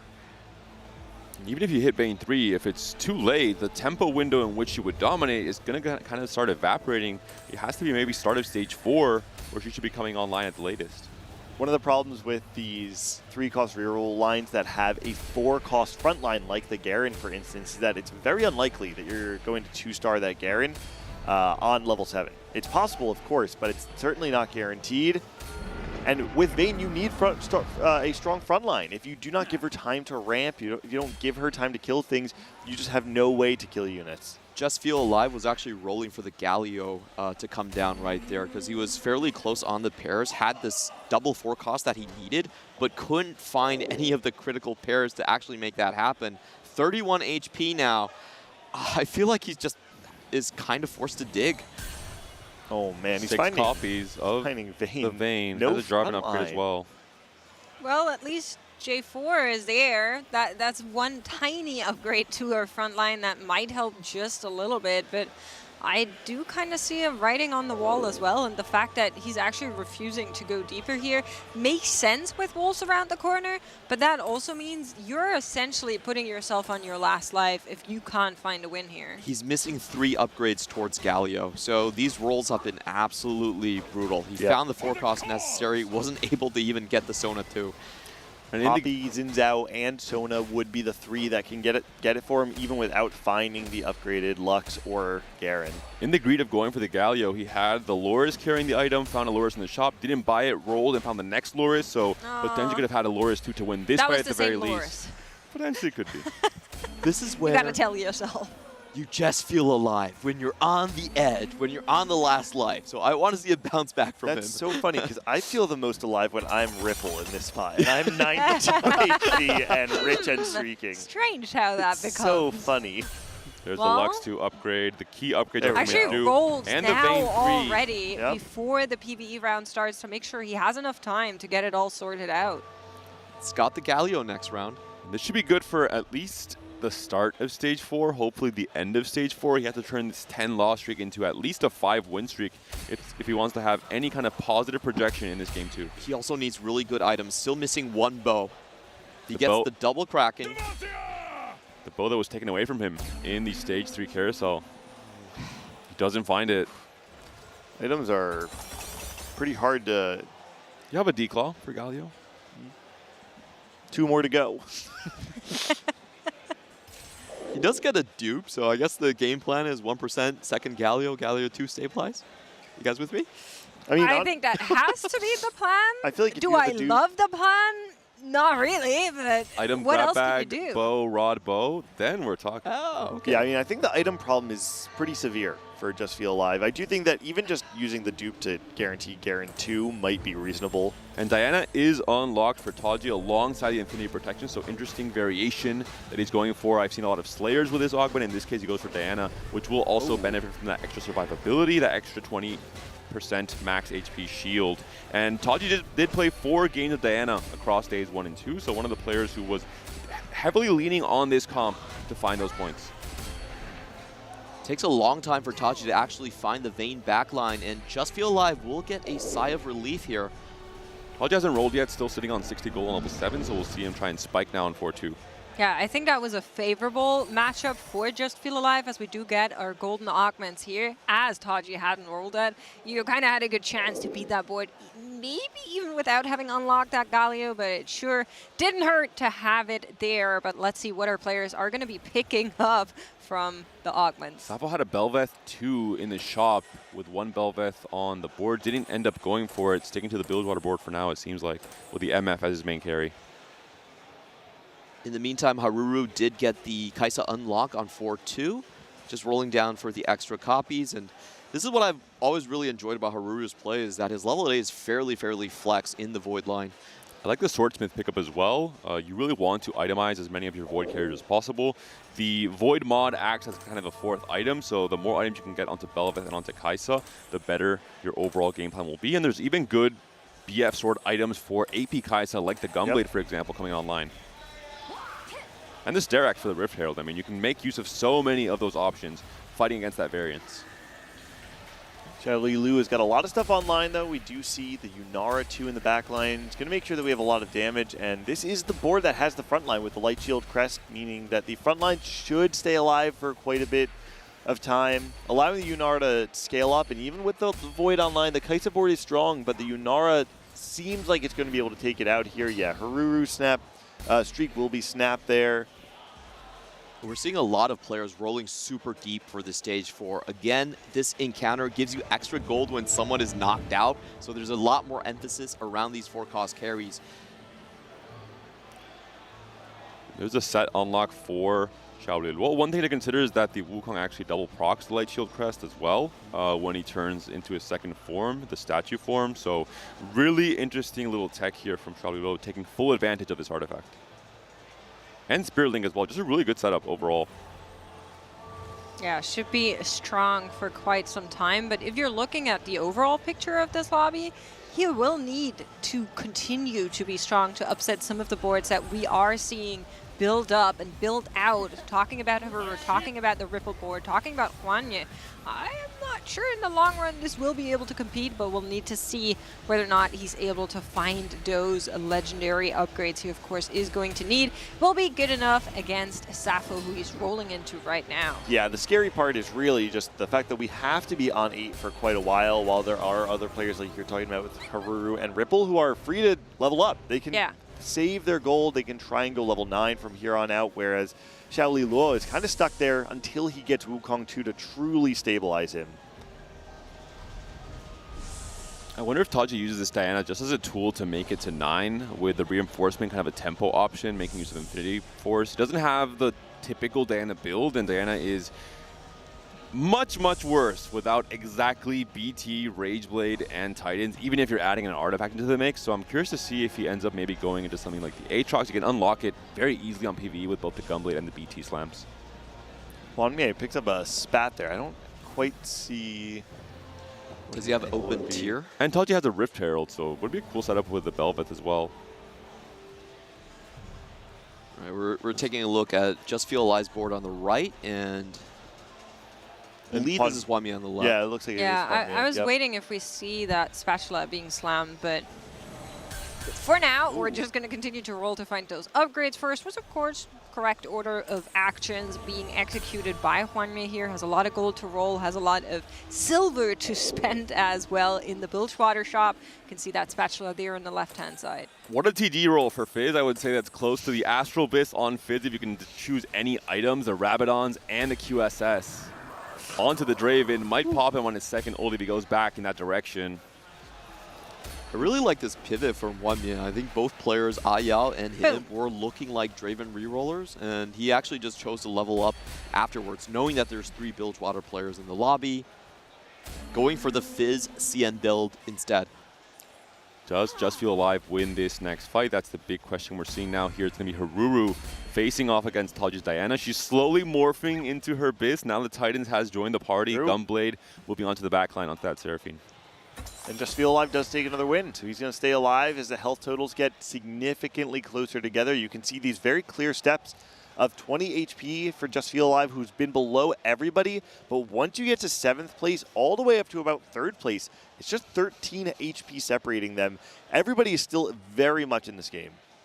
I'm a little bit worried for Ayao because we did see the board on the opposite side just now, and we're checking in with the gold value. And both Safu, Ayao, as well as Xiaoli Lu, they don't have a lot of gold to give, and they're not on all their upgrades just yet. Safu just found that Misfortune 2, which was huge. For Ayao, a lot of those 3 stars that his comp centers around on are not on the board just yet. And with 0 gold to make any moves, you're kind of caught between a rock and a hard place. I was worried when he clicked on Darius in the team planner. I was like, no. That's not how that works. Yeah, it's the Prior. So I think he knew that the game plan was going to be heavily contested, but Draven low roll definitely kind of sunk his chances in this one. And Just Feel Alive has accomplished his little side quest, the unlock in terms of staying alive in this game too, which is winning 5 fights in stage 4. He absolutely needed it after that 10 loss streak coming into the start of this game. This is going to be a critical PvE round for Ripple. He does have a lot of gold, so he should have no problem going 9. Never mind, he actually wants items. I thought he might need a little bit more gold to get that free 5 cost unlocked. Looking at Haru as well, I mean, deja vu, foreshadowing of what we are going to see to come as well. Has the BT Sterax on the volley. I have to assume that will be on a Baron by the time this game is over. He's level H, 56 gold, and maybe just waiting for eliminations. Draven encounter means that you'll have a drip feed of gold throughout all of stage 5 if he stays as strong as he is right now. I want to see if Ripple does decide to sack one more round. We saw him slow play it quite a bit last game, but no, he's going to decide to roll down right now, get the upgraded 5 cost from that Birthday Reunion, finds a Kindred 2. He didn't unlock Set, unfortunately, it seems like, which is, I think, a mistake considering he is playing around the Kabuko Cannon frontline variation of Fast 9 Flex alongside the Wukong added in as well. So might have to play for some unoptimal positioning in this fight on 5-1 to try and unlock Set now.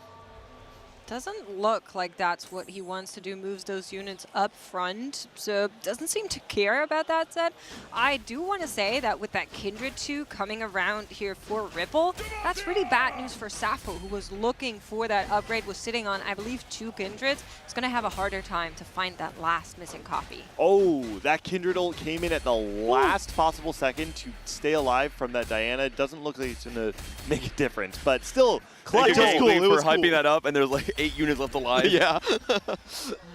I saw the moment, though. I saw the vision. You gotta, give some respect to that Kindred. It was a tough turn for Ripple. It seems like he had so much on his plate. He was also trying to go for the Silas unlock, holding on to Luxes and Garens, finds the Annie 2 at the very least. And now maybe he doesn't have the HP or the life to sacrifice for a Set unlock, so we'll see if he plays for just a Silas or on a 4 Arc and a Shell. Yeah, leveling on 5-1, it's so scary because you neither get the additional time of rolling on PvE, nor do you get the perfect breakpoint plus the additional interest of rolling on 5-2. And when you roll down on 5-1 and miss, it can put you in a very tricky spot. You basically lost the benefits of either of the of any of the other options, and going forward, you have no money left. He definitely took a gambit with malicious monetization, and I don't think he actually found that much value on stage 4. No, he 5 lost on stage 4. Oh, okay, never mind. That's one of the tragic outcomes. At the very least, we hope he killed off some units, but Ripple now potentially on his last life, 14 HP, facing off against a Draven 3, a GP3 who look just so tanky and so strong as well. Ripple taken out in 8th place for this game number 2, trying to juggle so many different things moving into this stage 5, couldn't quite execute to perfection on that transition. Set 16 can be so punishing because of how ambitious you need to be sometimes. There are unlocks to keep track of, there are the actual pivots, the moving of the items, and playing around the birthday reunion, he had to react to what it was he was actually getting from his orb. I just want to say sorry to Ayao. You actually pulled it through. We kind of doubted your game plan, but everything's online here. You actually forced Hwan-Min off of his spot. Hwan-Min never goes off his spot at the start of tournaments. That's what he's known for, but he was able to make the world champion stand aside. And Loris 3, I think, is an underrated tank, especially at 3-star. Indomitable Will, Warmog, Stoneplate, and an insane setup. Can also really punish some positioning when he's moving back tanks, can allow something like the GP to move forward and get those barrels onto the backline as we're seeing here. So, good news and bad news. Good news, we found a lot of those upgrades, and our Draven is going to farm Look at his the GP. money as well. He's in the kitchen. Yeah. Bad news, we don't have any money as of right now, and any loss that comes our way, and it is looking like that's going to be the case for Ayao, will be the last one. So unfortunately does get eliminated. Not good enough, not fast enough on those upgrades. Took too long, fell off unfortunately. Just Feel Alive on an 8-win streak here going into the Stage 5 carousel, and we've talked a lot about how this front-to-back composition does need to just outvalue, and he was able to do so. Able to unlock the Galio, able to find the Vayne 3 extremely early, by the way, before he even upgraded his front line. And at the end of the day, the Galio was enough of a tank to allow him to win streak through stage 4, go to stage 5, find the upgrades to the Garen, and get some additional frontline in the form of the Braum and the Swain. So now he's looking in a prime position to continue this streak for the rest of the game. And like you were saying, Panda, gold is starting to flow in from those eliminations. A lot of the game plans were hinging a little bit on that gold coming back to them if they were just willing enough to invest it now. That's exactly what's happening. Safo trying to find that Kindred too. Isn't able to get it in the last final of rolls here. Only the Nautilus upgrade. This doesn't look enough. Picked up a TG on the carousel though for this Swain who had no items. Luckily has at least the Vow to allow that Swain to cast early on. Could be pivotal in this last fight. Could be what Safo needed to stay alive here. The Vayne does have QSS though, so the stun from the Swain won't be impactful here. Won't matter as much in this fight. Taking a look at where the Fizz is for Hwan-Min. It's already into the back line against Xiao Li Luo's Ionia legendary board. Clears out the left side. On the right, we're seeing that Vayne still very safe in the top left corner, moving from left to right, targeting, dishing out DPS, rolling her way to victory. Safo seems like he cannot handle the perfect gameplay from Just Feel Alive, who 10 loss streak into now a 9-win streak across stage 4 and 5, perfectly executing that 3-cost reroll game plan. There was a really pivotal move I think Just Feel Alive did, which is what Gangly called that he should do, is actually just dupe his Garen. So I think that was a key move. I would have waited for my Galio because I'm greedy like that, but I would have gone 7th. We can see waiting on the wings, Haru, level 9 with 55 gold. He has the plan outlined from the very beginning. It worked the first game. It looks like it's probably going to work again here. The question is, when we do get to level 10, when we have the Baron online, can this Vayne actually deal with that? We do have a lot of frontline with the upgraded Garen and with what we're going to have in the Braum and the Galio as well. But we've seen Baron do some crazy things this tournament. We'll see what Taji's Diana can do as well with this Affinity Protection build. No Rage Blade, no scaling into the late game of the fight for that 1v9. The Vayne does not have any healing though, so we'll see if the Diana, once she marks the Vayne, if that could go in favor of Taji. He did pick up Celestial Healing. This set, it's actually a very, very strong one because there's so many backline divers for Just Feel Alive. But he's just untouched the entire time. I guess it doesn't really matter. That He's Diana. a true ADC at this point. Not a single bit of damage has come onto that Vayne the entire fight. Good job, team. Okay, but he's going to take less of a loss than Xiaoli Luo, and so he's going to secure a 4th, so a 5th and a 4th for Toji to get reasonable placements to put you in a spot to maybe get into check for game 5 or 6 later on in the day. And the win more position here from Haruru, just benefiting off of all this extra gold, making it easier and easier to make it to 10 to find that Baron. Haruru locking in the top 3 does mean he will be the only player going into game 3 who has the potential to get into check, where the tournament could potentially end for game 4.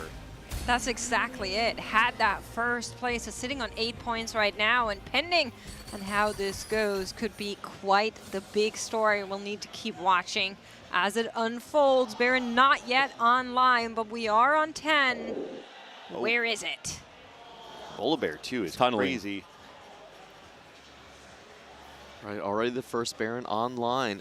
I don't see Just Feel Alive's board actually being able to take over this one. Yeah, the Vayne I think is going to struggle, especially when it comes to these single target damage dealers. The more advanced the game gets, there's more units on the board to chew through. There's more items coming onto the tanks. It's just much harder for the Vayne to do their job as a pretty much a single target carry. Let's be honest, the Lux is not going to be doing too much here. And on the other side, we have Juan Min. He does have that bilge water in, so still relying a lot on that. Is the Fizz still there? Oh no, he's actually swapped out. Yeah, it looks like he might have swapped out of that, but he does have a lot of backline there, both the MF and the Kindred too. We can actually see the Haruru board. It's going to be super close. Haruru, he's going to fall there. The Kindred cast doesn't come through in time. That could win it for Vayne, and it does. The Vayne carries the victory there. 11 win streak now for Just Feel Alive, a player who went 8th in game 1, has the potential to play for first, but does the Baron have any say in this? Wow, what a clutch up from that Vayne, being able to get the win in there, being able to put the other 2 players behind him. Keep in mind, just a couple of stages ago, we were talking about Just Feel Alive and how doomed it looked and how it might have been another 8th place. Really living up to the hype here. Just Feel Alive versus Juan Mie here. Just Feel Alive still has 1 life, but Juan Mie is on his last legs. I don't see anyone touching that Vayne though. Who's gonna stop Uzi? Okay, the Kindred cast does come through on the front line there, so important to see if any of them are able to sneak out a little bit longer. The front line is holding up for this Bilgewater board though. We're starting to see the Demacians fall, and they are making their way. But it's going to come down to whether or not the Vayne can 1v9. We saw it last time. This time it's not looking too good. Just Feel Alive is going to take his first loss after 11 rounds of winning. Down to just 1 life now. Juan Mie as well, considering we are halfway through stage 6. And Haruru could potentially come into this with 16 points if he's able to win this game as well. Has a chance to get into check after just 3 games on this day 3. That'd be massive for Haruru. He was 1 step away. The closest he ever got to attack round was a tiebreaker. So this is a proving moment for him. If he can finally get past even Juan Mie, such giants in the lobby, but who will take the second? Let's take a look here. Just Feel Alive on the bottom half. On the other side stands a Baron, but it's Baron 1 for Haruru. Can the Vayne clutch it out? Can she find the Baron first? She's onto him, trying to take him down. Will succeed, but still needs to do something about the Kai'Sa in the back line as well. The front line for that Demacia board is not doing all too much. The Vayne under pressure, and Lux will need to do it. Whoa! Everyone's alive? I will be honest and say that was the best possible fight that Just Feel Alive could have hoped for. The positioning somehow had it where the Baron was targeted by Vayne's true damage bolts from the very beginning of the fight. If Rift Herald instead tanks that damage, I think this fight will be very different. So what's happening is when the Rift Herald dashes forward, he can still take aggro before, when the Baron dashes forward, he can still take aggro before the Rift Herald. So you need to position in a way where your Rift Herald is over 1 and your Baron's actually dashing between them so that Vayne targets Rift Herald before. If the Baron had dashed to the right there instead of the left, Haruru would have won that fight. You either need to block something, perhaps making sure the Cho'Gath is next to the Rift Herald. Either way, you have to make sure Baron is protected. You don't have the gold. Baron 2, what do you sacrifice? 9 out of 10. No. We just play a second thing right there. Yep, There we go. there we go. But one That's one the bar thing. thing. Mundo 1. That Yeah, Mundo no tricks. is just there to fill the gap, okay? That's sometimes all you need. We are looking at maybe double elimination and game-ending matches for our players here. Right-hand side is Just Feel Alive going up against a Ghost Copy. On the left-hand side, one elimination will come in for sure. Rift Herald starting to fall. The Baron's still alive. We're going to get one of those shields proc. The second one left. It looks like everything is falling. Just the Feel Bilgewater Alive forward. is losing to the Ghost Copy. Everything is dead. Double him. He takes down both boards with the Bilgewater front line. Kwame has done it from a 6th place in Game 1, has climbed his way not just into the top 4, but into a victory on this Game 2. Cool, calm, and collected focus, one of the big favorites coming into this final day, has now clutched up his first victory. And we're starting to see the breadth that is in Bilgewater. Sometimes you can play around the Fizz and get the stats. Sometimes you can drop out, play more around the Legendaries. We saw him playing around the Quick Striker of the Kindred and the MF and get the additional stats like we saw in Game 1 to be able to cap out that board. Excellently played by Hwanmei to take out 2 boards that we thought were in prime contention for top 2. I will say 2 of our players are currently sitting on 11 points, which just means they're 1 point short of being able to make check in that 3rd game. It is going to be Haruru who will be in contention to maybe make check just mathematically, but he'll still need a couple of points to make that happen. Here's a question. Do you think it is too early for defense with 1 player in the lead to potentially get check going into game number 4? Is game 3 too early to say, let's make sure Haruru doesn't get there? It is because most players have a lot of ground to cover. Someone like Sapo, for example, who went 4th and then 6th, he still has to make, he can't make check this game, not even the next game most likely, so he has to play his own game. I think it's the case for most of the players here. And no one's close enough, no one's on 19 points saying, oh, I can just play denial, I can just play for griefing. Yeah, and I feel like Haruru's last round, there must have been some things that went wrong. He ended up playing 3 bruisers and also just a Nico hanging. So that kind of shows the strengths of Haruru. He's really optimizing, but when it comes down to tough moments, sometimes the APM might not be able to catch up. It was a tough spot. I mean, you have Baron 2 in your shop. The only way to get there is by selling the upgraded things you have on your board so that you can play whatever's left over in your shop. I think in those moments, you don't have a lot of time. You can't really figure out the risk reward of it. And I mean, at the end of the day, you're playing against who is probably the strongest in your lobby. So you have to very quickly decide, is it stronger to play a Baron 1 and real units or bank on the Baron 2 to take me all the way? In the end of the day, it wasn't enough. I will say, out of those first 2 games, the person with probably the biggest losses has to be a Yao. Is sitting on an overall score of 4 points with those 2 7th places, whereas the rest of our players are all standing a little bit safer around that 8, 9, 11 point score.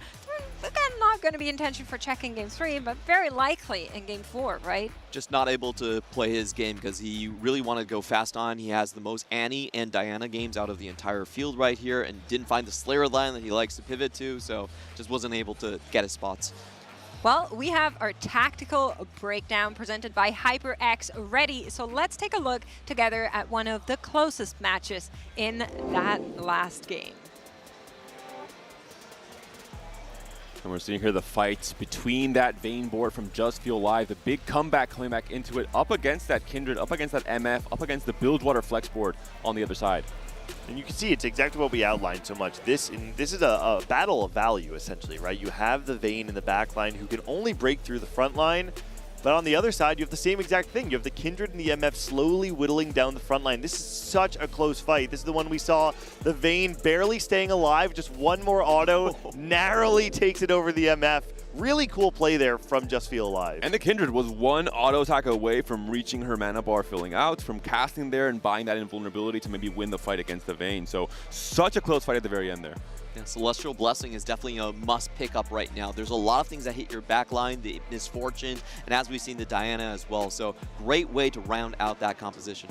You know, we've been having so much fun here at the TFT Paris Open. If you want to get in on that action as well, you can, because in the in-game shop, you can find Pengu on the terrace as well as Lechonk. I've been seeing those mascots run around. There's actually back there, Chong is dancing with Pengu. Hey, we should make a Chengu. You know? There's a mixture of both of them. But yeah, check them out, our Paris mascots in the shop. They're so cute. I don't buy very many cosmetics at all, and I will say I spent all my medallions that I've been hoarding for literal years to buy the Paris Cafe. Yeah. The first time I've ever bought a new arena.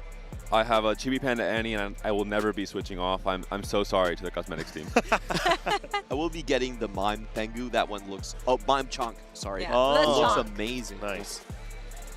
All right, you guys. Well, that's been it from us for now. We're going to be going to a quick break, but there's something very special waiting for you there. So make sure you stay tuned. We'll be right back here. You're watching the TFT Paris Open.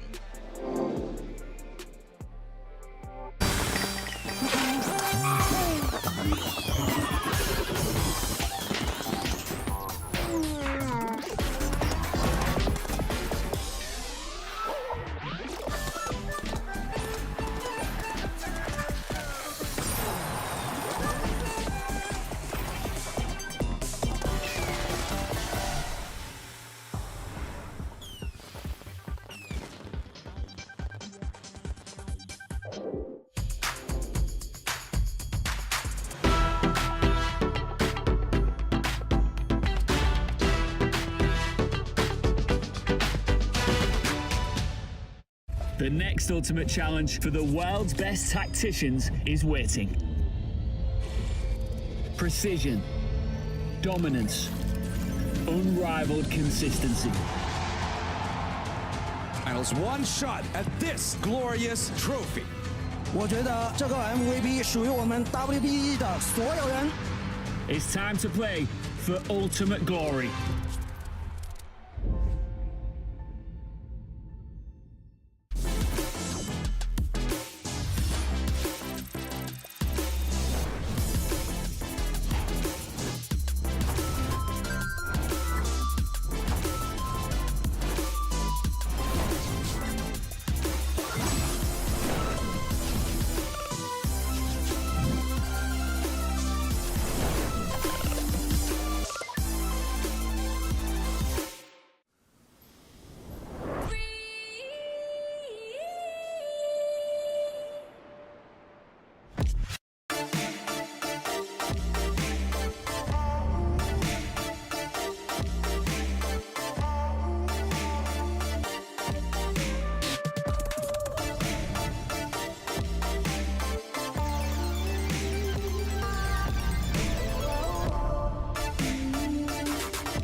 plays, of course, quite decent part, but there is also like a lot of work, a lot of knowledge to have, and of course, skill, natural skill. So.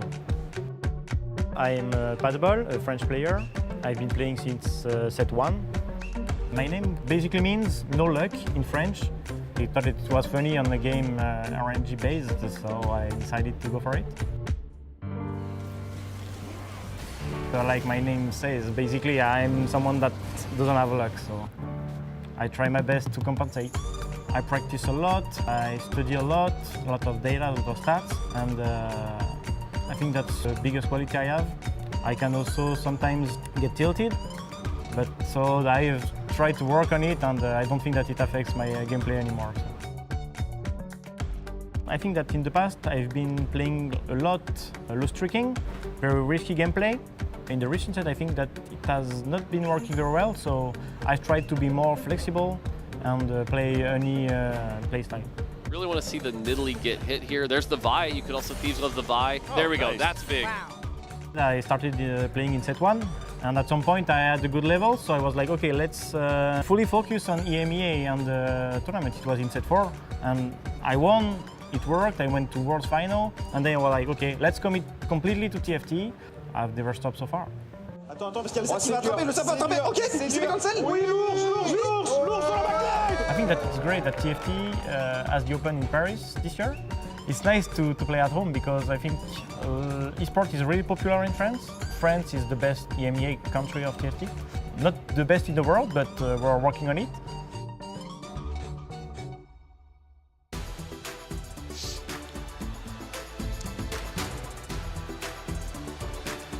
Welcome back, you guys, here at the TFT Paris Open. We did get a little bit of a preview there of the upcoming Lunar Revel event, which we're all very excited for, of course. But after 2 games, we have an interesting situation on our hands because there is only one player in Game 3 that can make check.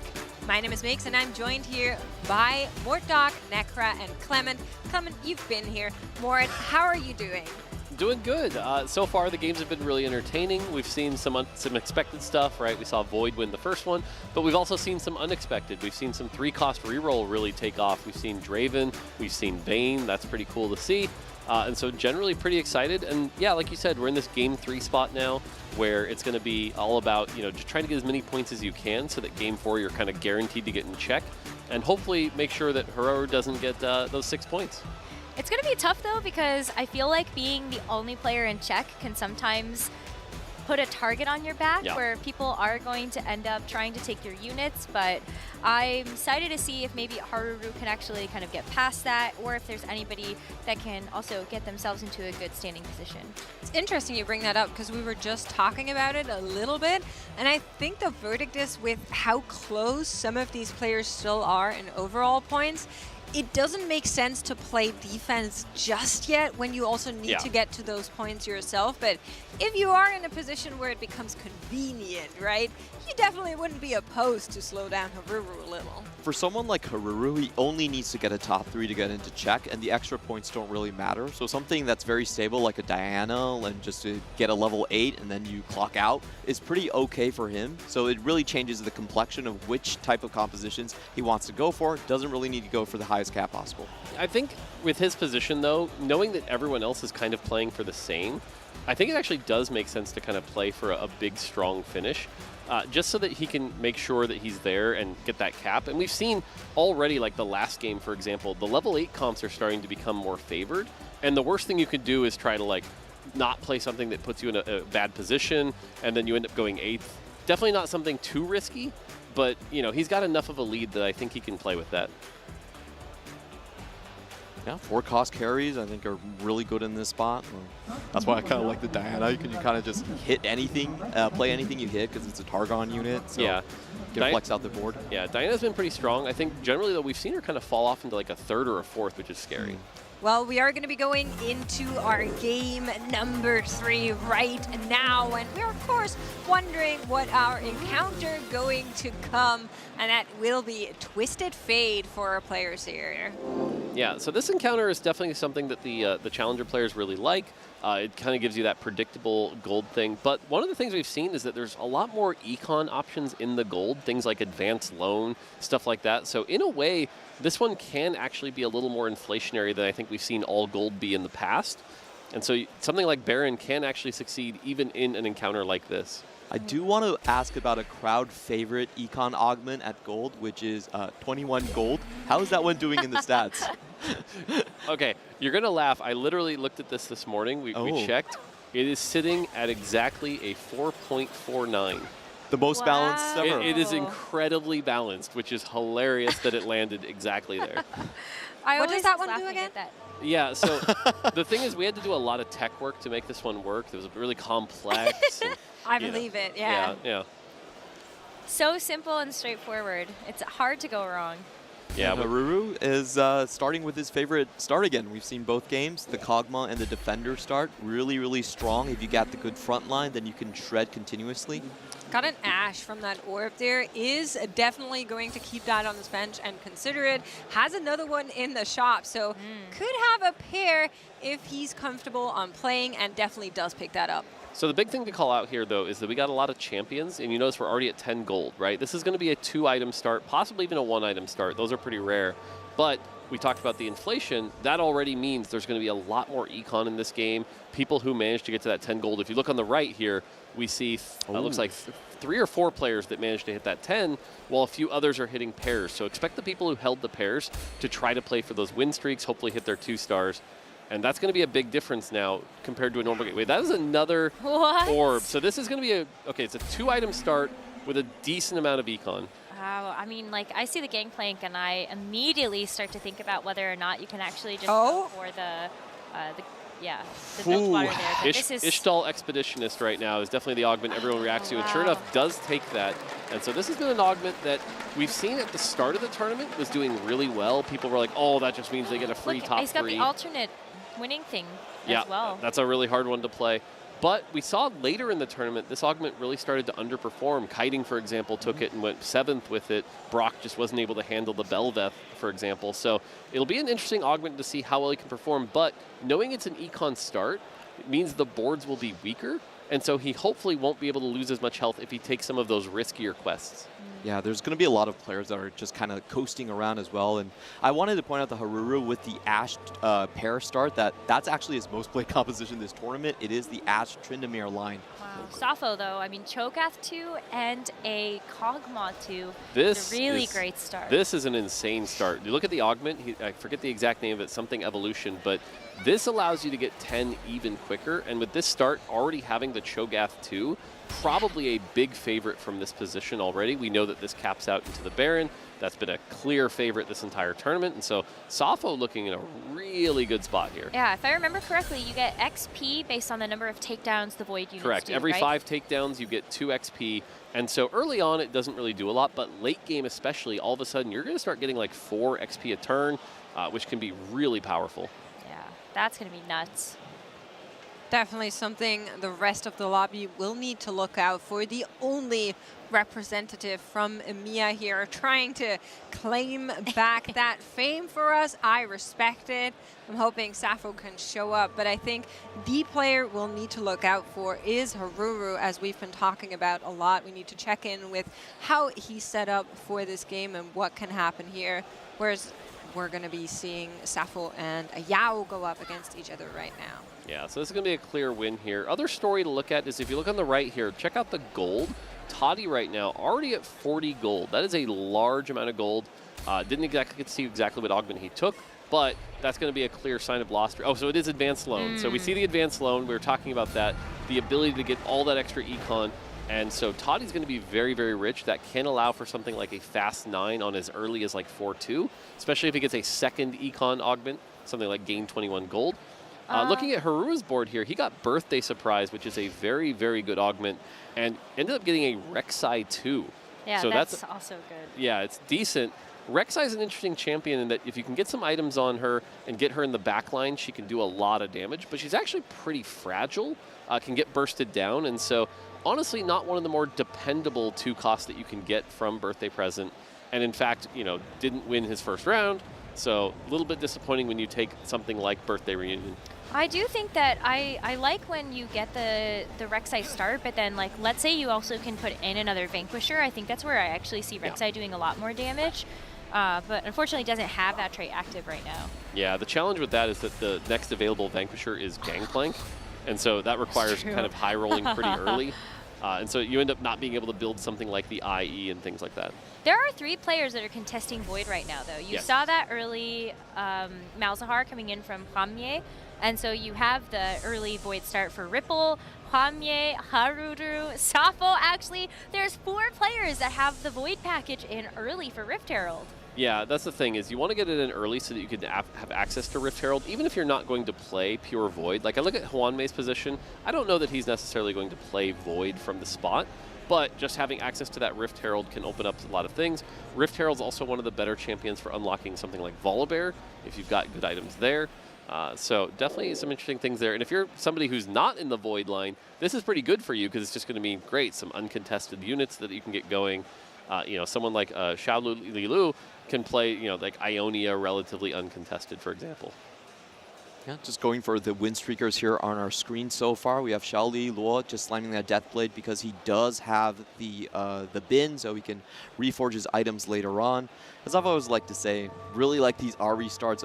He instantly sells his Ahri, putting on another defender. He heard that you were about to talk about him, and then decided to sell it to that's how that works. Play against your point. Curse it, curse it. Something about Advanced Loon actually I wanted to touch on really fast is, if I'm not mistaken, with that augment, your next one's going to be a power lower, right? Yes, that's correct. I kind of like taking it in gold. Yes. Like when you know it's going to be an all gold augment, you're like, okay, maybe silver, there is actually something I can get from here that's not going to be too unpowerful. So that's actually a great point, because right now the perception on Advanced Loan is that if the next augment is gold, it's actually very, very strong.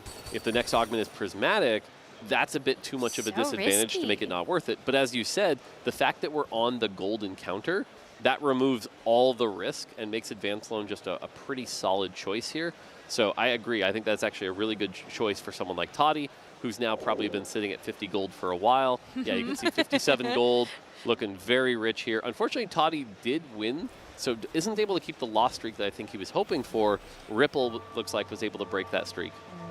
It's either Ripple or Ayal, right? Like one of the two of them. I think Ayal is still on the Ishtal. Yeah. So I wonder that's true. Could have been either one. Yeah, how big the board has gotten. Yeah, we'll need to keep a little bit of an eye onto Ripple and Yao and see if they go up against each other, who is going to be able to keep that streak. And of course, the same is happening at the top there. Safo and Xiaoli Lu, who we checked in earlier, are also looking to be able to keep those streaks, as we see Safo win out that round as well going into Krugs. Yeah, and I think right now, we talked about that econ start, right? It was the low item start. Everyone had up a lot of gold. And that was a clear signal to everyone of like, okay, this might be the kind of game that it's time to try to go fast 9, hit things like that. And what's really interesting here is that we've seen a lot of players right now believe that win streaking is definitely like the optimal play in this meta, and that lose streaking is actually really, really hard to do. And so if you assume that that's true, right now people like Safu and Xiaoli Lu are looking really, really strong. I worry about the Ishtal start because I've had some really, like, I wonder if this is why the AVP is a little bit lower for people that have taken this, because they're like, oh, I've heard Ishtal's really strong, but don't really know exactly how to pilot it. And I wonder if part of that is like, I don't know about you guys, but I've tried to do Ishtal and I've lost on the Krugs rounds. It can definitely happen, right? I lost on the Crux without Ishtal just because I'm greedy as hell, but that's not what we're talking about. A little bit of a pro view for you here to see how our players operate as we look over the shoulder of Ayao. I unfortunately don't understand this quest, but Clement does. But we're switching away, so never mind. Yeah, we're back. He's taking a look at, the first one is lose 15 units, and the third he chose one was lose 3 in a row. Yeah. That's what they ended up choosing. Yeah, I can totally read that. But I was going to say, more. I'm impressed. Wait, I'm so impressed. I think what was cool about the pro view here, though, was it showed the fact that he spent the level early.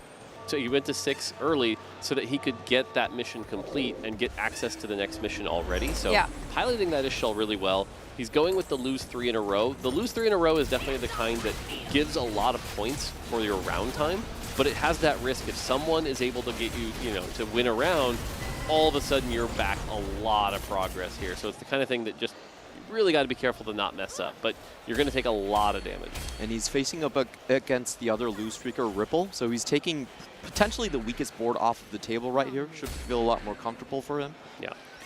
I mean, Ripple put a lot more stuff together, though, especially slamming items onto the Vayne.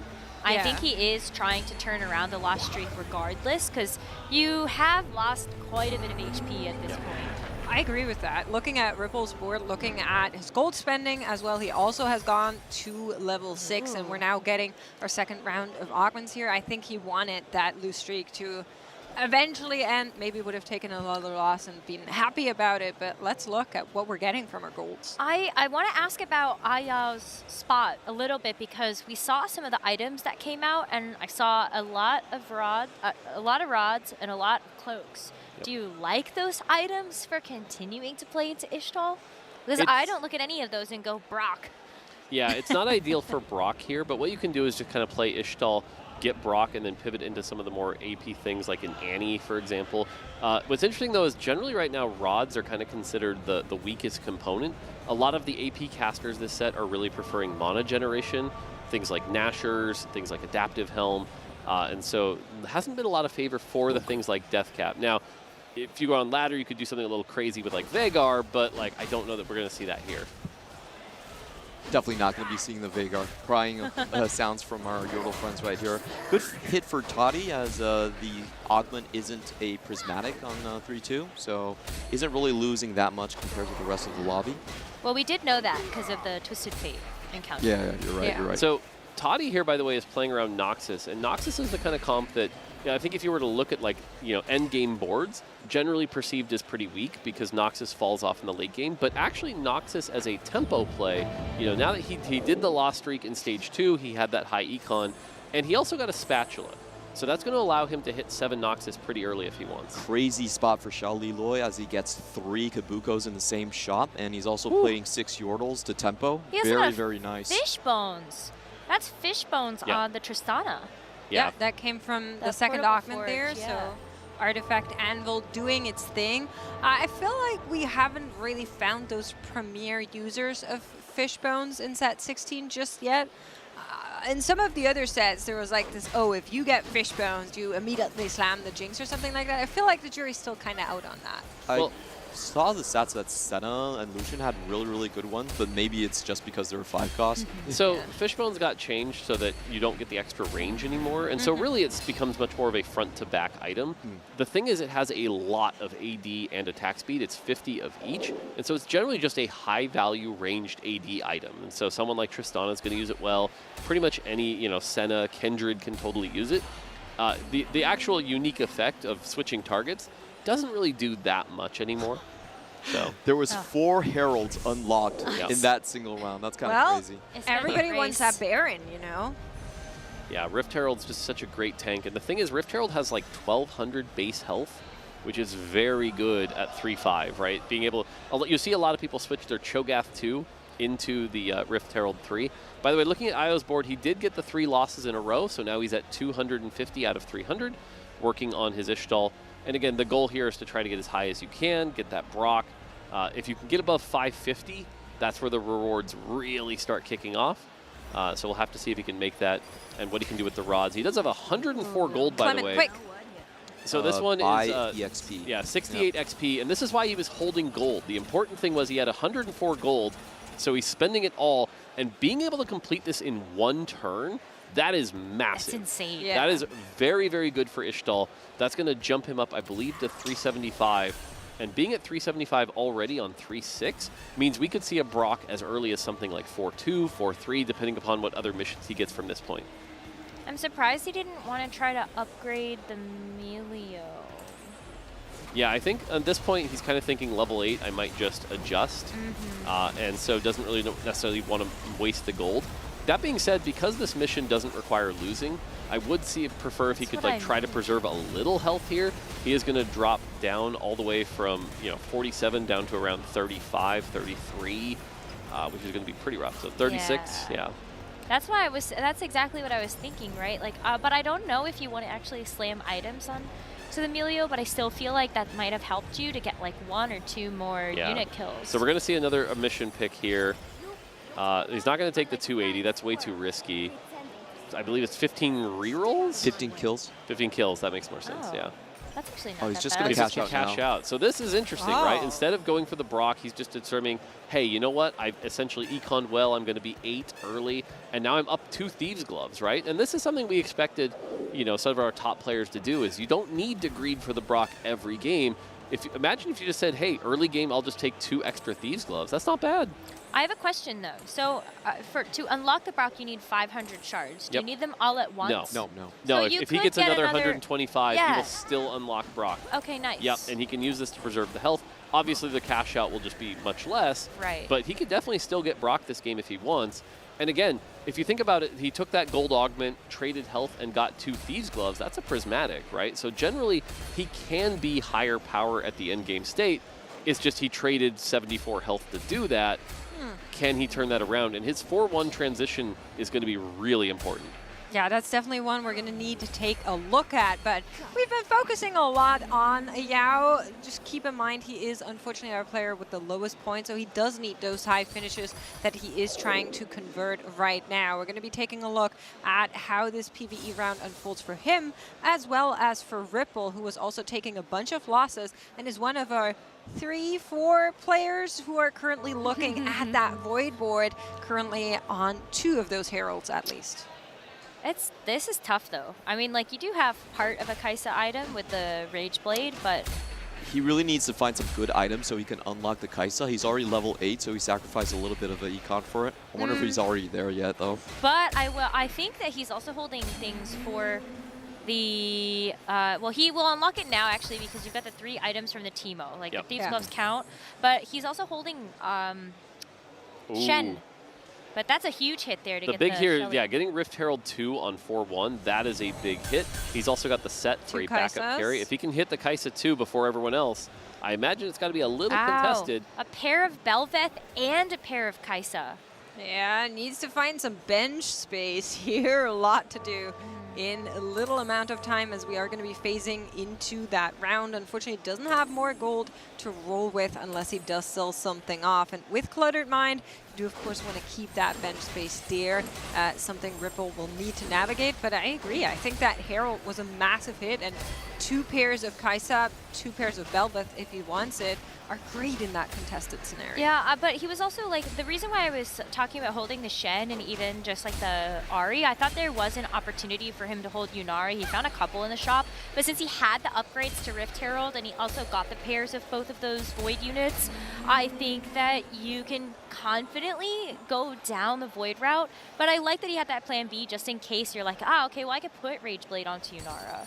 Can we get a check-in with Juanye? So our 3rd Augments come around. We know those are gold. We'll talk about them as well. But if I saw correctly, he also has at least 1 Kaisa, and it looked like that was a Belveth too for him. So definitely something we'll need to take account for as we are looking across our lobby.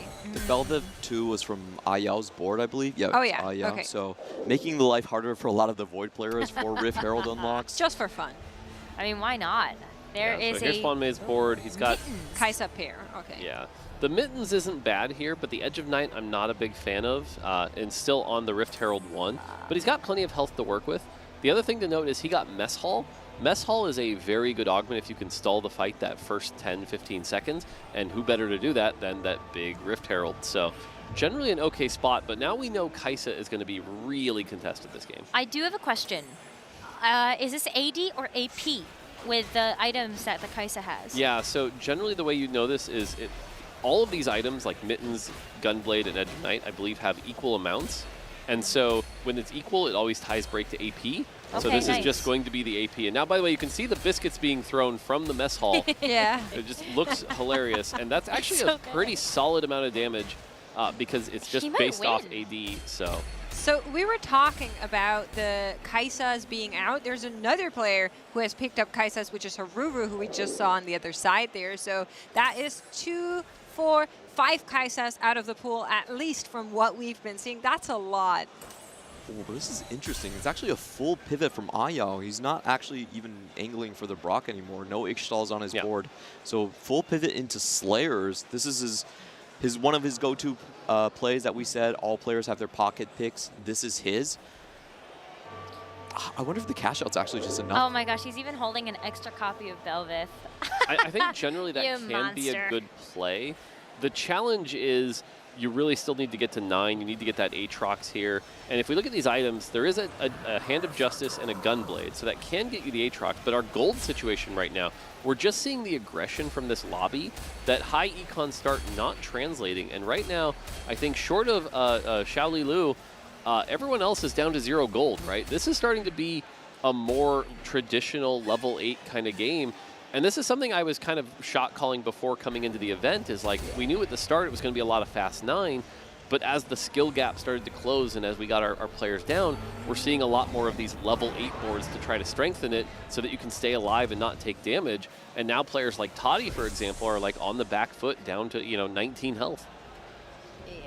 Toddy, unfortunately, has gone that route, like got the early Draven as we were noticing with the Gangplank, but has gone more towards the Noxus build. But I don't see the emblem, so I'm not sure if the emblem is on the Kindred, so was able to complete the emblem. Should have the 7 Noxus. My eyesight's so bad. But again, 7 Noxus is much more a tempo play, and when you're at 19 health, that is not the spot you want to be in with Noxus. And you're missing things like Swain. Yeah. That would be a huge deal to just have in the front line, and the fact that you're missing that unit is quite big. But look, this is the 3 Void boards side by side by side, and it does not look amazing for any of them, honestly. I think they're all still sitting at 1-star Kai'Sa. They all have a pair, matter of fact. I was just adding them up so as you were there's 6 going out. through. So everybody needs 1. And everybody doesn't have the 2-star, unfortunately, for these players. Of course, a couple of Belveths are in place as well, but there is another board that's holding those Belveths, as we know, which is Ayao. So it's actually a 4-way contest on that singular unit. Yeah, for that one, but hear me out. Hear me out for a second. A Kai'Sa does not need Void active to be unlocked. As long as you put 3 items onto any long shot unit, you can unlock Kai'Sa at level 8. Yep. So if you see that this is 3-way contested, is there ever a part of your brain that goes, I'm going to unlock Kai'Sa and hold a copy of it on my board Just so that to mess nobody with else them? can get 2-star? I like that idea. Yeah. Because that one's actually easy to deny. If I'm Xiaoli Lu, I'm doing that with Teemo. I have so much HP anyway, so might as well. Yeah. Yeah, I think the big story here is just how stable Rift Herald gets you, right? Like, that's what I was talking about. The fact you get it on 3-5, it has a lot of health. These Rift Herald 2s can be really hard to take down, and that provides even the Kai'Sa 1s with a lot of time to ramp up with the Ginsus. I fear we need to look at our players that have been losing on the lower end of the leaderboard right now. So Ripple with 15 HP, 1 loss, as well as Toddy with 10 HP and 2 losses. Those are the players we should be looking towards to, as we do have another fight coming up. That could be their last one in this important game number 3. Keep in mind, the yellow scores are their health, but the blue scores on the left side are their scores overall in the tournament. They want to get to 20, and with those lower positionings for Ripple and Toddy, they are not going to be happy. Toddy going up against Wanya here. I'm really nervous about those 2 players at the bottom, but I want to call out that I think Haruru is actually a huge winner in this lobby. You've got 59 gold. You can get to level 9 when everybody else is broke and stuck at level 8. And so with Haruru only needing a 3rd to be able to team check. The burst. Yeah. The I Bell just do burst think he's a actually big winner. didn't even get through. Yeah, and the big thing here is if you look at this Noxus board, what do you see? You see 2 tank items on Ambessa. That is not a tank. That is not a tank. Yeah, where's your Swain? And this is just, like I said, Noxus needs to be played from ahead. Being in this position, Toddy unfortunately probably about to go 8th, which is really unfortunate. That'll mean he ends up at 10 points, can't hit check till at least game 5. Definitely not the spot you want to be if you are a Toddy fan. Beautiful transition round from Xiaoli Lu. Already found his Annie too. He was 100 HP going to stage 4. I imagine he was just playing the 8 Yordle board into this point, and he's, I think he's the only one that can pick up all of these 5 costs to his heart's desire. Yeah, this is like kind of showing that like, hey, while everyone else was playing aggressive, I had that good early game. And the fact that you have the Senna 2 and the Annie 2, look at the items on this Tibbers. This is the strongest board by a significant margin right now, while all those Void players are just contesting each other, not hitting, kind of stuck on 8. Well, Ripple just found that Kai'Sa too, so a huge upgrade, a huge news for at least one of our Void players. Also finds that set 2 right now, so maybe a way to stop the bleeding. Oh no, okay. Well, I mean, going up against Hwamye as well, but I would have been really worried if Ripple had actually gone up against that legendary board that got put together. So I don't know if his board is strong enough to beat that. Yeah, if you're on the bottom of the lobby right now, you are just shivering because Xiaoli Luo is going to knock anyone out. Yeah, I mean, unfortunately, like I said, Toddy just really didn't have the tanks he was looking for. This is going to be an 8th place. That's pretty expected here. We switch over to this board here, and it turns out Kai'Sa 2 is better than Kai'Sa 1, so Ripple is able to stay alive. But in order for the Void boards to really win, this is about where Rift Herald starts to fall off a little bit, which would make sense. You know, we see those legendary boards. You need to get to that Baron, but Ripple is nowhere near a Baron. Like, that's just not happening this game. Do you like, though, or do you like Ripple's chances a little more, knowing that you do have the set 2 with yeah, items? I mean, the set 2 helps for sure, but even the set 2 is going to start to fall off a little bit here. And also, set 2 really requires a lot of good AP items, and we didn't see a ton of that on that set 2. We saw more like the healing items, the Hodge, the BT. It's okay, but it's not going to necessarily sustain him. And so again, he should be able to win a couple fights, and this is going to be a hard matchup right here. The toughest one in the lobby actually goes up against Xiaoli Luo's full legendary board. There's already at least 4 upgraded legendary units against just this Kai'Sa 2. It's very small chance of them making through this one, unfortunately. Well, good news on the right-hand side. Just Feel Alive is able to take down Sappho's board, so is going to be able to hang in there for just a little bit longer when that Herald eventually falls, which is going to be. But yeah, another elimination here for Ripple, unfortunately. Yeah, we saw, like I said, had the Rift Herald, the Kai'Sa didn't really pan out, unfortunately, just came online too late, and that's kind of what happens when 3 or 4 people are trying to play Kai'Sa, you know? And Just Feel Alive with that Bilgewater emblem, kind of stuck on 5 Bilgewater, doesn't really have the right upgrades either. And I also think that this is going to be a knockout for Just Feel Alive very shortly. Yeah, looking at this board, by the way, one of the new innovations, I think, we generally before coming to this event, I think a lot of people were expecting Annie to be really, really dominant. But a lot of people have started to realize you can build Gunblade, and that's allowing you to kind of stay alive through the Annie burn, which is really significantly lowering her power. And so you saw there with that Kai'Sa, that's pretty good. Fizz on the back there. Took out that Kai'Sa 1 in the flash of a second. Really clutch play for Just Feel Alive is going to be the match determinator between him and Haruru for now. So great news for our APAC representative.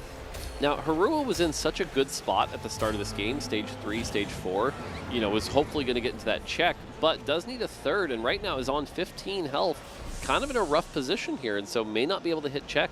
That loss was huge because it made him one-hit KO from Xiaoli Luo. Losing that hard and just getting Fizz right off the bat was very detrimental to his chances. Yeah, I really did think he would be in a good spot when I saw the econ in the lobby, but that is obviously not panned out. I think a lot of that is just also not having quite the right units that you might have wanted to be able to put those items on. Like, nothing is upgraded. Yeah, exactly. He's one of the players that are just really suffering from that contest. Everybody else has kind of found those Kai'Sas too, as you can see on Sappho's board here as well. So he's just kind of stuck there with a Kai'Sa 1 that's carrying some of those items, which really feels bad as we're looking across our boards. But we could see, a matter of fact, actually a triple elimination. So let's take a look. Haruru, Just Feel Alive, and a Yao hanging in there on the last life. Can they find wins, or are they going to get eliminated from game number 3 right now? Who is Xiaoli Luo rotating into? That's kind of the name of the game at this point. It's going to be 2 of the Void players on the left side here. And oh no, it's actually Ayao's Slayer's board. Yeah, versus Harudu, I think. Yeah, that's right. And so Just Feel Alive going up against Hwamye on the right. And I think that Just Feel Alive is going to be okay. This Misfortune is finally upgraded, so it feels like it's going to have a pretty good matchup there. And so Hwanmye does take a hit, as on the left, Haruru is alive, but not very healthy. I loved how Just Feel Alive clutched up that game there, and our Japanese co-stream, which is pretty close to us, was just, yeah! Cheering him on. He had a really rough start to the tournament day with that 8th place, able to clutch the second one now. So the fact that he's once again with the back against the wall on very low HP and able to find those wins just shows the determination that he's bringing into the game. It's so cool. Yeah, there's so much item value on the right side that it's really hard to get through the Braum and the Nautilus and the Swain before the Misfortune ramps up. Unfortunately, does go up against the hardest opponent in the lobby with those 3 2-star 5 costs. And so this is going to be a really tough matchup. You got to keep an eye on the front line. The Annie does cast here, and we don't have any healing on the back line. So the Annie burn is going to slowly be able to get through the Senna and the Misfortune, now down to half health. The front line falls. And sure enough, Just Feel Alive is going to be eliminated by those 5 costs. Well, the question is, who else is going to fall as a Yao does go down? We do have our top 3 locked in as well, with Haruru in that 6th place, a Yao in 5th, and Just Feel Alive in 4th place. No one's unchecked this game. And we just heard the Japanese fans going wild again because Just Feel Alive managed to get out of that round in the top of all the bodies, and they're happy with that. That's a good 4th. Yeah, not bad. Yeah, it's pretty interesting for the tournament. It now means next game is going to be pretty interesting in the fact that like no one's in check, but a lot of people are going to be very, very close. Zhao Lilu looking like a clear favorite, but even if he goes first, that'll put him at 19, which is just, you know, so unfortunate, but at least it puts no pressure on the next game. Safo also as well really needed some of these points here, going to go from 8 all the way to a bare minimum of 14. That's going to be really nice. And Hwanmye, that previous winner before, who could, if he wins, will get a prismatic augment for his 2nd win, which would be pretty cool. Again, at 17 points minimum, all the way up to possibly 19 as well. Hwanmye definitely decided to stick to 8, you know, didn't really try to push for the Baron or anything greedy, and was able to convert this into a top 3. And this is kind of showing that the power of Void isn't necessarily just in that Baron, but the fact that people are able to stabilize off that Rift Herald, especially just being so tanky, providing Kai'Sa all that time, kind of showing the power of why this trait is so desired right now. Wow, I'm really impressed at how Safo has used these emblems. I think it fits into the Void tree quite well, since you have the Bruiser emblem as well as the Slayer emblem to help enable the Bel'Veth. But without, like, Bel'Veth 2... This is a Ghost board, though, right? So... Hwanmye is actually eliminated here. Whoa. We're only seeing it on the right-hand side. You're right, that was probably his Ghost, as well as that elimination does come in, and it is going to be between Xiao Lilu, that legendary support that we've been talking about, looks so strong, and Safo will need to find an answer to it. Yeah, the big thing here is if you look at this board, this is a very well put together board on the item side, right? Senna has that fish bones as well as generally good items.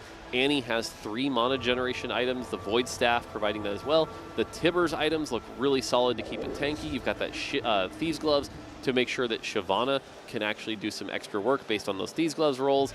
And then generally just the utility from the Fiddlesticks as well. This is a very good version of using some of those threat-like 5 costs to get a lot of value. The Bin really helped out a lot with just his Yordle transition into this point. I think there's no real question in any of our minds that Xiao Lilu will eventually win out on top, but we can't celebrate how well his transitioning and how strong he used that those item builds, flexible builds early to get to this point. What also helped out that a lot of our players were contesting each other, and so they inevitably had lower caps. One of the things I want to call out, though, is generally when we talk about the meta right now, a lot of people are talking about Fast 9 and Legendaries, and the way you do that is you use Econ augments. But you look at his augment choices here, that is Salvage Bin, which is an item augment, Portable Forge, which is an item augment, and then Duo Q, which is a little bit of an Econ augment, got some units there. But overall, this is not the kind of augment choices you would expect to see to get you to level 10. But the fact that he was able to do that, play around, you know, some of that early Econ we talked about on 2-1, and convert it into this strong board, that's kind of like the cap of TFT right now. All right, one final showdown. I think it is just a victory lap, though, or for Shaoli Lul. I have not seen any upgrades that Safo has made, and this board looks like it is crumbling. Yeah, the big thing here is you always talk about the Kaisa with the Gunblade, right? Took the Senna shot to the face, and now the burn, and the Kaisa's just going to go down before the Rift Herald. And again, that kind of shows the weakness. If you can just go around that Rift Herald, Kaisa's not that scary. And yeah, sure enough, as we talked about, Shaoli Lul gonna take the win, gonna go to 19 points, but 0 players still in check at this point in the tournament. Which is pretty big, right? That means everybody still has a chance to maybe claw back. Out of our lobby, there are only a few players that won't be able to make 20 next game, and that will be Toddy, Ayao, and Ripple, who were all unfortunately under that 12-point cutoff. But I think one of the reasons why we heard our co-stream cheer so loudly is the fact that Just Feel Alive made it to 13, which means he doesn't need a win, he just needs a second or a win, making that so much more likely to happen. But of course, we know it's checkmate. We've been there in Vegas, we've been there in Macau, we've seen it at the Tactician's Crowns. This is a format that can go very long, even if several of the players are on check. There's always that dream and the hope of somebody clutching up and stealing a first place away that wasn't on check just yet. I'm always so afraid when we have a Japanese player in checkmate. It just seems like somehow they just win out in the end. They are so overrepresented when it comes to checkmate. And just think about the way that they've been able to do it. It was a Vayne game that looked doomed for Just Feel Alive. It was 31 HP in the previous game. And this time around, he actually was able to find an emblem, 7 Bilgewater, double Bilgewater items on that Fizz to make it to a top 4. Really, really cool game plans. One of the things I like there, by the way, is that we show the close-up of the players there, and you can kind of see what they're going through right now. Like Toddy, for example, really kind of looked a little distraught, right? It's like, oh, this is a rough spot. I think Ripple Overdrive also, when you saw his face, just didn't really look as excited. Meanwhile, on the other hand, we get to see these boards here, and turns up, like I said, Shaoli Lul playing around those items, playing that really well, tempoing that into those really powerful legendaries, and you can see that there. Some other boards there, Safo playing the Void, Juanmei playing the Void, those doing well, and then Just Feel Alive like you talked about. Meanwhile, on the bottom, Toddy taking a risk with that advanced loan, but trying to play around Noxus, not really playing around the tempo quite as well. Didn't really pay off, unfortunately. Well, Back to Twisted Fate. Yeah, I feel like that actually was a big deal in this lobby because, as you were mentioning, Mort, often with those gold augments, we see a lot of econ influx in this specific set. And in the previous games, we saw a lot of Freljord contest. We saw a lot of players angling for the Bilgewaters. In this game, everybody was like, econ, all gold, me Void, me Baron. Yep. And I feel like that was just unfortunately a little bit of not enough reading the room, too many players contesting, too many players holding hands, and then the one player that was able to get into those late games was able to build out that legendary board, of course, as we saw from Shaoli Lul. So just, you know, a little bit more heads up play, maybe a little bit more looking over what your other competitors are doing, but of course I understand how attractive something like that Void is. I have a crazy stat for you guys, and maybe explains why Ripple was so kind of phased. This is actually the first game where he played Void where he didn't go first place. Oh, He's wow. went first place every single time before that, 4 times in a row. So he's like, wait a minute, is the magic My gone? magic dust. Part of it is the checkmate format, right? Like, you know, you're saying, oh, there's 4 Void players, maybe I shouldn't contest. But the reality is, if you don't contest, you're letting somebody else have it as well. And we're not in that checkmate state yet or anything like that, but I really don't think the answer is just like, well, take your foot off the gas, right? Like, and again, we talked about the Econ opener in particular, and I think if we see an encounter like a Scuttle Puddle, we're going to see a game just like that, right? Where everyone's going to be like, look, I've got to hold these. I do think there are some strategies that aren't being as explored. You know, you talked about holding the Kaisas, but really the big unit that isn't being talked about as much, because typically tanks don't get as much attention, is Rift Herald. I think right now Rift Herald is just so much of the power because it takes a lot of the risk out of going to 10, right? You just get to have this really hard to take down tank, so. Well, we do have a very special little floor footage from a good friend of ours. So let's hear from Hupison as he ran away with her selfie camera, I heard. Hupesong here. I'm at TFT Paris once again, and I want to talk a little about the players and have a little conversation about how they've been experiencing. Milala, come here, man. Milala, we opened some rebound packs. Milala, do you get anything good for me? Yeah, I've got you the Volley Bear. Okay, I got good champion Bolivar. Alternative art Bolivar. Alternate. Okay, we have some $10 maybe? Hundreds, because Milala was the one to open it. What did you enjoy the most about the event? Honestly, I like how meeting people. The event got bigger. It's bigger and bigger every year. Okay. And I look forward to the next one. You saw that the next one will be in Vegas once again, and it will be musical once again. Any predictions and anything? Maybe go turn it around again and go for the win? Yeah, I'm gonna run it back. Another Malala set. Nice, thank you, man. Okay, going once again. Here is the venue. It's totally amazing. People are hyping up. We can see, especially the crowd, looking for so many things. I have Relic here doing some co-streamer. Relic. What is the best table to win the game? If you're in a checkmate format, what is the best board that you want to accomplish to win the game? I think the best way to win is to unlock Warwick and get it 3-star because no one is gonna play it. So that is a very good strat. Okay, perfect. I thought he was going for Baron, but no. Warwick tech, the hidden tech that now we have here at the Paris Open. And now once again, here's the venue. Let's enjoy. And I just want everyone to feel the experience.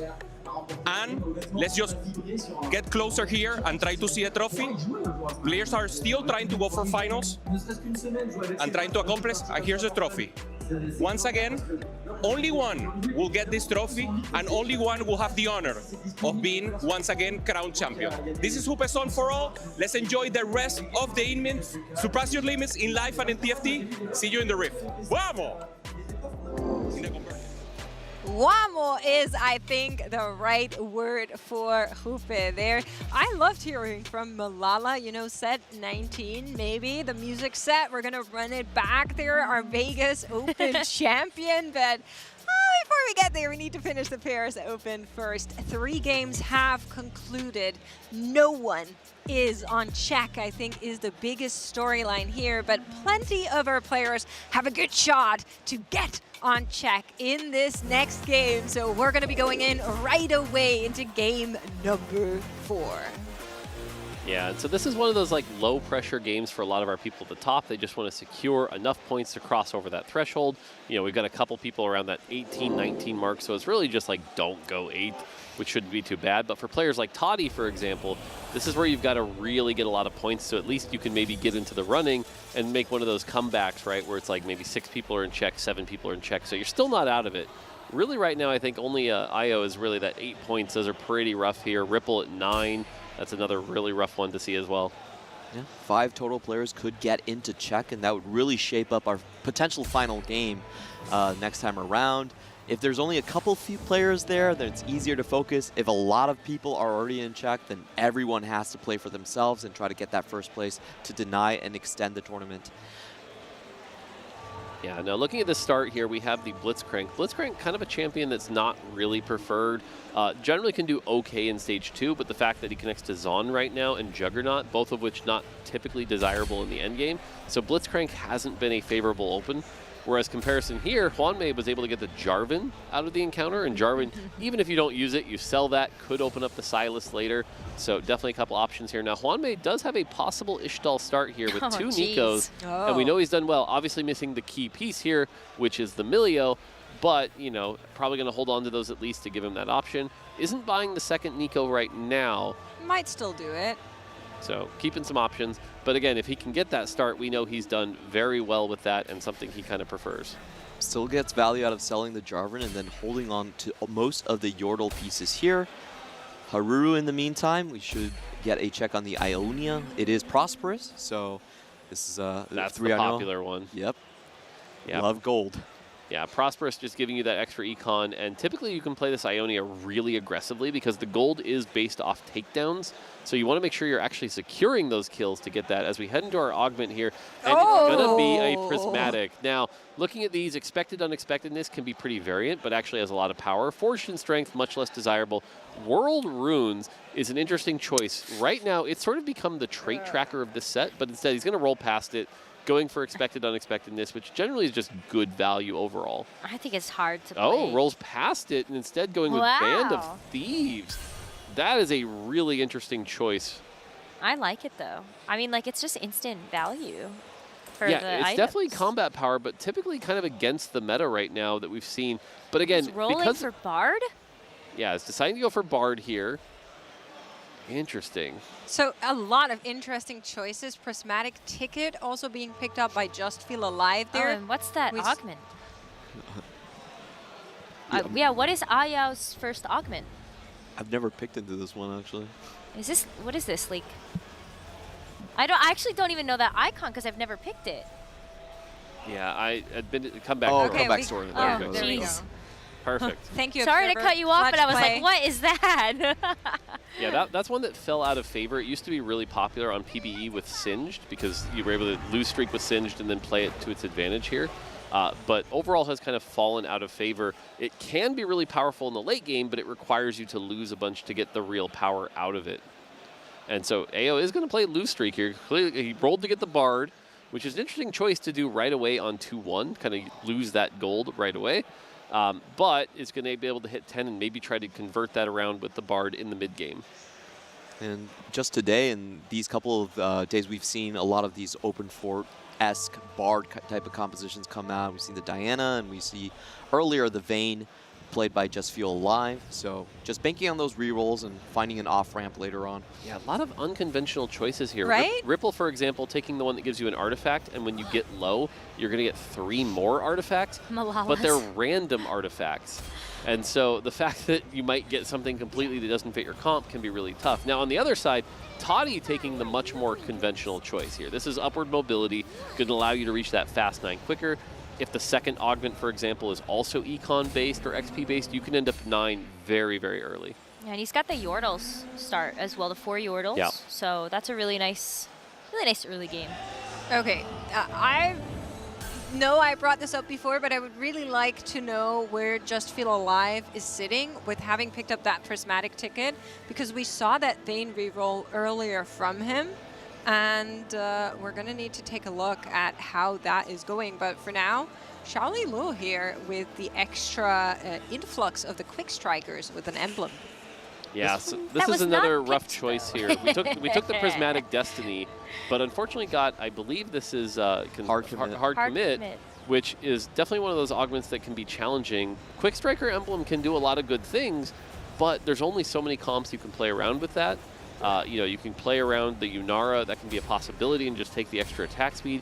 But considering it's a Prismatic, that's not a ton of the value you're looking for.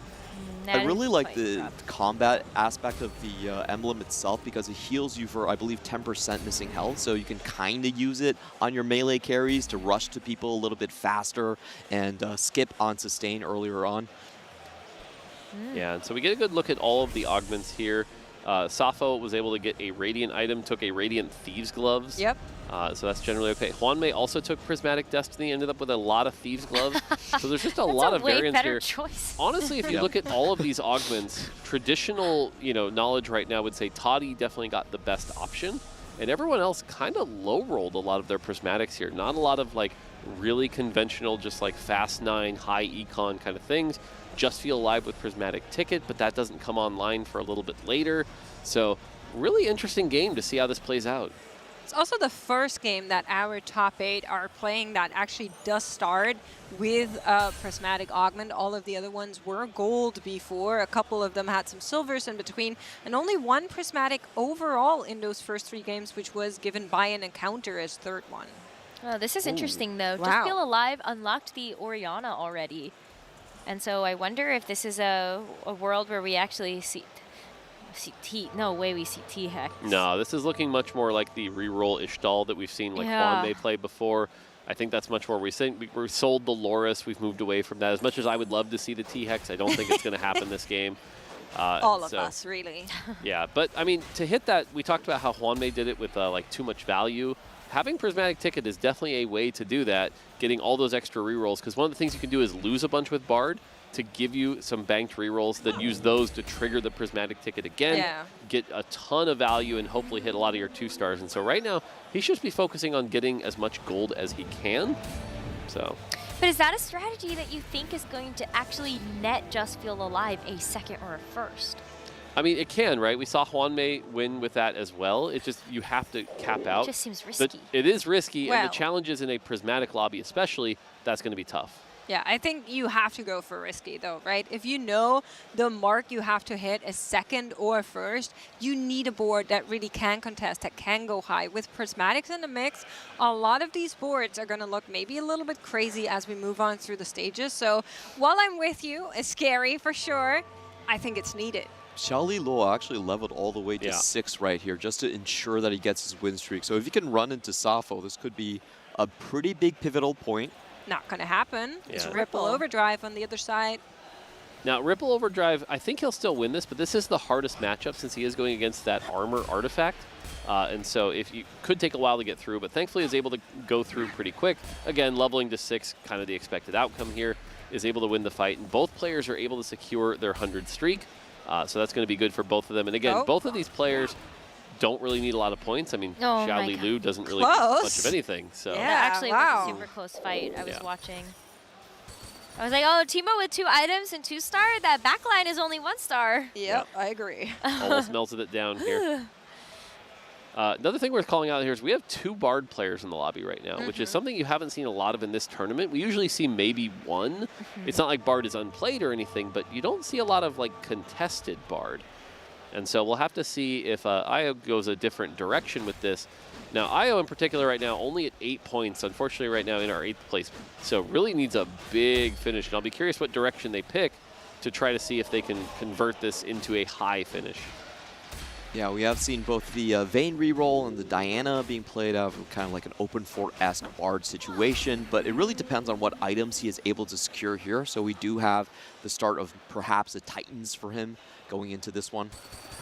Yeah, these items don't scream Diana, right? This is more like an IE Last Whisper kind of situation, but again, what are you playing with Bard that really hits you that? That's not really even good Vayne items, so will be interesting to see where we go. You could, now, again, he's not going to do this, but this could be like a T-Hex. Those are really good on those items. But again, they're not going to do that from this position here. So it does slam the Titans. It does slam the Titans. So. I mean, would definitely yield some fans for sure. I could hear our Japanese co-stream applaud over there, so something must have happened for Just Feel Alive. We're going to need to see what exactly is going on there as we hop across our boards. And Ayao is going to be going up against Hwanmei, who's playing around, I think, more of a traditional approach, has the Yordles online. Those are going to be doing a lot of work and help you get through those early and mid-game stages. So there's 2 players that are going to go for this Yordle, Yordle explosion, right? I don't know how else to say that, but it's Hwanmei and Toddy. Huh? Yeah, oh, Yordle Adventure. I like that. Well, here's our pro view, taking a look at Just Feel Alive. Does anyone read Japanese here? So No, we have but I see the icons. We have Ishtal online, which I think is maybe why we were excited to get that online finally. He was looking for the Milio last we checked. We'll see which missions he picks. Not really great augment choices, though. I think Pandora's Bench is going to be too risky. Golden Dragon right now generally perceived to be pretty weak. You know, the Jeweled Lotus can be fine, but combat power is not really what he's looking for right now. So unfortunately, these are really rough. Is going to go with the safe out on the Jeweled Lotus here. And so we have, I believe, the alternate 4, or it might be lose 4. And it's only just lose 4, I believe. 225, yeah, should be lose 4. Yeah, it's just lose 4. So he just has to lose 4, and it's not in a row. So this one's a little less risky. You don't have to necessarily mess it up. It's going to remove the items to hopefully start that 4 loss streak before the player damage gets too severe. Yeah. Yeah, but he realizes, like, you're going up against Toddy, you're going to lose anyway, even if you put the items back on the Bard, so may as well just put them back. Yeah, try to get 1 more units down just to make sure the loss isn't as Come on, severe. Rumble! Take out the Come on, Rumble! Bard. Doesn't happen. This lose 4 is going to sting a lot because you can't take any more of those like big cash out ones. You can't take the alternating loss win afterwards. You're going to be sitting at maybe 35 HP. Yeah, unfortunately, both of our win streakers did finally end up losing, so nobody on a full win streak right now. Toddy currently has the most aggression here. Toddy with 4 wins right now, Hwanmei at 3.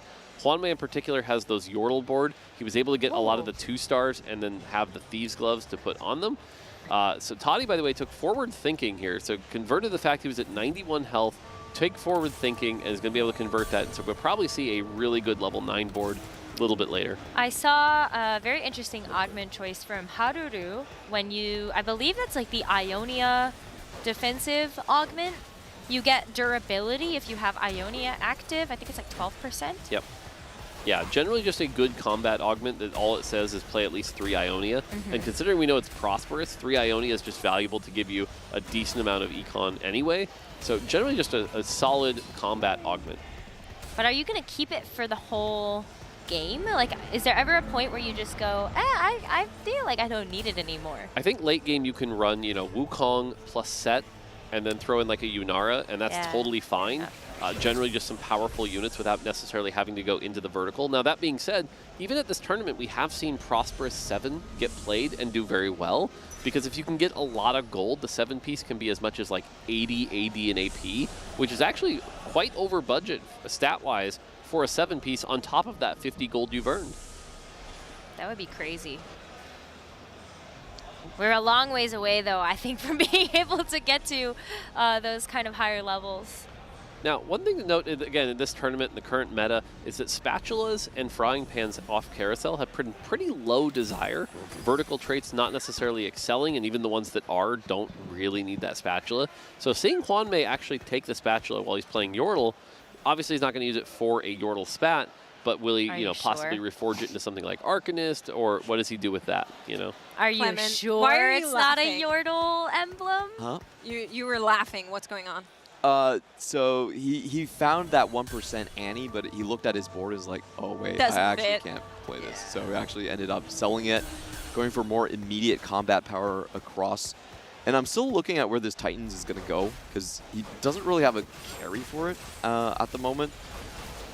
Yeah, see, that's why I wasn't a big fan of the Titan Slam. It kind of locks your direction a little too early, so that when you do hit stuff like that, Diana, that's a pretty rough situation. Now we have a Seraphine 2 on 7. Seraphine's a pretty solid secondary carry, kind of struggles a little bit as a primary, but certainly itemless isn't going to be doing a ton of stuff here. And now the Malzahar minions on. If Seraphine can get one more cast.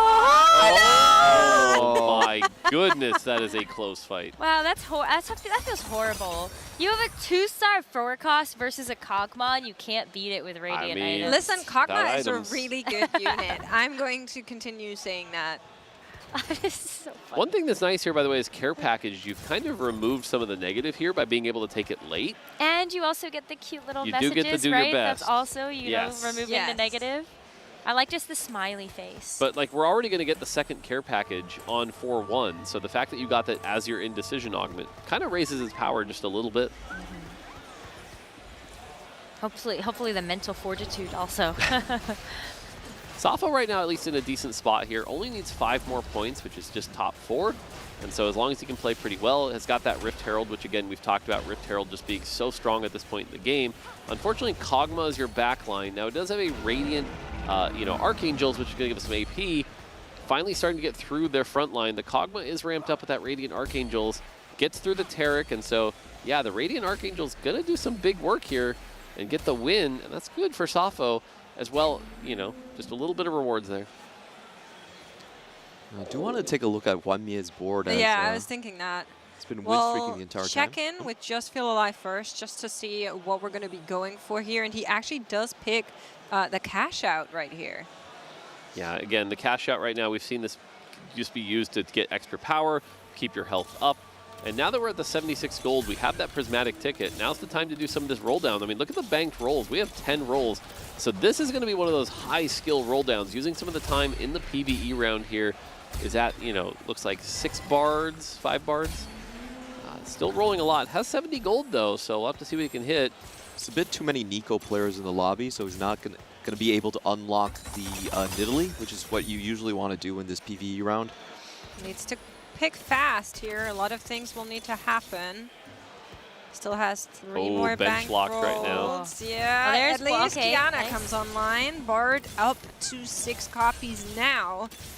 A lot of upgrades are coming through for Just Feel Alive. Does keep going. Got Prismatic 5 Ticket seconds. Did he accidentally not buy that bard? I think so, yeah, unfortunately. Oh, we clicked on no. it, but we didn't drag it fast enough or far enough. Oh no, that's unfortunate. Yeah. A lot to do, a little amount of time. Lots of gold gone, and only a Kiana 3 to show for it. Not what you kind of want it to have here. Yeah, itemless Kiana 3 not exactly going to make the difference on a lot of these fights. The one thing is, it is still another 3-star, so this is going to power up the Bard to throw another Meep, so it will be a little stronger. You at least get that. But overall, not something you normally would keep on your board anyway. Now, by the way, so the big thing here, by the way, notice he already got 200 more stacks. That was because the choice he must have chose was get a lot of rerolls. Yeah, maybe. Like, that was a lot of rerolls. Yeah. So. Oh, and forward thinking now coming through as well for Toddy. He's going to go level 9 immediately and just go ahead and full send it. Yeah, level 9 with 18 rerolls from the Yordles. This is another big transition point. So right now, a lot of our players having to do these high APM turns here. Toddy finds an Annie, generally pretty solid here. Keep rolling. Again, 17 rerolls to work with here, so just a lot of time. Slamming the items down to try to at least get it going here. Get some tank items on that Tibbers. Annie items, pretty solid, conventional, standard Annie items.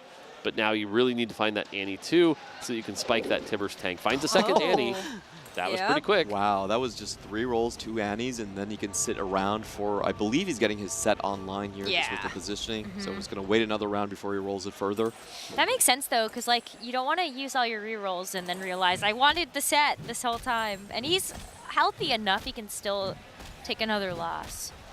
One thing to note here, by the way, going up against Safo, and Safo was able to take Lucky Gloves, which in particular, he had already gotten the Radiant Thieves Gloves. So he's got Radiant Lucky Gloves, which is pretty uncommon, but when you do, that means you're getting synergized Radiant items. So that's a very powerful combination of augments there. 4-item Baron, maybe in the future? He's down to less than 20 gold. It'll take him a while. Yeah, I'm doubtful as well, but Ayao takes another hit. Gold-wise, by the way, Ripple at 99 gold. So we'll have to see what Ripple does with all that gold. He's starting to use it to level up, it looks like. And again, just a lot of these level 9 roll downs coming online here. Toddy really needs to find that Annie too. Finds the set. Another set. Lots of slots in the bench are taken. Cillian comes online. But that is not Annie shaped. He needs that Annie. Set 2. Okay. Take those. But you need a carry. Pair. I think he should be relatively stable here. Let's see if he has items on the bench for the set. Does he have the TG? Did he really want to front? We don't have... Edge of Night, not really the item choice you'd want to put on set. Yeah. So, unfortunately, not the roll down he was hoping for. Really, again, the difference between Annie 1 and Annie 2 is so big. You really need that to get that Tibbers online, to get the Annie burn to really do substantial damage here. Thankfully, set 2 is still set 2 regardless of the items. So decent spot right now for 4-3, but what'll happen by 5-3? Can we hit some of these important pairs? Can we get Annie going? That's what's going to matter. Oh, there's an Annie on carousel if he wants to take that. Oh. He might actually be very inclined to if nobody else is able to yoink it away. Just Feel Alive doesn't want it. He's like, please let me out. This is my stop, guys. Gotta run. Oh! You saw Xiao Li Lo actually consider like, taking should it. I? The big thing is it had a rod, and we've talked about before that rod right now is a pretty low desired item. We were talking about Just Feel Alive rolling down earlier, missing a lot of those upgrades. Look at the bottom left. That is nearly a full golden board for him. So great news. Hopefully able to stabilize from here on out. I actually really like that play from Xiao Lo. He didn't want to deny the Annie because Toddy's actually one of the players that even if he wins, he's not in check. Yeah. So he might as well just move everyone's points down a little bit lower. Yep. And Io, by the way, did end up at that Diana board like we talked about here. Missing the BT, unfortunately, ended up with a Hand of Justice, which is a little bit weaker, but overall not bad. Used reinforcement to be able to guarantee that, so shouldn't be too bad. Yeah, I think he low rolled. He rolled very, very deep on 7 to 10 gold just for the Leona too, and it still took a while for him to find it. So maybe the comeback story has enough combat power, but he's going to have to outposition a lot of these rounds just to have a chance.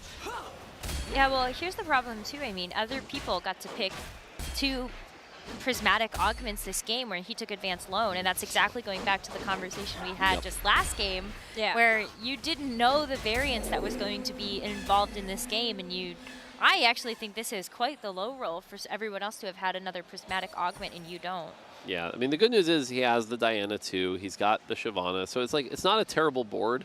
It's just a question of when does it start falling off, right? And especially at this level, a lot of our players have figured out how to position against that Diana, so it's not necessarily too much here. They're just 15 points away from that Brock. Should be a relatively easy unlock, already on the 4-win streak. And judging by how many 3 costs he's had, this Bard is going to be hitting like a truck. I really want to see those dudes come out. Yeah, the memes, send them. Yeah, interesting enough, didn't buy the Nidalee, but doesn't really have the spot for it, right? Because the next level up is going to be Brock. Didn't reach 500, so you're not going to get that Tactician's crown. And so just going to have to play around the Nico 3 being very strong here. Gets that Blast Shield. Blast Shield, by the way, with this many 3 stars, that's a 20% health shield, and so 3 stars have a lot of health, so definitely not bad here. Diana on the back line, though. Yeah. This next Bard cast has got to do some work. There you go. Diana taken down by 1 Bard with dozens of stun. Is it good enough? Oh, that stun mattered. Yeah, he still loses that. Good news for Ayao, I guess, just to like have a second. Yeah, Hwanmei, by the way, at 70 gold here with that Yordle board. Generally a decent spot here. Isn't buying the Fizz because, again, I expect sort of a 5-1 transition. Some solid tank items here, but kind of behind the curve, honestly, overall, considering we didn't take any econ augments. A lot of people are already hitting their 2-star 5 costs, and you're not quite there yet doing your roll down. Yeah, and it's really skill testing on how many different type of Fast 9 flex you can play. We've seen a lot of the Mels coming out from the other regions. Now that we know that, you know, Annie 2 is going to be very hard to hit in this lobby specifically, maybe there are some other boards that he can play into. But the good thing for him is he actually has a lot of TGs. So as long as he just hits the unit upgrades, he should still have a decently strong board. Yeah, he's deciding not to roll down right now. He's instead just focused on scouting still around, has a using his spat items. to use. Yeah, that spat unfortunately not paying off. There's not a lot of good options here.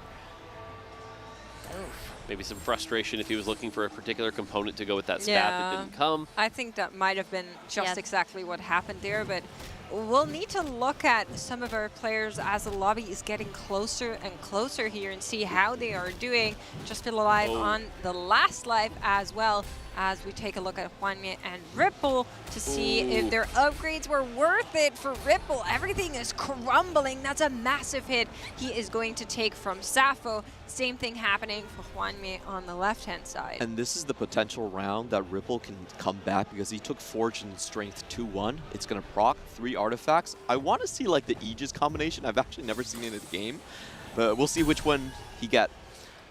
I want to talk about the fact that Toddy is level 10 on 5-1. That's insane. Which is incredibly strong. And his set items, I've been talking about how set needs like AP and crit. His set items are amazing. So set is going to be very powerful. And Toddy, we talked about 10 points, being the player right now that honestly I think has the strongest board in the lobby by a pretty substantial margin. Okay, good news, Ripple found an Ornn 2. Bad news, we sold half our board and that round is about to start, so he will need to put something back together in the immediate. Whoa. We're hopping over to Just Feel Alive. He has found that Brock you were calling out, Clement, but 4 HP. I'm so not gonna cast. nervous. Brock's not going to cast. Oh, the Blast shield, blast shield! Boom! Oh, didn't quite get the stun off. Wow. Oh, my Bard, you got us? Nope. I don't Bard think is so. walking! Bard, no! Emilio! Big Flaming! Come on! Oh. This is probably the weakest board in the lobby. It's hard commit quick strikers. Oh, jeez. That was too close Big for win. comfort. Ayao is out though, so we have our first elimination of game 4. That is one of our players, that is our player with the lowest score in this lobby, so is going to advance to 9 points in the overall after an 8th place. Yeah, that's really rough. I think that game was so hard. But yeah, look at these artifacts. We've got Rapid Fire Cannon, Fish Bones, and Infinity Force. Huh, those are good hits. They're not bad. They're generally okay power here. You've got the Seraphine, you've got the Diana, you've got the Azir. Azir generally wants some attack speed items like Ginsu's, but at least the Rapid Fire Cannon should do pretty good. Unfortunately, the Diana, though, doesn't really have that Ginsu's that kind of makes her pop off. Diana's already dead, unfortunately, so it's going to be up to the Seraphine and the Azir to do enough damage here, and unfortunately, gets taken out by the set, so now we're down to 1 carry here. The Kindred ult stopping a lot of the damage. Oh, the Kindred ult was and So barely close. able to win that fight there, and Just Feel Alive, unfortunately, with the Bard comp not paying off as well. So right now, a lot of our players that are at the top of the standings are doing really well this game, and so it feels like there's going to be a pretty big divide, and we might already kind of know who our like top 4, top 5 players are going to be. Yep, Toddy in prime position to just win out in this lobby here. Hwanmi, another one that's also in a very strong spot. He has a lot of these rolls banked up. He was still sitting on 6 Yordle, not doing the full transition, actually taking a lot of his time. Well, because he was also so healthy or compared to everybody else, and he knows like, oh, well, there are a bunch of people that did do hard roll downs. They are now knocked out. I can just wait for some of those legendaries to come back into the pool. I'm so curious what Xiaolilo ended up landing on. It looks like it's just going to be a standard Yunara. Ionia legendary board with an easy pathway because he basically gets the Kindred for free. Yeah, I mean, Kindred and Yunara is a strong combination. The two will do well. He has the Taric with some very, very powerful tank items. The one thing I will say, though, is the Taric right now is very magic resist based, so any physical matchup could be pretty rough. Is going up against Toddy with the insane board here, and Toddy with that Annie too. There's not much healing on the back line, so this Annie is going to do a lot of damage. But the other thing to do is watch out for Toddy's set. Toddy's set in particular. Oh, just so much damage here. The double crit And items it's for set. just not even close. Yeah, I like think he's dead. yeah. Yeah, that was a knockout. But again, for Xiaolilu, 19 points, it didn't matter. And Xiaolilu is going to be our first player in Czech. So overall, not too worrying of a game here. And that does mean Haru is going to be in Czech, Hwanmi is going to be in Czech, and right now it also looks like Safu is going to be in Czech. So it does look like we're going to have 4 players in Czech after this game. Wow, half That's the lobby. exciting. That is very exciting. Wow, Ripple actually found Silas too. Yes, Silas 2. Like this so much more. Yeah, very powerful version of the comp here. You get 2 Arcanists, 2 Defender. The Silas items are solid here. You get that 100% crit, which is really good. The only thing is you got to be careful. The Silas isn't particularly like durable in this state, but can really unleash a lot of damage. Yeah, but like imagine, I love that he just gave up on the Diana. It's like didn't have good items for it. May as well just give those to something else. And then you can put this Fishbones and Infinity Edge on that Senna, but it's getting walked on right now. I do like the positioning on the Silas for what you're pointing out, Mort, because it's a little bit of a squishier target, putting it in the second line there, making him walk off, but it's not good enough. And Haruru is going to, Hwanmi actually is going to take out Ripple, and Haruru is also going to be knocked down here. Yeah, but to Clement's point, yeah, Safo has confirmed Czech at this point too with those knockouts. So, yep. So like I said, 4 players are definitely going to make very Czech, exciting, which is good. Toddy doing what he needed to do. Toddy going to be able to shoot up to like 17 and 18, so at least trying to make it count. Ripple going to be at 14, which is a little bit far away. You want to kind of get to like that 16 range to make it a little easier. But yeah, and then Just Feel Alive and IO, unfortunately, looking pretty low right now in their points.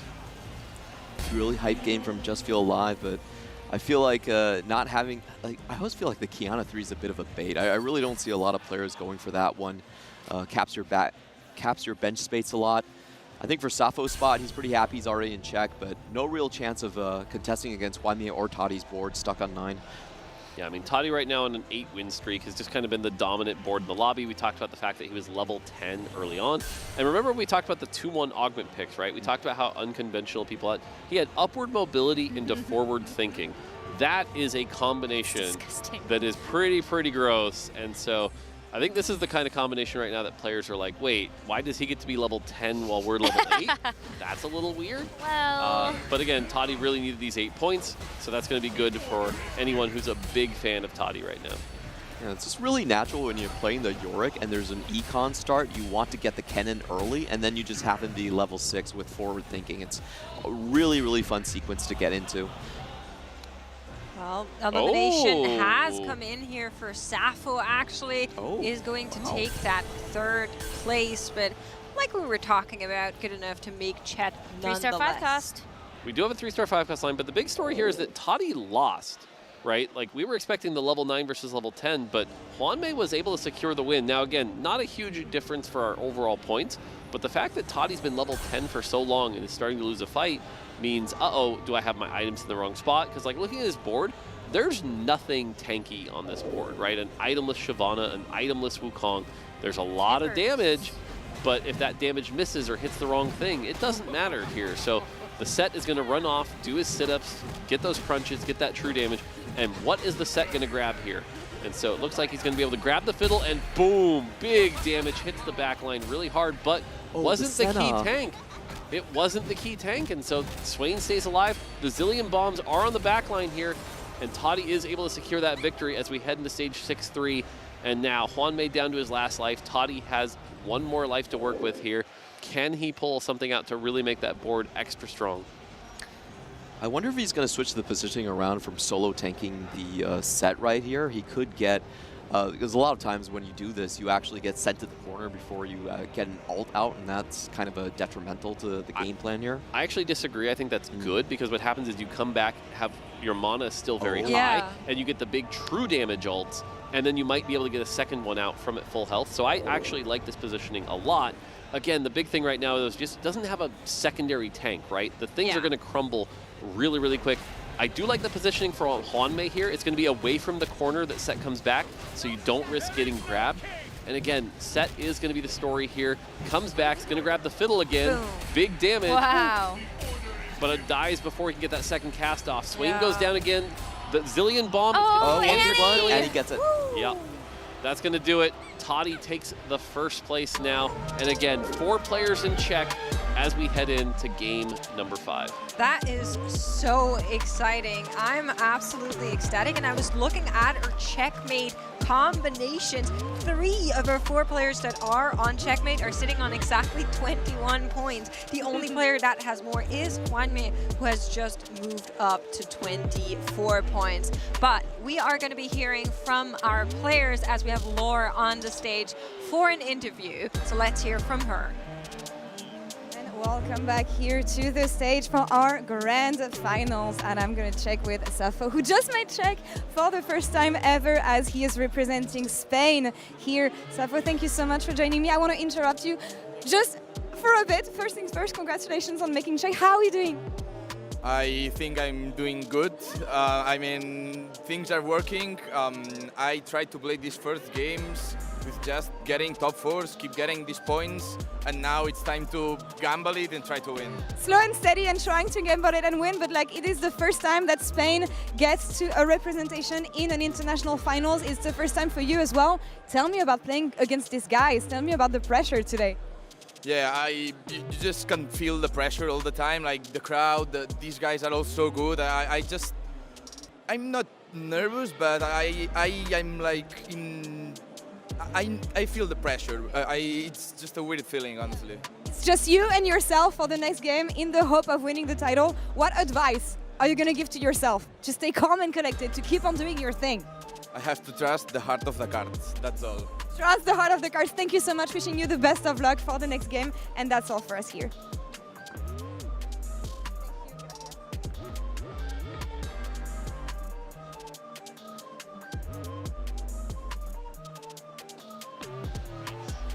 Thank you so much, Laura, and thank you so much, Safo. I think he's doing pretty well as well. So hopefully we can keep that momentum going. But that next game is where that pressure is going to be 100% on. 4 players trying to get that first place, 4 players trying to deny it while also getting their points. But before we talk about that, let's look back at what brought us here. And it was Toddy with that assortment of legendaries in the end, dicing it out. Yeah, the big story here was those 2-1 prismatic augment picks, right? That really made a key difference here. Toddy getting upward mobility, then combining that with forward thinking just allowed him to get so far ahead. And even the 3rd augment pick being a combat augment allowed him to just be so powerful in the late game, played pretty comfortably. Hwanmei, though, I gotta give props to him, played really well around that Prismatic Destiny Thieves gloves, but was able to convert that and actually take a round off of Toddy at the end there. So I think Hwanmei showing why he's one of TFT's greatest players, playing that really, really well. So great job from him also that game. I thought it was really cool too at the very end. We actually ended up seeing a 2-star Azir being held by our winner, Toddy, just so that actually Hwanmei couldn't find that legendary upgrade. And so that was just like how far ahead he was really in this game that you could hold units like that. Yeah, and you can see here Toddy's legendary board. Everything's on fire from that Annie. Is able to secure some big wins, but also don't want to undersell the fact that these Zillion providing those bombs, getting that backline together, and the two of them just dotting everything down, doing so much damage here. And you can see here, that really made the difference. Toddy very happy now. He's our player closest to check, but not quite there. Yeah, and of course, everybody else except for Ayao can make check as well in this game if we're not going to have our winner in game number 4. It's going to get so exciting. We're all really giddy, and I heard exercise really helps with that. So let's head over to Laure, who was talking to Set. Set, thank you for joining me. First question, how long does it take you to become Set? Well, being a Set cosplayer since 2021, when the character was released, and I've been working and upgrading this costume so many times. So let's say that the first version took me around 1 or 2 weeks, but then through years I've been upgrading and upgrading and upgrading all the time. And when you get to conventions, how much time does it take you to get ready? From your appearance in the morning to looking like this? The makeup nowadays is kind of easy to do for me, and it's about 1.5 hours, 2 hours of makeup. How did people react when they see you walking like this, powerful in the venue? They're very happy to see Set. Set is such a loved character, and they are happy. They always want to flex or challenge me in push-ups or new challenges, or asking me if it's fake body or so on. It's very funny, and the community is always so lovely. Can we do a push-up contest, actually? All right, let's do it. I have heels, so it's gonna be really hard.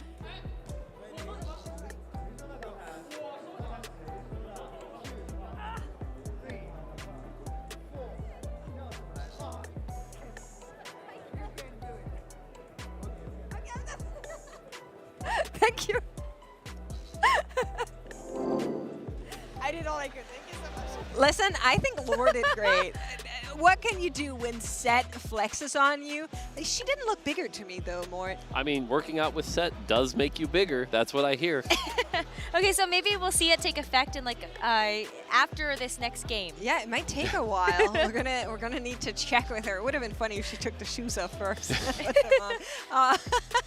I would have really liked that. But if you're just now tuning in as action gets more and more interesting, make sure you stay tuned because our game 4 has 4 players on check, 4 players trying to stop them. If any of the players that are currently on check get that first place, that means they're going to win the TFT Paris Open and go home with their glorious belt. We're going to be heading to a quick break, and right when we're back from that game is going to be starting. So make sure you stay tuned. Don't go anywhere. You're watching the TFT Paris Open.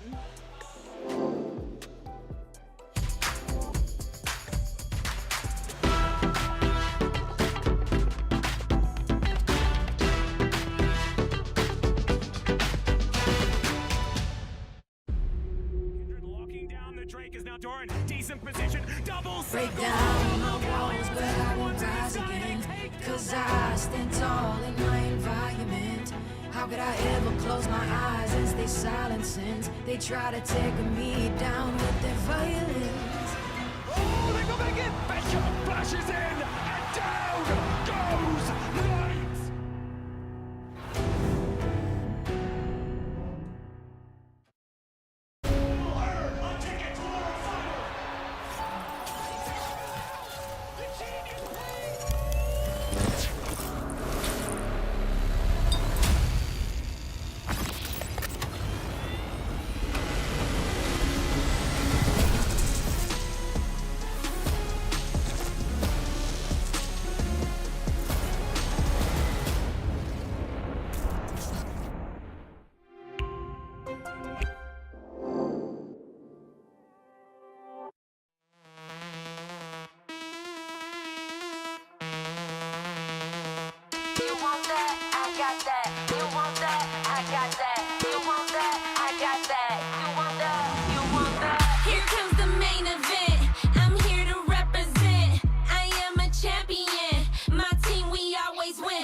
so big that you gotta read the summary. Baby, I'm a boss, come with me, I need company.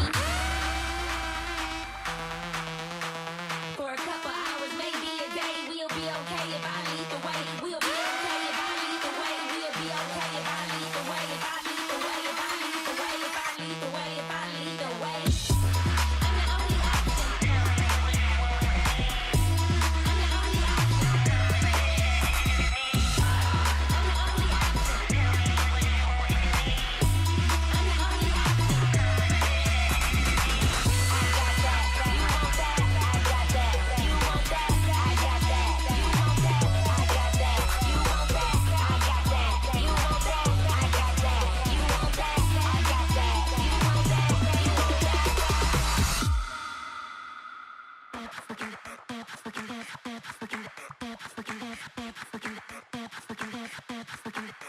turn it to the max. Haters gon' hate, dollars gon' stack. Throwing them hips, how you do it like that? You looking like a snack and I only speak facts. Let's relax. Maybe a day, we'll be okay if I lead the way. We'll be okay if I lead the way. We'll be okay if I lead the way. If I lead the way, if I lead the way, if I lead the way. We'll be okay if I lead the way. If I lead the way, if I lead the way, if I lead the way.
Votre attention s'il vous plaît. Merci.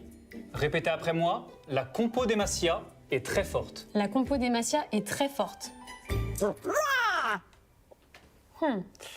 Et c'est avec un tout petit peu moins d'accent. Essayons un truc un peu plus facile. Le reroll. Le reroll.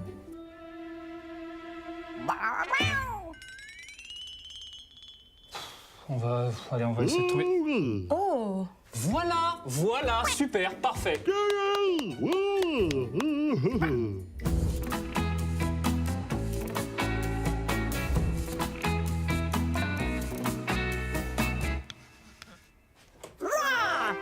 Bien vu. Ah, point. Hey everyone, Panda here on the floor with Dobbs, a TFT player, caster. You do it all from Brazil. I imagine you're cheering for Taji on the big stage now in this final day. How have you seen his first few games? I mean, he played so well. I mean, the first two games were half starts, not as many upgrades as he wanted, and he actually saved like a top 5 and a 4th. So pretty good start. He's in 4th in the lobby.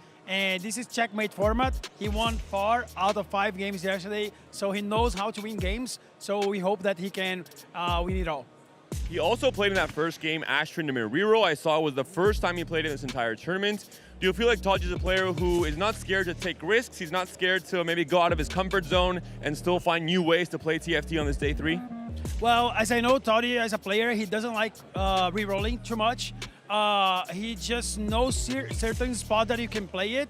He had like too much value, so he knows that it's great for some comps like Bard and Trinamir with Ashe. So he wanted to play that way because of the augment. But I hope that he can find his way into the compositions that he shined throughout the tournament, like Void, Diana, and as well as some Bronze for Life. He's pretty good at it.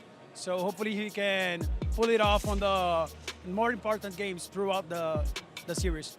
I know that you already know that Taji will be the winner, but now I want to ask you, how many games will it take for him to lift that belt up and be the pride of Brazil in this tournament? 5 games. 5 games. You heard it here first. We'll see if Dobbs is the oracle, the prophecy, or if he's wrong. We'll see.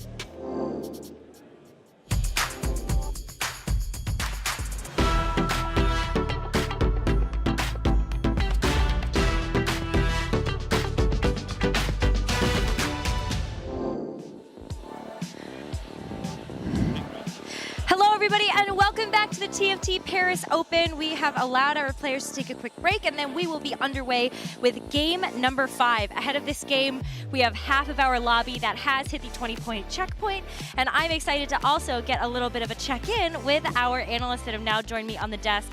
Mortdog, of course, so excited to have you back, but we are also rejoined by Panda and Gangly. So what have you two thought of the action since we last saw you? I mean, the most exciting thing for me is that going into this game, game number 5, it is a completely different game than we have seen otherwise, because it's not like we only have 1 player in check. 4 players means that defense is essentially impossible. We're going to have 4 players, all of which on 2-1 are going to have, I would say, a generally good idea of whether or not they think this game is capable for a first, or if they're going to have to cook something up to find an unorthodox path to that first place finish. Yeah, the way it all shook out, we kind of skipped the step where there's only 1 or 2 players in check, where it's much easier to target grief them on their reroll lines, even on their forecast, for example. Now it's 4 players who have opened up that door to potential success in this game 5. Both players from CN, that's the big story, have made it into that check very quickly. Alongside Safo, someone who I think has a lot of biases here in the building as the only EMEA representative. Yeah, I mean, right now, I think last game was kind of a preview of how this game should play out, right? Toddy kind of played that game using that upward mobility and that forward thinking, and I think a lot of eyes are going to be on the augment choices in particular. What does that signal? Where are you going, and how are you going to close it out, right? We've seen Void be kind of like the quintessential how I'm going to finish the game comp. It's been a really high cap, but we have seen other options around legendaries and things like that. So what angles is everyone going? How do the items affect that? And how are they going to play from there? There's this game of chicken going on. You know, we saw in game 3 where there was 3-way contested Void. Yeah. Obviously, if you're looking for a first and you have the potential to play Void and you scout around, you see 2 other Cho'Gaths there on people's boards in stage 1, you have to make this decision. Am I going to force you off? Am I going to posture toward this line and push you off? Or do I risk my entire tournament life by playing a 3-way contested line, even if it is the one that has the highest cap? I say do it. I think the more interesting thing here actually is the players who are not in check are actually the ones who should probably be playing Void, because what it does is it allows them to, if they hit that cap, they get to keep the tournament going. And if not, they're stopping all the other players from getting it as well. So I actually think that's what we're going to see is the inverse. There's also kind of an interesting dilemma with unlocks being introduced in this set, where potentially there could be like a gentleman's agreement where everyone that's not in check says, hey, Void's the strongest comp in the game. Let's all hold a Teemo on our bench, a Kog'Maw on our bench. When we level to 8, itemize it on a PvE round, for example, and all hold 1 copy of Kai'Sa, which you get consistently on that next turn to try and make life a little bit harder for a player if he's angling Void, or potentially 2 players in check as well. That's exactly what I said. Whoa, there we go, Necro. Necro knew the tech. I said this 2 games ago. You're late to the party. Sorry. It's true. It's true. Wow, yeah, see? I get things right sometimes. No, but I think you're all onto something, which is just taking a quick snapshot of what we've seen in the meta so far. Vertical Void has been very strong. We've also seen these legendary flex boards be really important. So do you think about, do I ignore that? And do I just take double econ? Do I try to go to these legendary cap boards?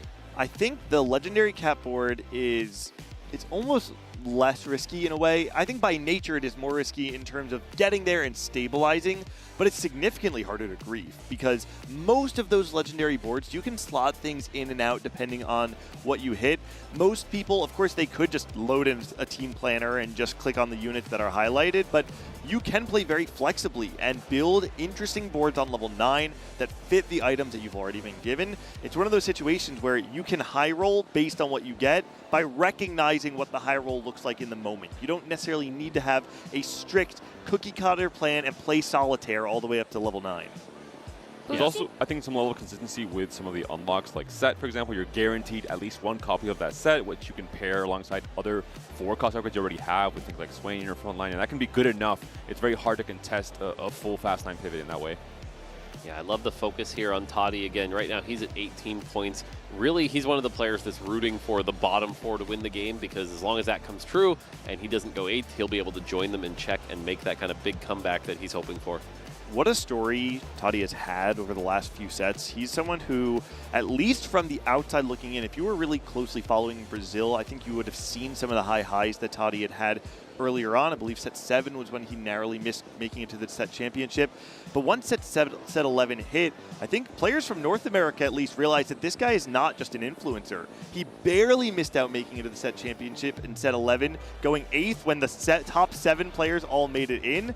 And again, being the one representative from Brazil in a field that has people like ASO Lucas here in Paris, Ego Illusions as well. But it's Toddy, the one standing above them. He has completely rewritten his perception from just being an influencer to genuinely being one of the best in Brazil. I think that being an influencer actually really did some good things for a lot of the influencers that we had at the Paris Open. Think about it. You are streaming TFT all day, every day. You've been streaming PvE to get in on the grind beforehand. And so we have players like Toddy, like Hollytoff, like K3 Soju that actually all ended up doing phenomenally at this tournament. And even thinking about K3 Soju and the legacy that he's created in just KO Coliseum, he did amazing. So I think that a lot of these influencers, you cannot just call them that anymore. Toddy fits among the rest of that bill. Even Revan in Spain, the last TPC, for example, a very similar journey where he comes in with this biggest perception that he is a streamer and a big content creator, but then says, hey, he proves and he earns the respect of, I'm also a competitor. I want this to be how many of the other players remember me as well, because they have what it takes to do so well. So it's just really cool. I think we're blessed in TFT to have players so talented and skilled they can do kind of both sides of that field and still find success. Mort, I wanted to throw something to you. In the A patch version of this current patch, people were capping out around 4 Gunslinger very often, and one of the highest caps was this very hard to pull off board around unlocking the T-Hex while going level 9, getting 4 Gunslinger. We've seen none of that this weekend. Do you think that's still a potential cap out way to play the game? I'm trying to think of other alternate ways to cap out outside of the lines that we've traditionally seen today. Yeah, the reality is I think you can get away with that on like ladder, for example, when there's a little less pressure, but with this level of skill going on in each thing, it's really hard to like greed hold those extra units to unlock the 6 Piltover and get that in and then convert. That takes a lot to go right, whereas right now you've seen, you know, you need a lot more item slams, things like that. The other thing is that a lot of that was because of Senna and Lucian being so strong, and it was more like the T-Hex was there to amplify the Senna and Lucian. Now Senna and Lucian requires a lot more extra support from things like the Kindred as well, and so I don't know that that's going to be a line that we're going to necessarily see, but I definitely would love to see a surprise like that. I mean, generally this weekend we have not seen much of T-Hex at all, so that would be a pleasant surprise. We did see Double 61 try to go for it. Got it unlocked, but then couldn't actually 2-star the unit, and I feel like that was where the composition sort of started to fall flat. But it depends. I mean, if you get a really high econ start, maybe it is something that you can go towards and you think that is an uncontested unlock that I might be able to guarantee myself to get one of those really strong units early on. Yeah, it certainly has a strong cap. It's just, again, you have to really be in the spot to get it. It's a pretty narrow spot. You know, you read something like a Loris out of a box, something like Construct a Companion that can really sort of cheat that T-Hex out early, things like that. Piltover Emblem as well. Yeah, Piltover Emblem is another good stuff. I love these camera views, by the way. We're really getting to see these players in sort of the mental spot they're in right now, really thinking and focusing. We've seen a couple people with their eyes closed, trying to relax. A couple people very deathly focused on the screen before we get in here, and you just, especially for these players in Czech right now, their mindset, like, this has got to be where the nerves are at their absolute peak. And there's pressure on all sides, either because you're not in check yet and you know you've done something, you know, relatively wrong in your game up until now. You have to change maybe the outlook you have on the meta, on how to approach this next game as well. Or you are in check and you know if you clutch up, if you do everything as perfectly as you can, you could become the victor. You could lift this belt, but there's 3 other players thinking the same thing. So what is going to separate you in this game 5 from the rest of these competitors? What is going to separate you to come back maybe into game 6 as well? That's the big question. I like how everybody, you could tell, like, we're going into game because all the players sat upright, they made sure their headsets were on straight, and then they were staring focus at those PCs. And so it is about time we get underway with game number 5 to take stock of the lobby. We've got 4 players that are sitting at least 20 points. So with a win in this next game, they will take it all. So what will await us? Yeah, I mean, it's pretty wild that 50% chance the tournament ends this game right now. Well, it's always a 50% chance it either does or it doesn't. That is horrible math. On game 1, 2, and 3, I think it's a 0% chance game. Mort's looking at me like a disappointed father right now. That makes 2 of us. All right, everybody, let's count it down. 3, 2, 1. Let game number 5 commence here at the TFT Paris Open. We are going to see that there is, I think, no encounter. It's a calm day in Runeterra. Wow, And it's again, not a calm day here. I think that's a lot of the players really like that, right? The calm day, there's nothing too wild here. You actually aren't going to be able to predict your augments. Now, that being said, it could still be something like a triple prismatic game from here. That's still within the bounds of the augment controls. But otherwise, nothing too wild going on.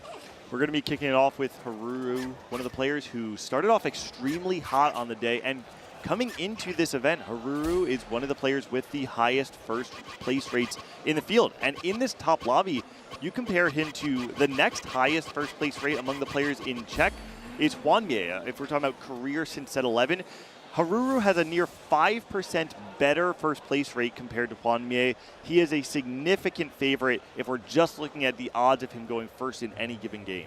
I have to imagine it's also a bit of a shorter career compared to Juanmie, who has had just such a lengthy career in TFT. He's been here for a very long time. He was considered the GOAT all the way back in set 7, set 8. So, I mean, we're going back almost 3 years now at this point. Yeah. First player to ever make it to 3 consecutive set championships. I'm pretty sure it was 4 in a row. It was 4, 5, 6 for certain. Did he make it 7 as well? Yep. Yeah, 4 consecutive. All right, we're getting a view of some of the items people got. Some people getting 3 costs, some people getting 2 costs. We saw someone with a Draven. We did see a Loris out there. We have the TF here, so we can go a bilge start for Safo, something I think he's generally been pretty comfortable with all tournament. So that's a start that he's going to be pretty happy to see. Going to slam those items on the TF, just depends on what the third item is, what he wants to slam, but that should be something he'll be happy with.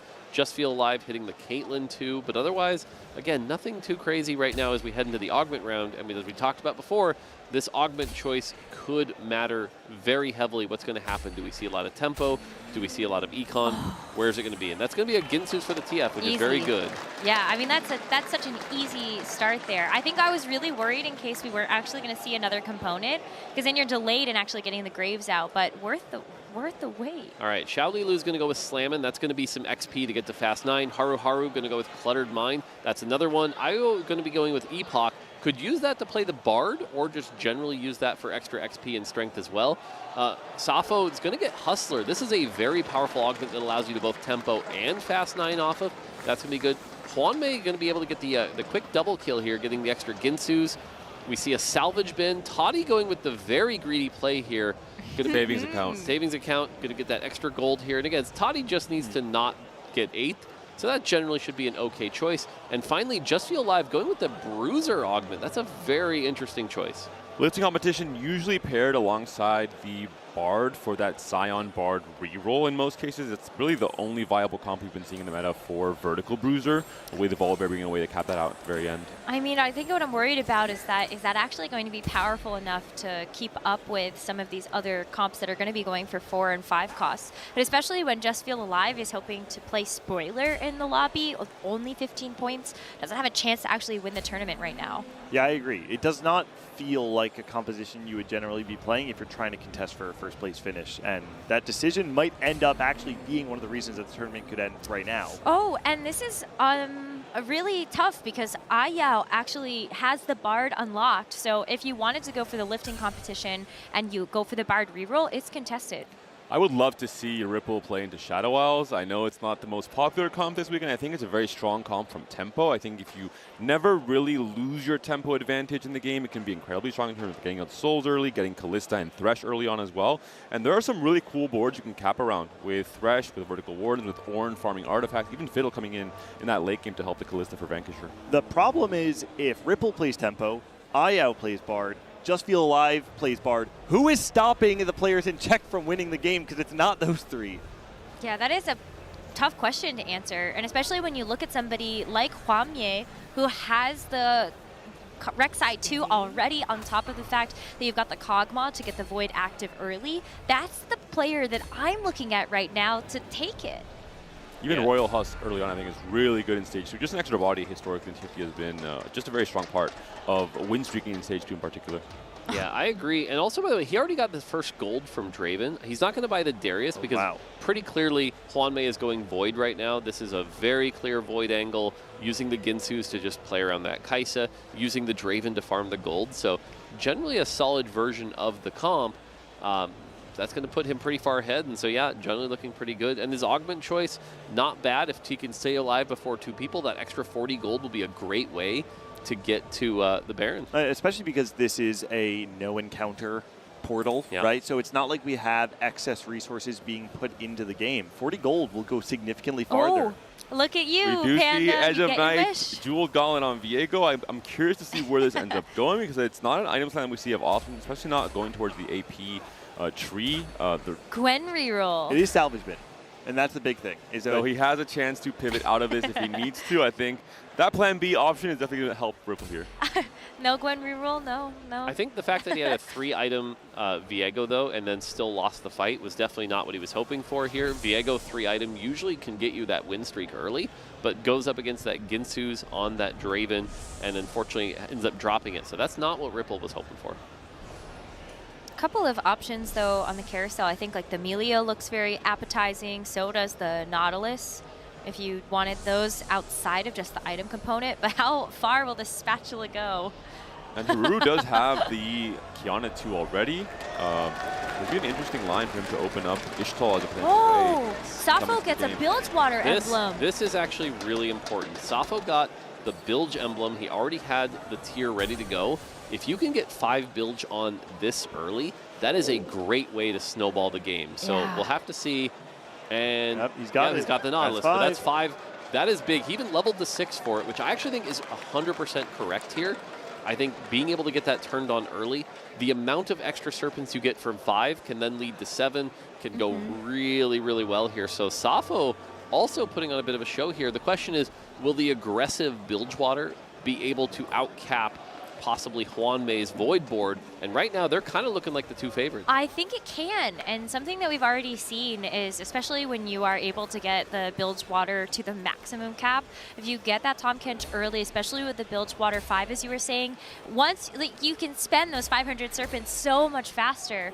And so the earlier you get Tahm Kench in, the earlier you feed him, the more stats you give him, that's going to be really how the Bilgewater board wins. And we've seen a couple times throughout this tournament, like for example, Milk ended up losing when he had that Baron 2, just because the Tahm Kench was able to bite through it really, really quick, had stacked up that AP. So it is definitely something we've seen be able to beat the Void for sure. The other out I'll call out, by the way, is nobody else really wants spatulas right now, and you've already got 1 Bilge emblem.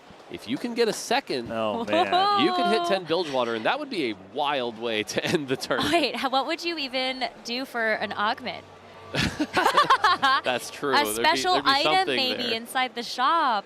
There'd be something there for sure. Necro is bringing that chaotic energy to the cast. All right, and right now our 2 favorites each getting, they're not facing each other, but if they can keep their win streak going, and there's nothing better to go, like, again, a Void board where you're win streaking and get a bunch of extra econ, that's going to be powerful here. Goes up against this Yunara, though, is level 6, though, and I think the level 6 is going to make a big difference here. Ginsu's on the grave, gets the cast, and is going to be able to win. And so both of our win streakers are going to be able to continue that win streak using the power of Ginsu's in the early game, stacking that up, and they're going to be 100 health and a lot of gold. This is such a good spot for Sappho, and also such a good spot for Hwanmei. They immediately jump out as 2 very clear favorites in this field. Sappho playing the Hustler, one thing that stands out to me is the value of a 5 streak. When you are playing Hustler, you're not getting the additional gold generated by interest. The only other way to get gold is going to be by winning rounds and by streaking. Sappho is doing everything he needs to do to ensure maximum econ for the rest of his game. I'm giggling because Xiao Li Luo is giving the best relaxed impression that we have on the broadcast. He has to really find some Yordle upgrades on this next round to be able to put in Kennen on 3-2 and find 6 Yordle for those extra rerolls to come through. So this next shop is incredibly important for Xiao Li Luo in terms of him trying to get to 6 Yordles, eventually to 8 Yordles early on with Slammin to try and play for that fast 9. Yeah, for sure. Generally doesn't look like quite as good a spot here. Is able to find the Teemo, finds a Poppy, but again, needs another upgrade to hopefully get that cannon going. And for Yordle with Slammin', I don't know, it just doesn't feel like it's been capping out quite as hard throughout the weekend, unless you get like another good pairing on that 3-2 augment here. And so again, big story here. Safo, by the way, just hit Nautilus 2, level 7. Wow. This is a very aggressive Hustler board, looking real strong here. And if he can stop the Hwanmei win streak, that's the big thing, is one of the two need to stop the win streak to stop that extra 3 gold per turn from coming in. Well, it's not going to be this time because it's going to be Safo up against Ripple Overdrive. And that just makes things even scarier for everyone else in the lobby if both of them can maintain a 6-win streak. And similar to Hustler playing out with Yordles, Bilgewater is also a trait that gives you extra resources. So usually with Hustler, you are playing very high tempo, leveling as soon as you can in the early game, then you eventually fall off a tiny bit. But with Bilgewater, you continue getting ways to continue spiking your board, either with upgrades from the Bilgewater shop or even items in Stage 4. Something we've seen fall out of favor is the Lucky Doubloon. Most people have been skipping it since the nerf. But, you know, if you can get it this early, it's even worth running here. As we head into the augment choice here, I feel like you've got Slammin', Spear's Will. Spear's Will can be good to stay alive. Arcane Victory from our last open. Yep. But generally a good combat augment, but not something you take. Oh my God! Earth's Gambit? He didn't take it. Oh He no, goes for it. I was hoping he would take it.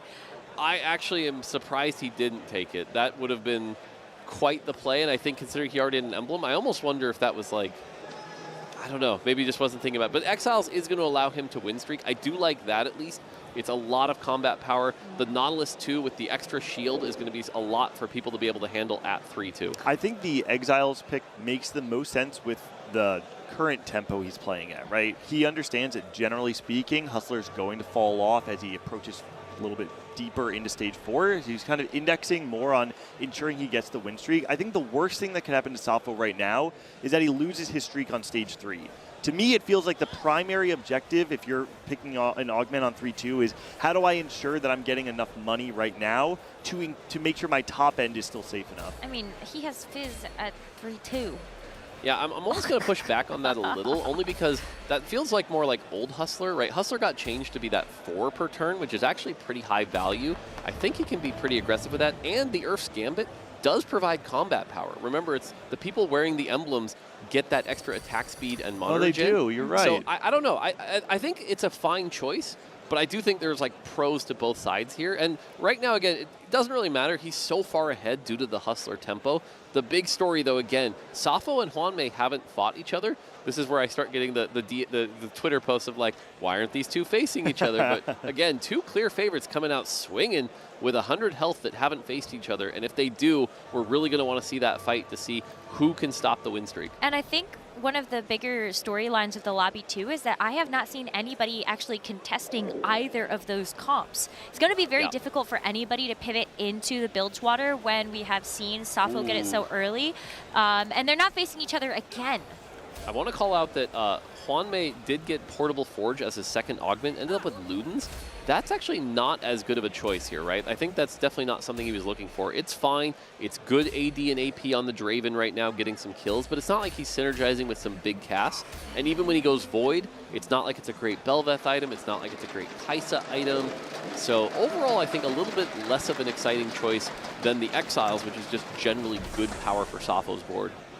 What would be the best user in the late game for Ludens, in your opinion, Mortar? Usually Lissandra is a really solid choice because you get those big spell casts, and especially if you ever hit a single target, since that's a lot of damage that no longer gets split, you can get those big Lissandra crits. I know there was some rumors of an Anivia reroll tech with Ludens from early on. Yep. But I think Lissandra coming to late game might be the better option.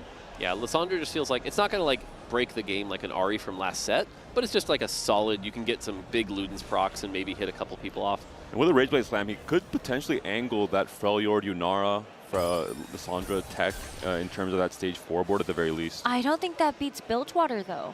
In the way it's scaling right now, yes, I agree with you, Necra. Yeah, I mean, again, right now we are going to be looking at two very capped boards here. Hwanmei, the fact that he's been able to do so well on this 8-win streak means a Baron board seems very, very likely. And so Safo right now really needs to be planning around that. I'm hoping Safo can find a Tahm Kench really quick so that he can start feeding it that AP so it has enough power to deal with that Baron in the late game.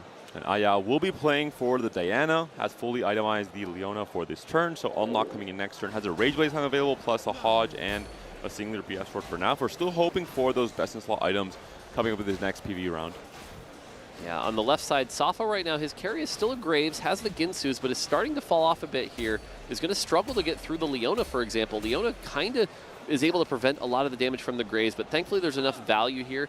It shouldn't be too much of a problem. Yeah. There's so little damage on the other side of that board to just the Bard 1, the Vayne 1. So even if the Graves does start to fall off, I just don't think that the other board has anywhere near enough damage to get both through the upgraded units and the Exile Shield. 245 Serpents saved up, by the way. So going to be a big spike as soon as he can get that Selvin Bilgewater. We could see 2 items get purchased right away, and that's going to be a big influx of power for Safo as we head to 3-6. And again, 2 players both on a win streak. Wow. And this is going to be Ripple's Indecision augment choice. So exclusive customization, pretty safe option here. Slamming, it's way too late. Definitely not taking that. And yeah, he's going to go with that exclusive customization. Hits the Draven. And still kind of playing Shadow Isles. Some synergy as well with the salvage bin, right? Gives us some additional options in the late game. I don't think that Ripple has a very easy game set up for him. We're finally going to get it, though. The heads-up play between Safo and Hwan Mie. Rift Herald is online, though, so there's a lot of front line. Where's the Graves? Graves stuck on there. The question is, do we have enough damage on the side of Hwan Mie to break through? The Rift Herald casted. There's just so much extra HP for the Rift Herald. I don't know if the Grace is going to get through this. And the Noxus.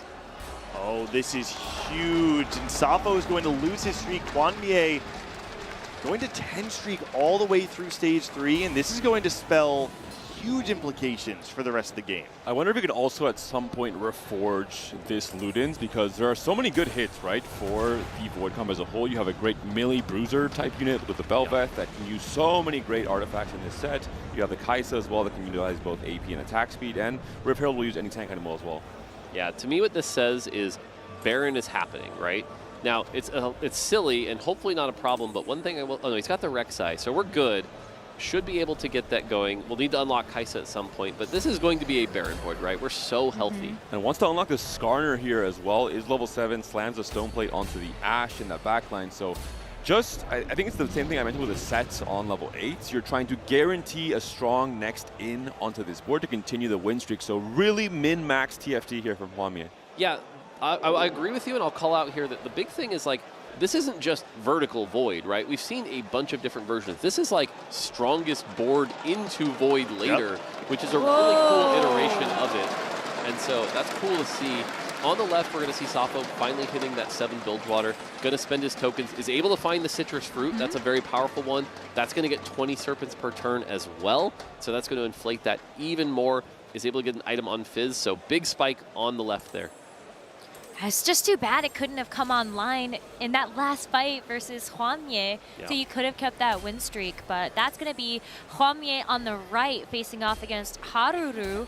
And Haruru has the one Yunara. We saw that really early on the board, but has yet to actually find anything to, I think, make this a big stabilization point. Yeah, and Haru, one of our other 4 players in check right now, but only at 39 health here. And the Yunara just showing why that Rift Herald is so strong. Can't get through it, and Yunara now down to 29 health here, really struggling. I don't know, I feel like right now, Hwan Mie is the player to beat just on an 11 win streak here.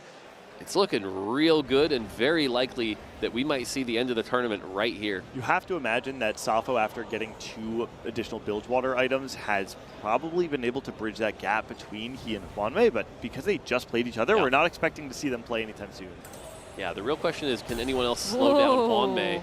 Kaisa pair for Taji. He's trying to become that Void player in this late game as well. Already has the Belveth, has the Kaisa pair. Wants to roll probably until he hits at least one of these 4-cost upgrades. I mean, the Wukong 2 is actually quite nice. That's going to be the Belveth as well. Such a deep roll here. He's thinking about rolling more just to see if he can actually get the Kaisa. Well, he's got the 6 Void in here, and the fact that he's got a very strong front line. And this is what we've seen with Kaisa before, right? As long as the Rift Herald lives, Kaisa 1 can do pretty well as long as there's no backline access. The thing to be scared of is the Dianas, the Fizzes, the Annies, the Zillions, things like that. And what are you up against? To go up against Safo here, so definitely going to fight a strong opponent. And Safo on the other side did hit the MF2 with great items, also has that Fizz. It is a Fizz 1, generating some extra Serpents as well, so just a lot of Serpent value here. Fizz on the Kaisa. It's not going to be enough to kill The quite TF cards yet. are also coming at the right angle onto this Kai, so the GP barrel comes through as well, but it looks like the Rift Herald is hanging on for just enough time. Yeah, and I think this fight kind of shows right now the power of why Void is succeeding so well in the mid game, right? Because even with the Fizz and everything else, if you can't get through that Rift Herald, MF can't really help, and that's just a lot of power.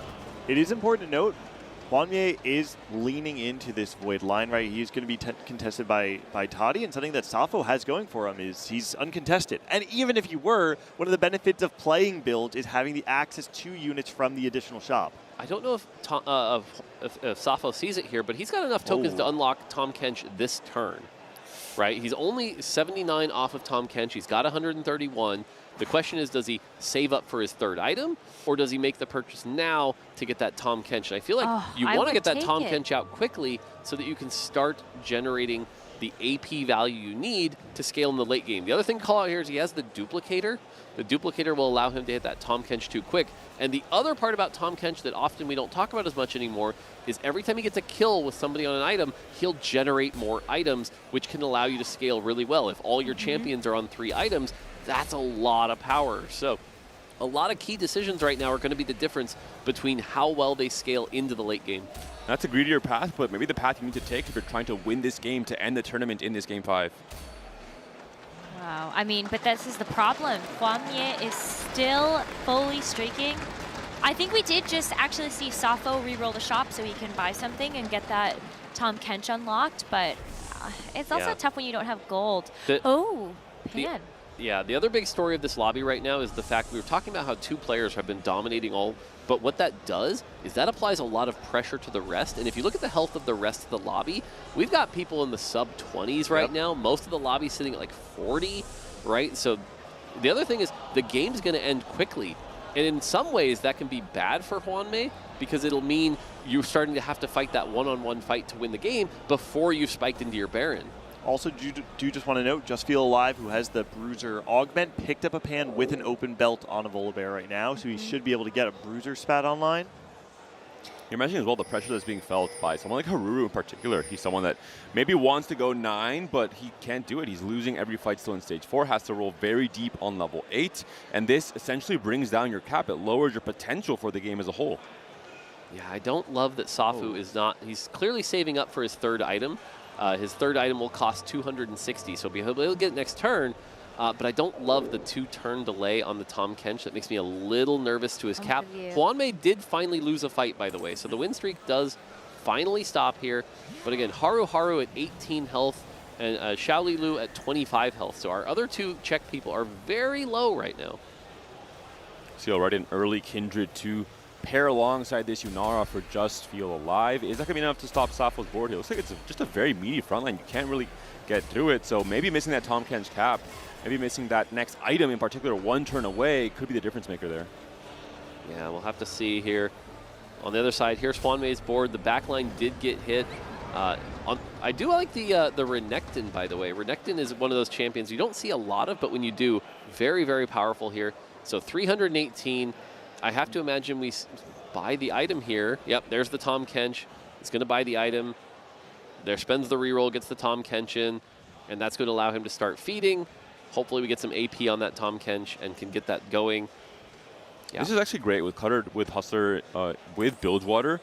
You normally want to try and hold a ton of different units. You ideally want to try and maybe even toggle 7-5 Bilgewater depending on what shop you're looking for. So having the bench space and not losing interest because of it is a great little optimization playing this line. Yeah, for sure. Haru here has the Darkened Bow, which is a very powerful item in this situation, but has kind of come online just a little too late here and should be able to win this fight at the very... No, never mind. That's a big Diana. Can you get through the Diana shield? There is no Titan, so a little squishier Quicksilver, not adding that much of that armor. Yeah, not only the armor, but also the AP, which gives the shield and makes Diana really hard to get through. One of the weird things about Diana is that she's not mono-locked like a typical champion. And so the shields only last 2 seconds, but that can do a lot of damage. As we're ending stage 4, I think it's important to take stock of who our leaders in this lobby are. Right now, it really does feel a bit like Hwanmye and Safo are perhaps running away with it, but right below them, Toddy. 4-win streak, playing the Void line as well. We saw how early he got that board online. He might be the player who everybody else in the lobby is looking to play spoiler. Especially someone like Xiao Liu and Haruru, who are also in check, but they're on 1 life. They can take one last big hit here on stage 5, and they're out of contention in this game 5. Looking at Toddy's board, he's put together a very solid board here, right? We've got the Kaisa 2, good items. We've got the Rift Herald 2. So we've managed to hit all of our big pieces. Honestly, his board looks quite a bit better than Hwanmei's board. And so, yeah, I agree that like Toddy's in contention. But because of the player health, the big thing is it feels like we're not going to get to 10. And Hwanmei's going to get that extra board from the double kill augment, whereas Toddy does not necessarily have that. And so the fact that they're contending each other might be Safo's big break. Yeah, I think as well, just the amount of gold that Hwanmei has hoarded, it's over 80. He can go to level 9 really, really soon.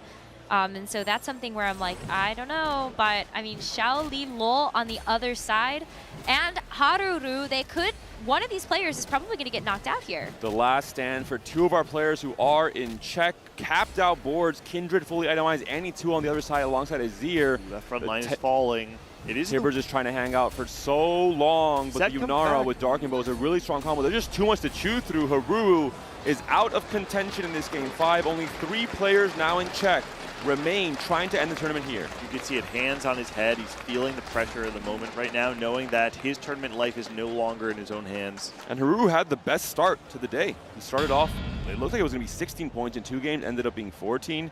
And it must be disappointing to only be now at 22, 5 games in. Ooh. Well, look at this. I mean, Hwanmei is like, yeah, someone got eliminated. I'm going to go to level 9. Now, the big thing to watch here is when one more player gets eliminated, Hwanmei's going to get a nice chunk of gold. And he's already at 32 here, so should actually be able to get to the Baron as soon as the next player is eliminated. It's just a question of what items are you putting on the Baron. We look at our items right now, not a lot of great Baron items have been set up here, and generally just not quite set up as well. I wonder if Hwanmei is thinking about playing Mel on this board. He has the Mbessa itemized, he has the Mbessa 2 on the board now as well. He will unlock the next turn. How's Mel going to do with Ludens, for example? You think it's a combination that could work at all? It can, because the way Ludens works is whenever something overkills, it spreads that out, and Mel's single target damage can be really bursty. I feel like that's a big gamble, though, to try to make that work, but it could pay off. Maybe just as a way to make it to 10 to play for the usual board void setup. Let's see what he has right now, the Scion and the Mbess on the board, so Noxus would be unlocked as well. Yeah, the problem is Mel 1, not particularly strong here. Ripple does finally get to his Thresh. This is a pretty late Thresh on 5-3, unfortunately. And he's so unhealthy. There's a Mel coming onto the board. Mel could also scale into the late game if she has enough time to farm that Radiant item as well as a way to potentially win the game very far down the line. So Hwanmei, unsurprisingly, is ticking off all the boxes. He's thinking through all the different possibilities. The Skarner unlock, I think, was already showcasing that min-maxing playstyle that he's so good at. We haven't seen Safo in a while, but it's important to keep in mind that we've seen in the first couple games how potent it can be when you're buying stats with those Bilgewater.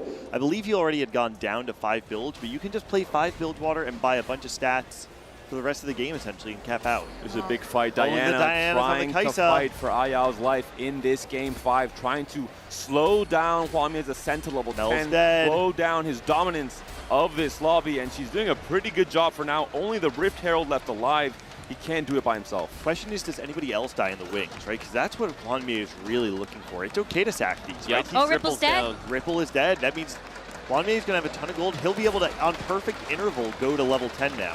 And it's starting to be less effective here, but you notice Hwanmei had Know Your Enemy, so he's actually known exactly who he's fighting every fight, and knows, that is going to be an extra unit for everybody. That is a twist. Wow. Who would do such a thing? You pressed a button on your phone, I tell you. I think the person who benefits most is the person who's about to get 40 gold. That's what I would say. Yeah, I think Hwanmei is definitely going to be the big winner there. Although, you could all argue Safo is also someone who benefits quite a bit. The additional resources you get items that you can put on your Bilgewater as well. I do think it is Hwanmei specifically because he can literally just level up and put in the Baron. Now, the one thing to note here is he doesn't have a Bel'Veth. And so without that Bel'Veth right now, he can't. Okay, there it is. Yep. That's going to unlock the Baron. He should be able to just roll, finds one Baron. Yep, and he's holding on to 2 misfortunes to make sure there's no path to a cheesy victory from Safo trying to go for MF. Head definitely Mel 2. Wow! Whoa! This could be it. Are you kidding me? Baron 2, Mel 2, maybe Luden's on the Thieves gloves as well on it.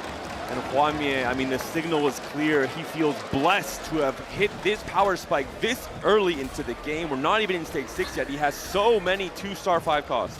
I think this could be enough. Xiao Li Luo on the other side is getting very unlucky to have to face this matchup now. Look at this Baron go. It is absolutely demolishing the front line right now. That Tibbers just cannot keep up. Even though the Annie is in the back, she is trying her best to do the Annie is doing damage. so much. The Baron down to 1 life. Yeah, that is huge. The Annie has so much damage. With the Annie 2 being found there on the other side, it actually keeps the hopes alive. And suddenly, Xiao Li Luo kind of waiting in the wings the entire game is on a very quiet 5 streak that could maybe steal the game. And look, Toddy can also start to level up here, has hoarded a lot of gold as well, and is also the healthiest player in this lobby. Could go ahead up to level 10 after this PvE round. 4 players remaining, 3 of them are in check. Toddy, the only hero left to be able to stop this and let the tournament continue.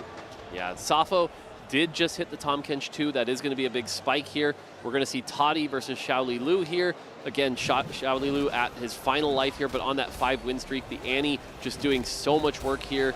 The Shyvana being able to tank the Tibbers, doing a lot here. We get the Blast Shield, keeping everything alive. And Toddy right now just not having enough damage to get through that Blast Shield while the burn is taking place. The Kaisa is almost down. The Kaisa is slowly melting away. What about the other one? Oh, Wait, Safo is dead! Safo is dead? And all of EMEA is now looking for Toddy to keep their hopes alive. Wow, Safo fell to the other board. Yes. 2 CN players in check, 2 CN players still alive and trying to win it again after what we saw in Macau. What an insane turn of events here. The roll down from Hwamie was insane. He lost that next fight regardless because the other boards are also incredibly strong. And Toddy's just slowly trying to ramp up. He had a lot more HP than the rest of the lobby. He hasn't had to use up all his resources just yet. But even once he makes it to level 10, there's already 3 Barons out of the pool. I know, but I think that Toddy at this point is hoping that Xiao Li Luo can do a repeat, take out Hwamie, and give him a chance to maybe be able to get the upset here. But look at how much the crowd is cheering. Baron Nashor is unlocked. Now Toddy has got to roll for it, but he only has enough gold to be able to afford 1 or 2 copies right now. And if it is Hwamie versus Toddy in that last 1v1, know your enemy will definitely be active, which is a big boost in damage for Hwamie's board.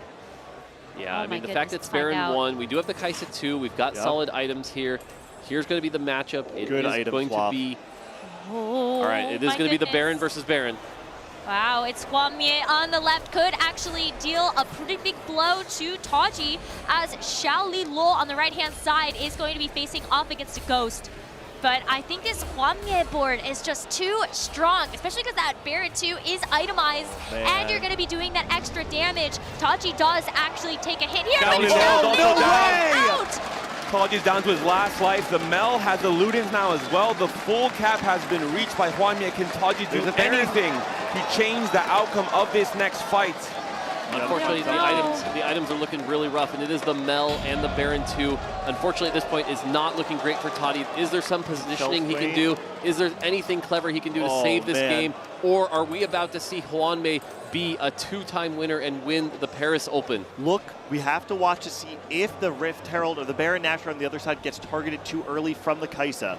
And the Velvet as well. Wow, Hwamie, one of the first ever Tacticians crown winners. He comes in after a long hiatus of wins and is hoping to be able to get this one at the TFT Paris Open. The Baron Nashor is going absolutely crazy, and Toddy's last hopes really rise on this Kaisa and Velvet. Velvet makes the job. He's done it! He's done it! Not enough. Toddy is down. Wow. And Hwamie from CN wins the TFT Paris Open. The set champion from all the way back in the day. The first player to ever make 4 consecutive Tacticians crowns. One of the most accoladed players of all time, has made his way not just to a Tactician's crown, but has won the Paris Open. Congratulations to Hwamie. CN wins back-to-back TFT Opens, and I think that they have started a new dynasty now. They might not have been able to get a win at the Tactician's Crown, the set championships, but for the TFT Opens, this seems to be their territory. Really just incredible play throughout the entire tournament. We've seen him play some of the popular lines, but not just the standard way, in really optimized ways. We saw even in this game with the Void, playing with the Skarner, playing with the Mel, not traditional units you see in these compositions, and finding his way to innovate on those comps, gain that little bit of an edge, and get him here to the finals to win it all. Thinking through all the different options, even the Luden's pick, which felt so confusing in stage 3, made so much sense once we got to that full cap utilizing the Mel alongside that Malzahar with a Disruptor online as well. So much gold from Speedy Double Kill as well, that first augment choice. Just almost perfect game of TFT here from Hwamie. And you mentioned it, Nekra, a return to glory, not just on an individual sense for Hwamie, but it seems like for CN as well, really climbing back up in the regional ranks. 2 back-to-back open wins. This is so impressive, and now, Mort, I bet you are so stoked to hit your creativity and figure out another augment for Hwamie. Yeah, since this is going to be his second win, that means we're going to make a prismatic augment, which will be pretty exciting. And just a lot of cool things we could go off of here, but definitely that level 10 cap, that Baron, that Ludens, that Mel, so lots to work with here, but he played it so well. And it also the 10 win streak to open up, it was like 12 win streak by the end. But yeah, he played so well. He's so proud there, holding up the belt. Great job to Hwamie. And Hwamie really feeling himself, playing with the crowd, playing with the energy he's getting from everyone. It must be such a great feeling for him. Such a lengthy career in TFT. I think the pride and joy of the CN region in terms of his popularity online, but also his length and competitive as a player. It's uncommon, quite frankly, for us to see players from old school TFT be able to keep up with it because the game has evolved so much. Something that stood out to me about Hwamie's play all weekend long, especially yesterday before we saw it today, was his patience, his ability to read the lobby tempo and understand how to cap out. And let's hear from our winner of the TFT Paris Open. Sa victoire était tellement bouillante que la scène a pris feu. Faites du bruit pour Hwamie!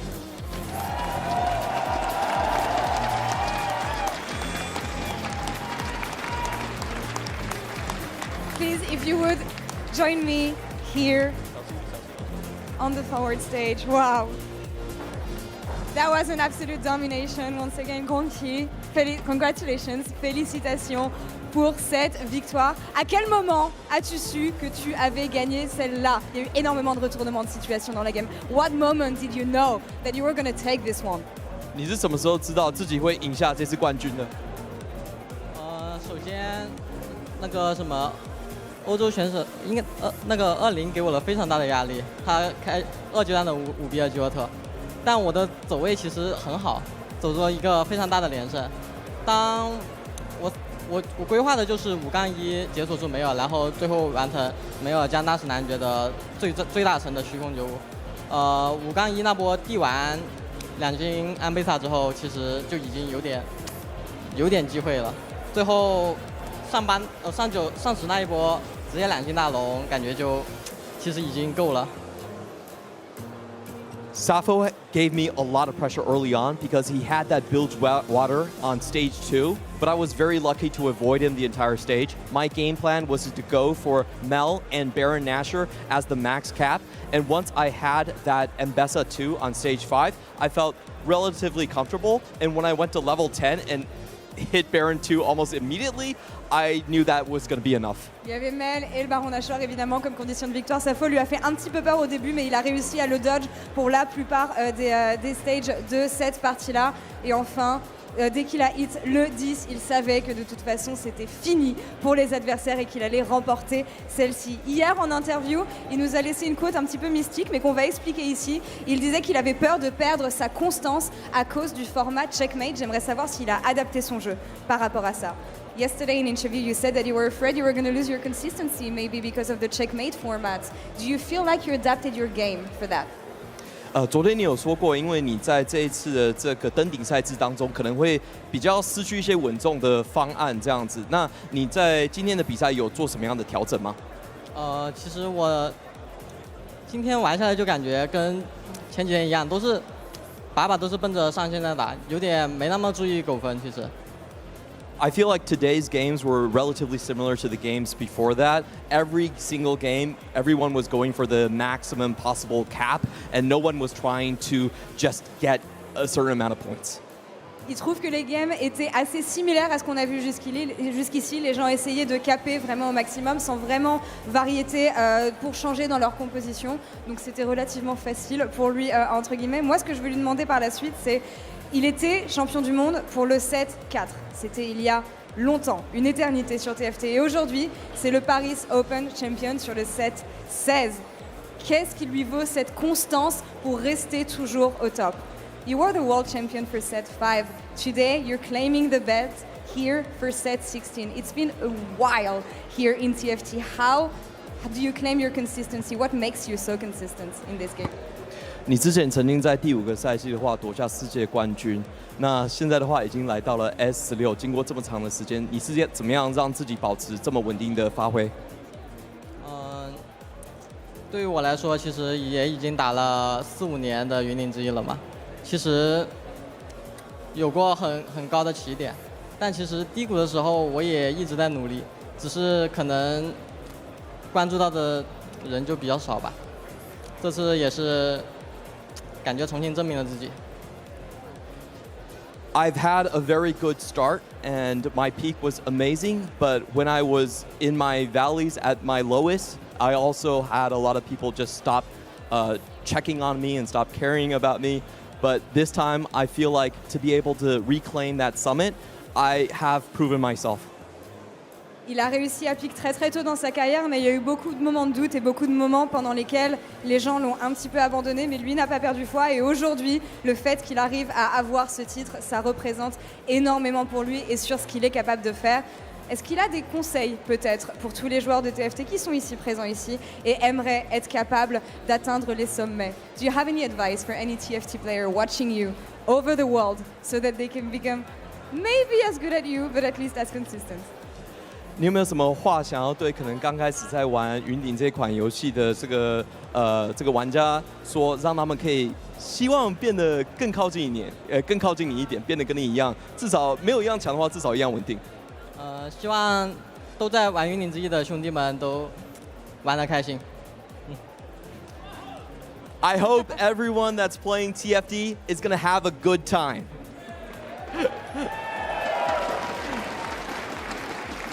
Pas besoin de traduire celle-ci, on espère que les joueurs s'amusent puisque c'est ce qui est le plus important. Dernière question ici, hier je lui demandais ce que ça pourrait représenter pour lui d'être le back-to-back CN champion pour l'Open cette fois-ci ici à Paris. Il a réussi, je veux savoir ce que ce titre, ce que cette ceinture représente pour lui. Yesterday, I asked you a question about maybe becoming the back-to-back CN champion at Open here in Paris. You did it this time. You're holding this belt. What does it mean to you? 昨天我有问过你，就是 CN 赛区连续夺冠的话，对你有什么意义？现在的话，你的这个冠军腰带已经捧在手上了，你可以回答这个问题了吗？我们 CN 赛区一直都不差，是最好的 TFT 赛区。The CN region has never been bad. In fact, we might have always been the best region. And leaving it on this note, I would like to have a round of applause for our champion Clemens. Thank you so much for the translation. Paris, une fois de plus, pour votre champion du Paris Open de TFT, Juan Mier.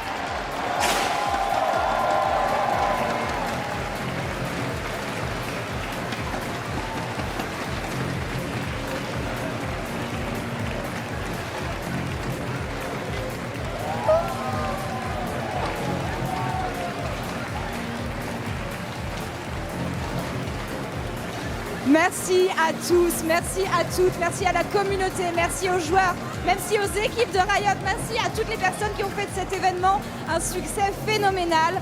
On vous dit au revoir, à la prochaine fois, and see you all in Las Vegas next year.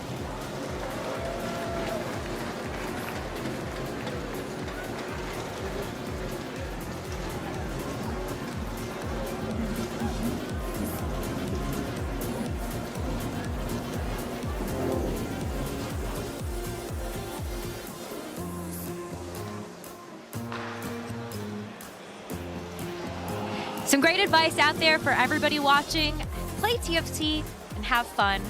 What an amazing champion for us to have here at the TFT Paris Open. I feel like it couldn't have ended in a better way.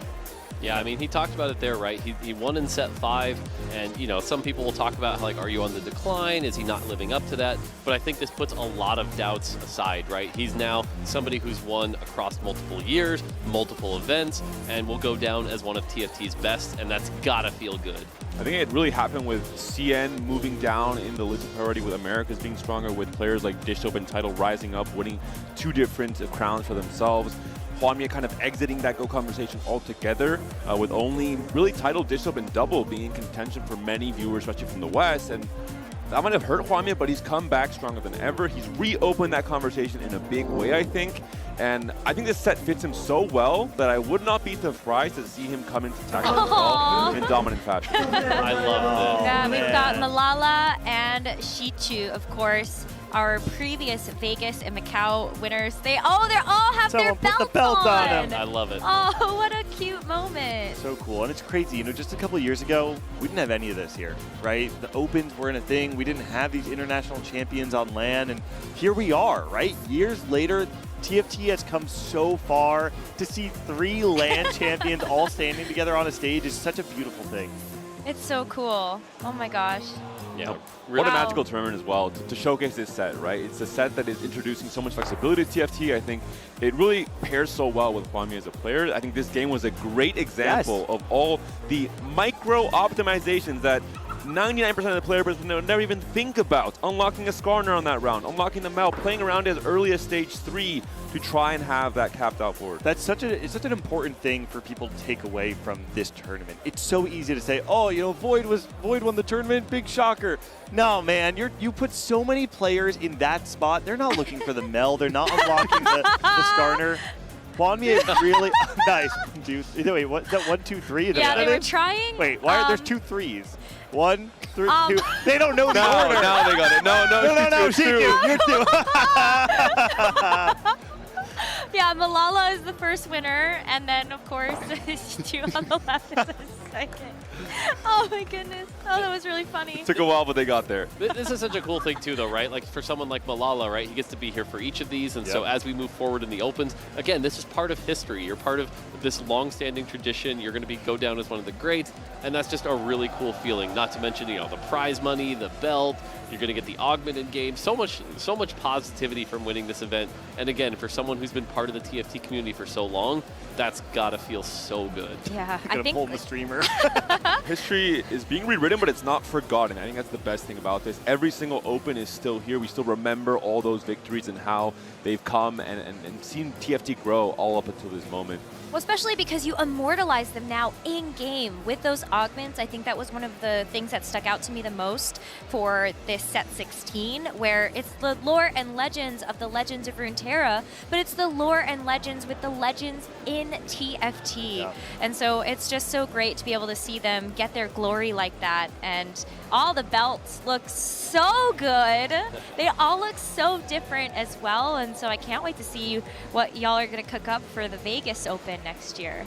Yeah, it's going to be really exciting. I can't wait to do these. Every year they're so much fun, and it feels like every year they get better and better. This year's was so big. There's so many people here, not to mention all the other things going on. But generally, it's just been an awesome event. The games have been really exciting to watch, and what a great way to end it. Just a great finish. So generally an awesome event. When Hwamye is looking for a Baron cosplayer to shake his hand. Yeah, thank you for your service all weekend long. How tall would we need to make the Baron Nashor mascot? It might be three people on top of each other. Yeah, definitely within stilts or something, right? Or like a motorized box. Yeah, you have 3 people on each other's shoulders with a huge trench coat coming down.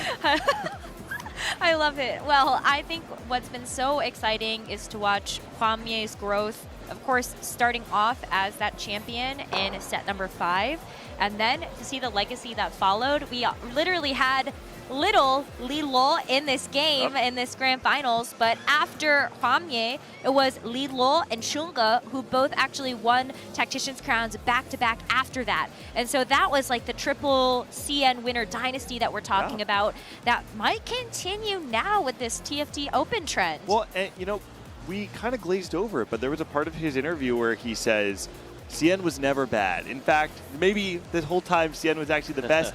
And I do wonder, from the Cien perspective, what it felt like to win 5, 6, 7, and then you go so long without an international win.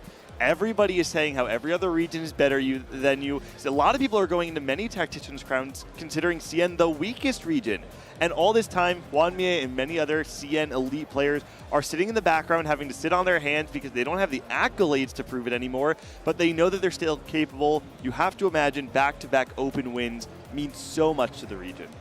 Absolutely. And I think when you think about just the recency bias as well about how well APAC did at KO Coliseum's Tactician's Crown. They had 3 players enter into the grand finals for this TFT Paris Open. They definitely look like one of the strongest regions, but I think Hwanmie definitely has something to say about it. Look at that. He's got the Champion 2025 patch now on his jacket as well. And that is just a really great point for us, I think, to end our broadcast on the celebration. You can see actually Huainan, one of our casters over there in CN, who got a chance to join us on the broadcast yesterday, already recording some content with their new champion here. But hopefully, you know, this is going to be something that is a memory that can last a lifetime for everyone. Absolutely. I mean, every single one of these conventions, right? It's just that. It's a celebration of the game. It's a place where TFT fans alike from all over the world can come together with this shared interest that we've found to be so beautiful. There's nothing quite like the Opens. If you're watching from home, we've said it all weekend, and I'll say it again. Don't watch from home next time. Come here. Come watch with us. Come hang out. You'll get to see all of this play out in front of you. It is just so, so special, and there's nothing in the world quite like it. And my reminder is that it's only the start of this set. There's still so much to enjoy with set 16, Lore and Legends. It has been such a pleasure to be able to broadcast this to all of you watching from home. Let's go ahead and take a look back at some of our favorite moments while we are joined here by the rest of our casting family. Lore, what has been one of your favorite moments from the TFT Paris Open? My favorite moment is the mascots. I fell in love with this penguin, this Chongno. They were absolutely amazing. But for me, it's more about this gathering from the community, the fact that we got to celebrate these games together, and especially in France, because I know that the French community in TFT is huge. They're so passionate about the game, and they have been craving an event like this for years. So thank you for coming to my hometown. We're so happy that we got a chance to have you be a part of this big history. And of course, we've got Clement and Makes that have also joined us over there. Nice. Oh, look, we've got the crown on top of the mural from Wanda. Wow, really beautiful stuff. But I mean, Clement, Makes, sitting on the sidelines for that game, you must have been in the crowd really watching their reactions to everything. So actually, I was with the Spanish co-streamers, and from Sappho looking really good to the situation unfolding into it has to be Toddy or Sappho, and Toddy. But eventually it didn't work out for them. But I mean, what a great event. What showcasing of how passionate our community is. It's just been beautiful. Yeah, just across the board, I feel like. Any final thoughts from you three? I mean, I'm going to say on behalf of the entire dev team, right, so many people go into putting on this event, so just thank you to everyone who came out, thank you to everyone who participated, thank you for all the hard work that everyone put in to make this happen. It's just such an awesome thing. Glad everyone's having fun. I want to say a big thank you to Hwanmie. He's kind of the one that started my Twitter career talking about tech, stealing all of the CN stuff. And it was really unfortunate because I didn't get to watch his heyday. Hwanmie had the second greatest streak of going to TAC rounds, so all the way from set 4 to set 7. But then once stats came on and once I started casting, it all went away. So finally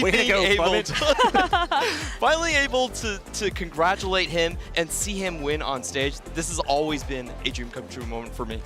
For me, it's what I mentioned earlier. I think just what a way to kick off this set. I think the potential is absolutely insane.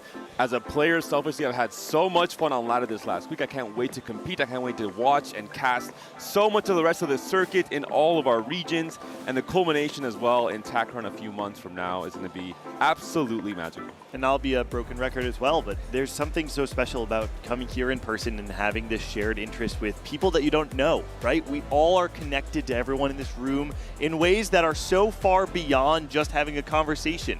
It's this love for something that is huge and abstract and connective and worldwide, and it's just something you don't get to experience. I love competition, I love these stories, but to me, being able to come here, see the people from my region compete, hang out with the homies, meet new people who you all have this special interest all together, it's just, you will not find this anywhere else, and I can't nail that enough. You need to come here next time. That's it.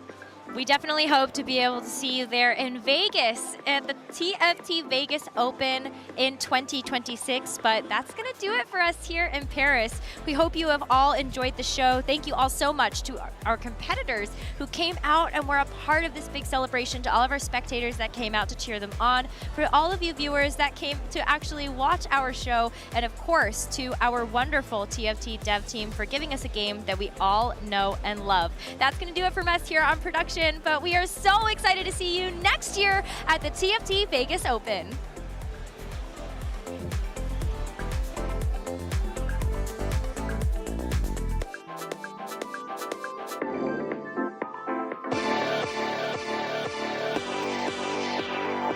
We are finally here in Paris for the TFT Paris Open. Bienvenue à tous. 768 players, 96 lobbies. It is the biggest TFT LAN ever. The spot to make a name for yourself. Welcome to the Global Gauntlet, EMEA, APAC, Americas, and CN, which is actually the best region in TFT, but that's the last hope. APAC is eliminated. The Baron's gonna win. Congratulations to EMEA, the winners of our first show match here. The energy is great, everything is amazing, everything is really fast, so I'm loving it. He's got the ring prepared. Will you marry me? And she said yes. This is the magic that's happening in Paris. There's gonna be 4 boards, 1v1, playing a game of Mastermind. I wonder how much these two guys have practiced physical stamina leading up to this. Do you have hope? I have no hope and no Kog'Maw. Crocs is strong. No! Standing. We have a show match coming up, and the Movistar Koi versus DSG. Don't worry, boys. I got the win streak. No! No, dude, no. Wait. Wait a minute. Oh, it's down. Oh. As well as we hop across to another matchup here. No! What a great battle for Paris, but it is going to be Canvas and Double 61 that come out on top as the kings of Paris. Welcome back to the Teamfight Tactics Paris Open. We've been having a lot of fun here. It's a gigantic convention type vibe. I feel like TFT conventions are definitely more sort of like that way. It's not just competitive. There's also like, you can have some fun.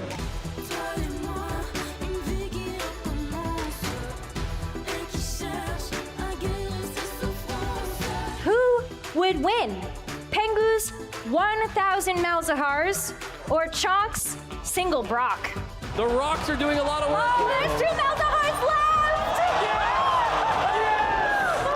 My boy did it. Day 2 is full of heartbreak, right? We're going from 256 all the way down to 8.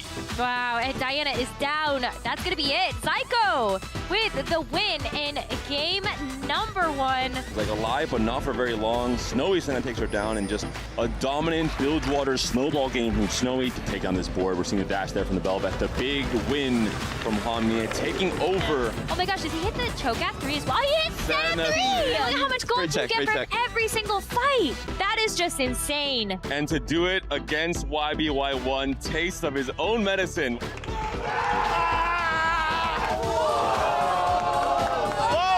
Jejusaur will fall down and out of the Paris Open.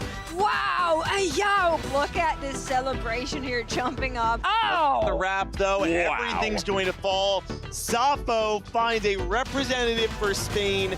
And I love the crowd behind him. There's so much hype from all of his friends. Next time, don't watch the stream. Just come here. This place is the place to be. You do not want to miss it. We are in day number 3, which means that by the end of today, we will be crowning a new TFT Open champion. Oh, the power stacks!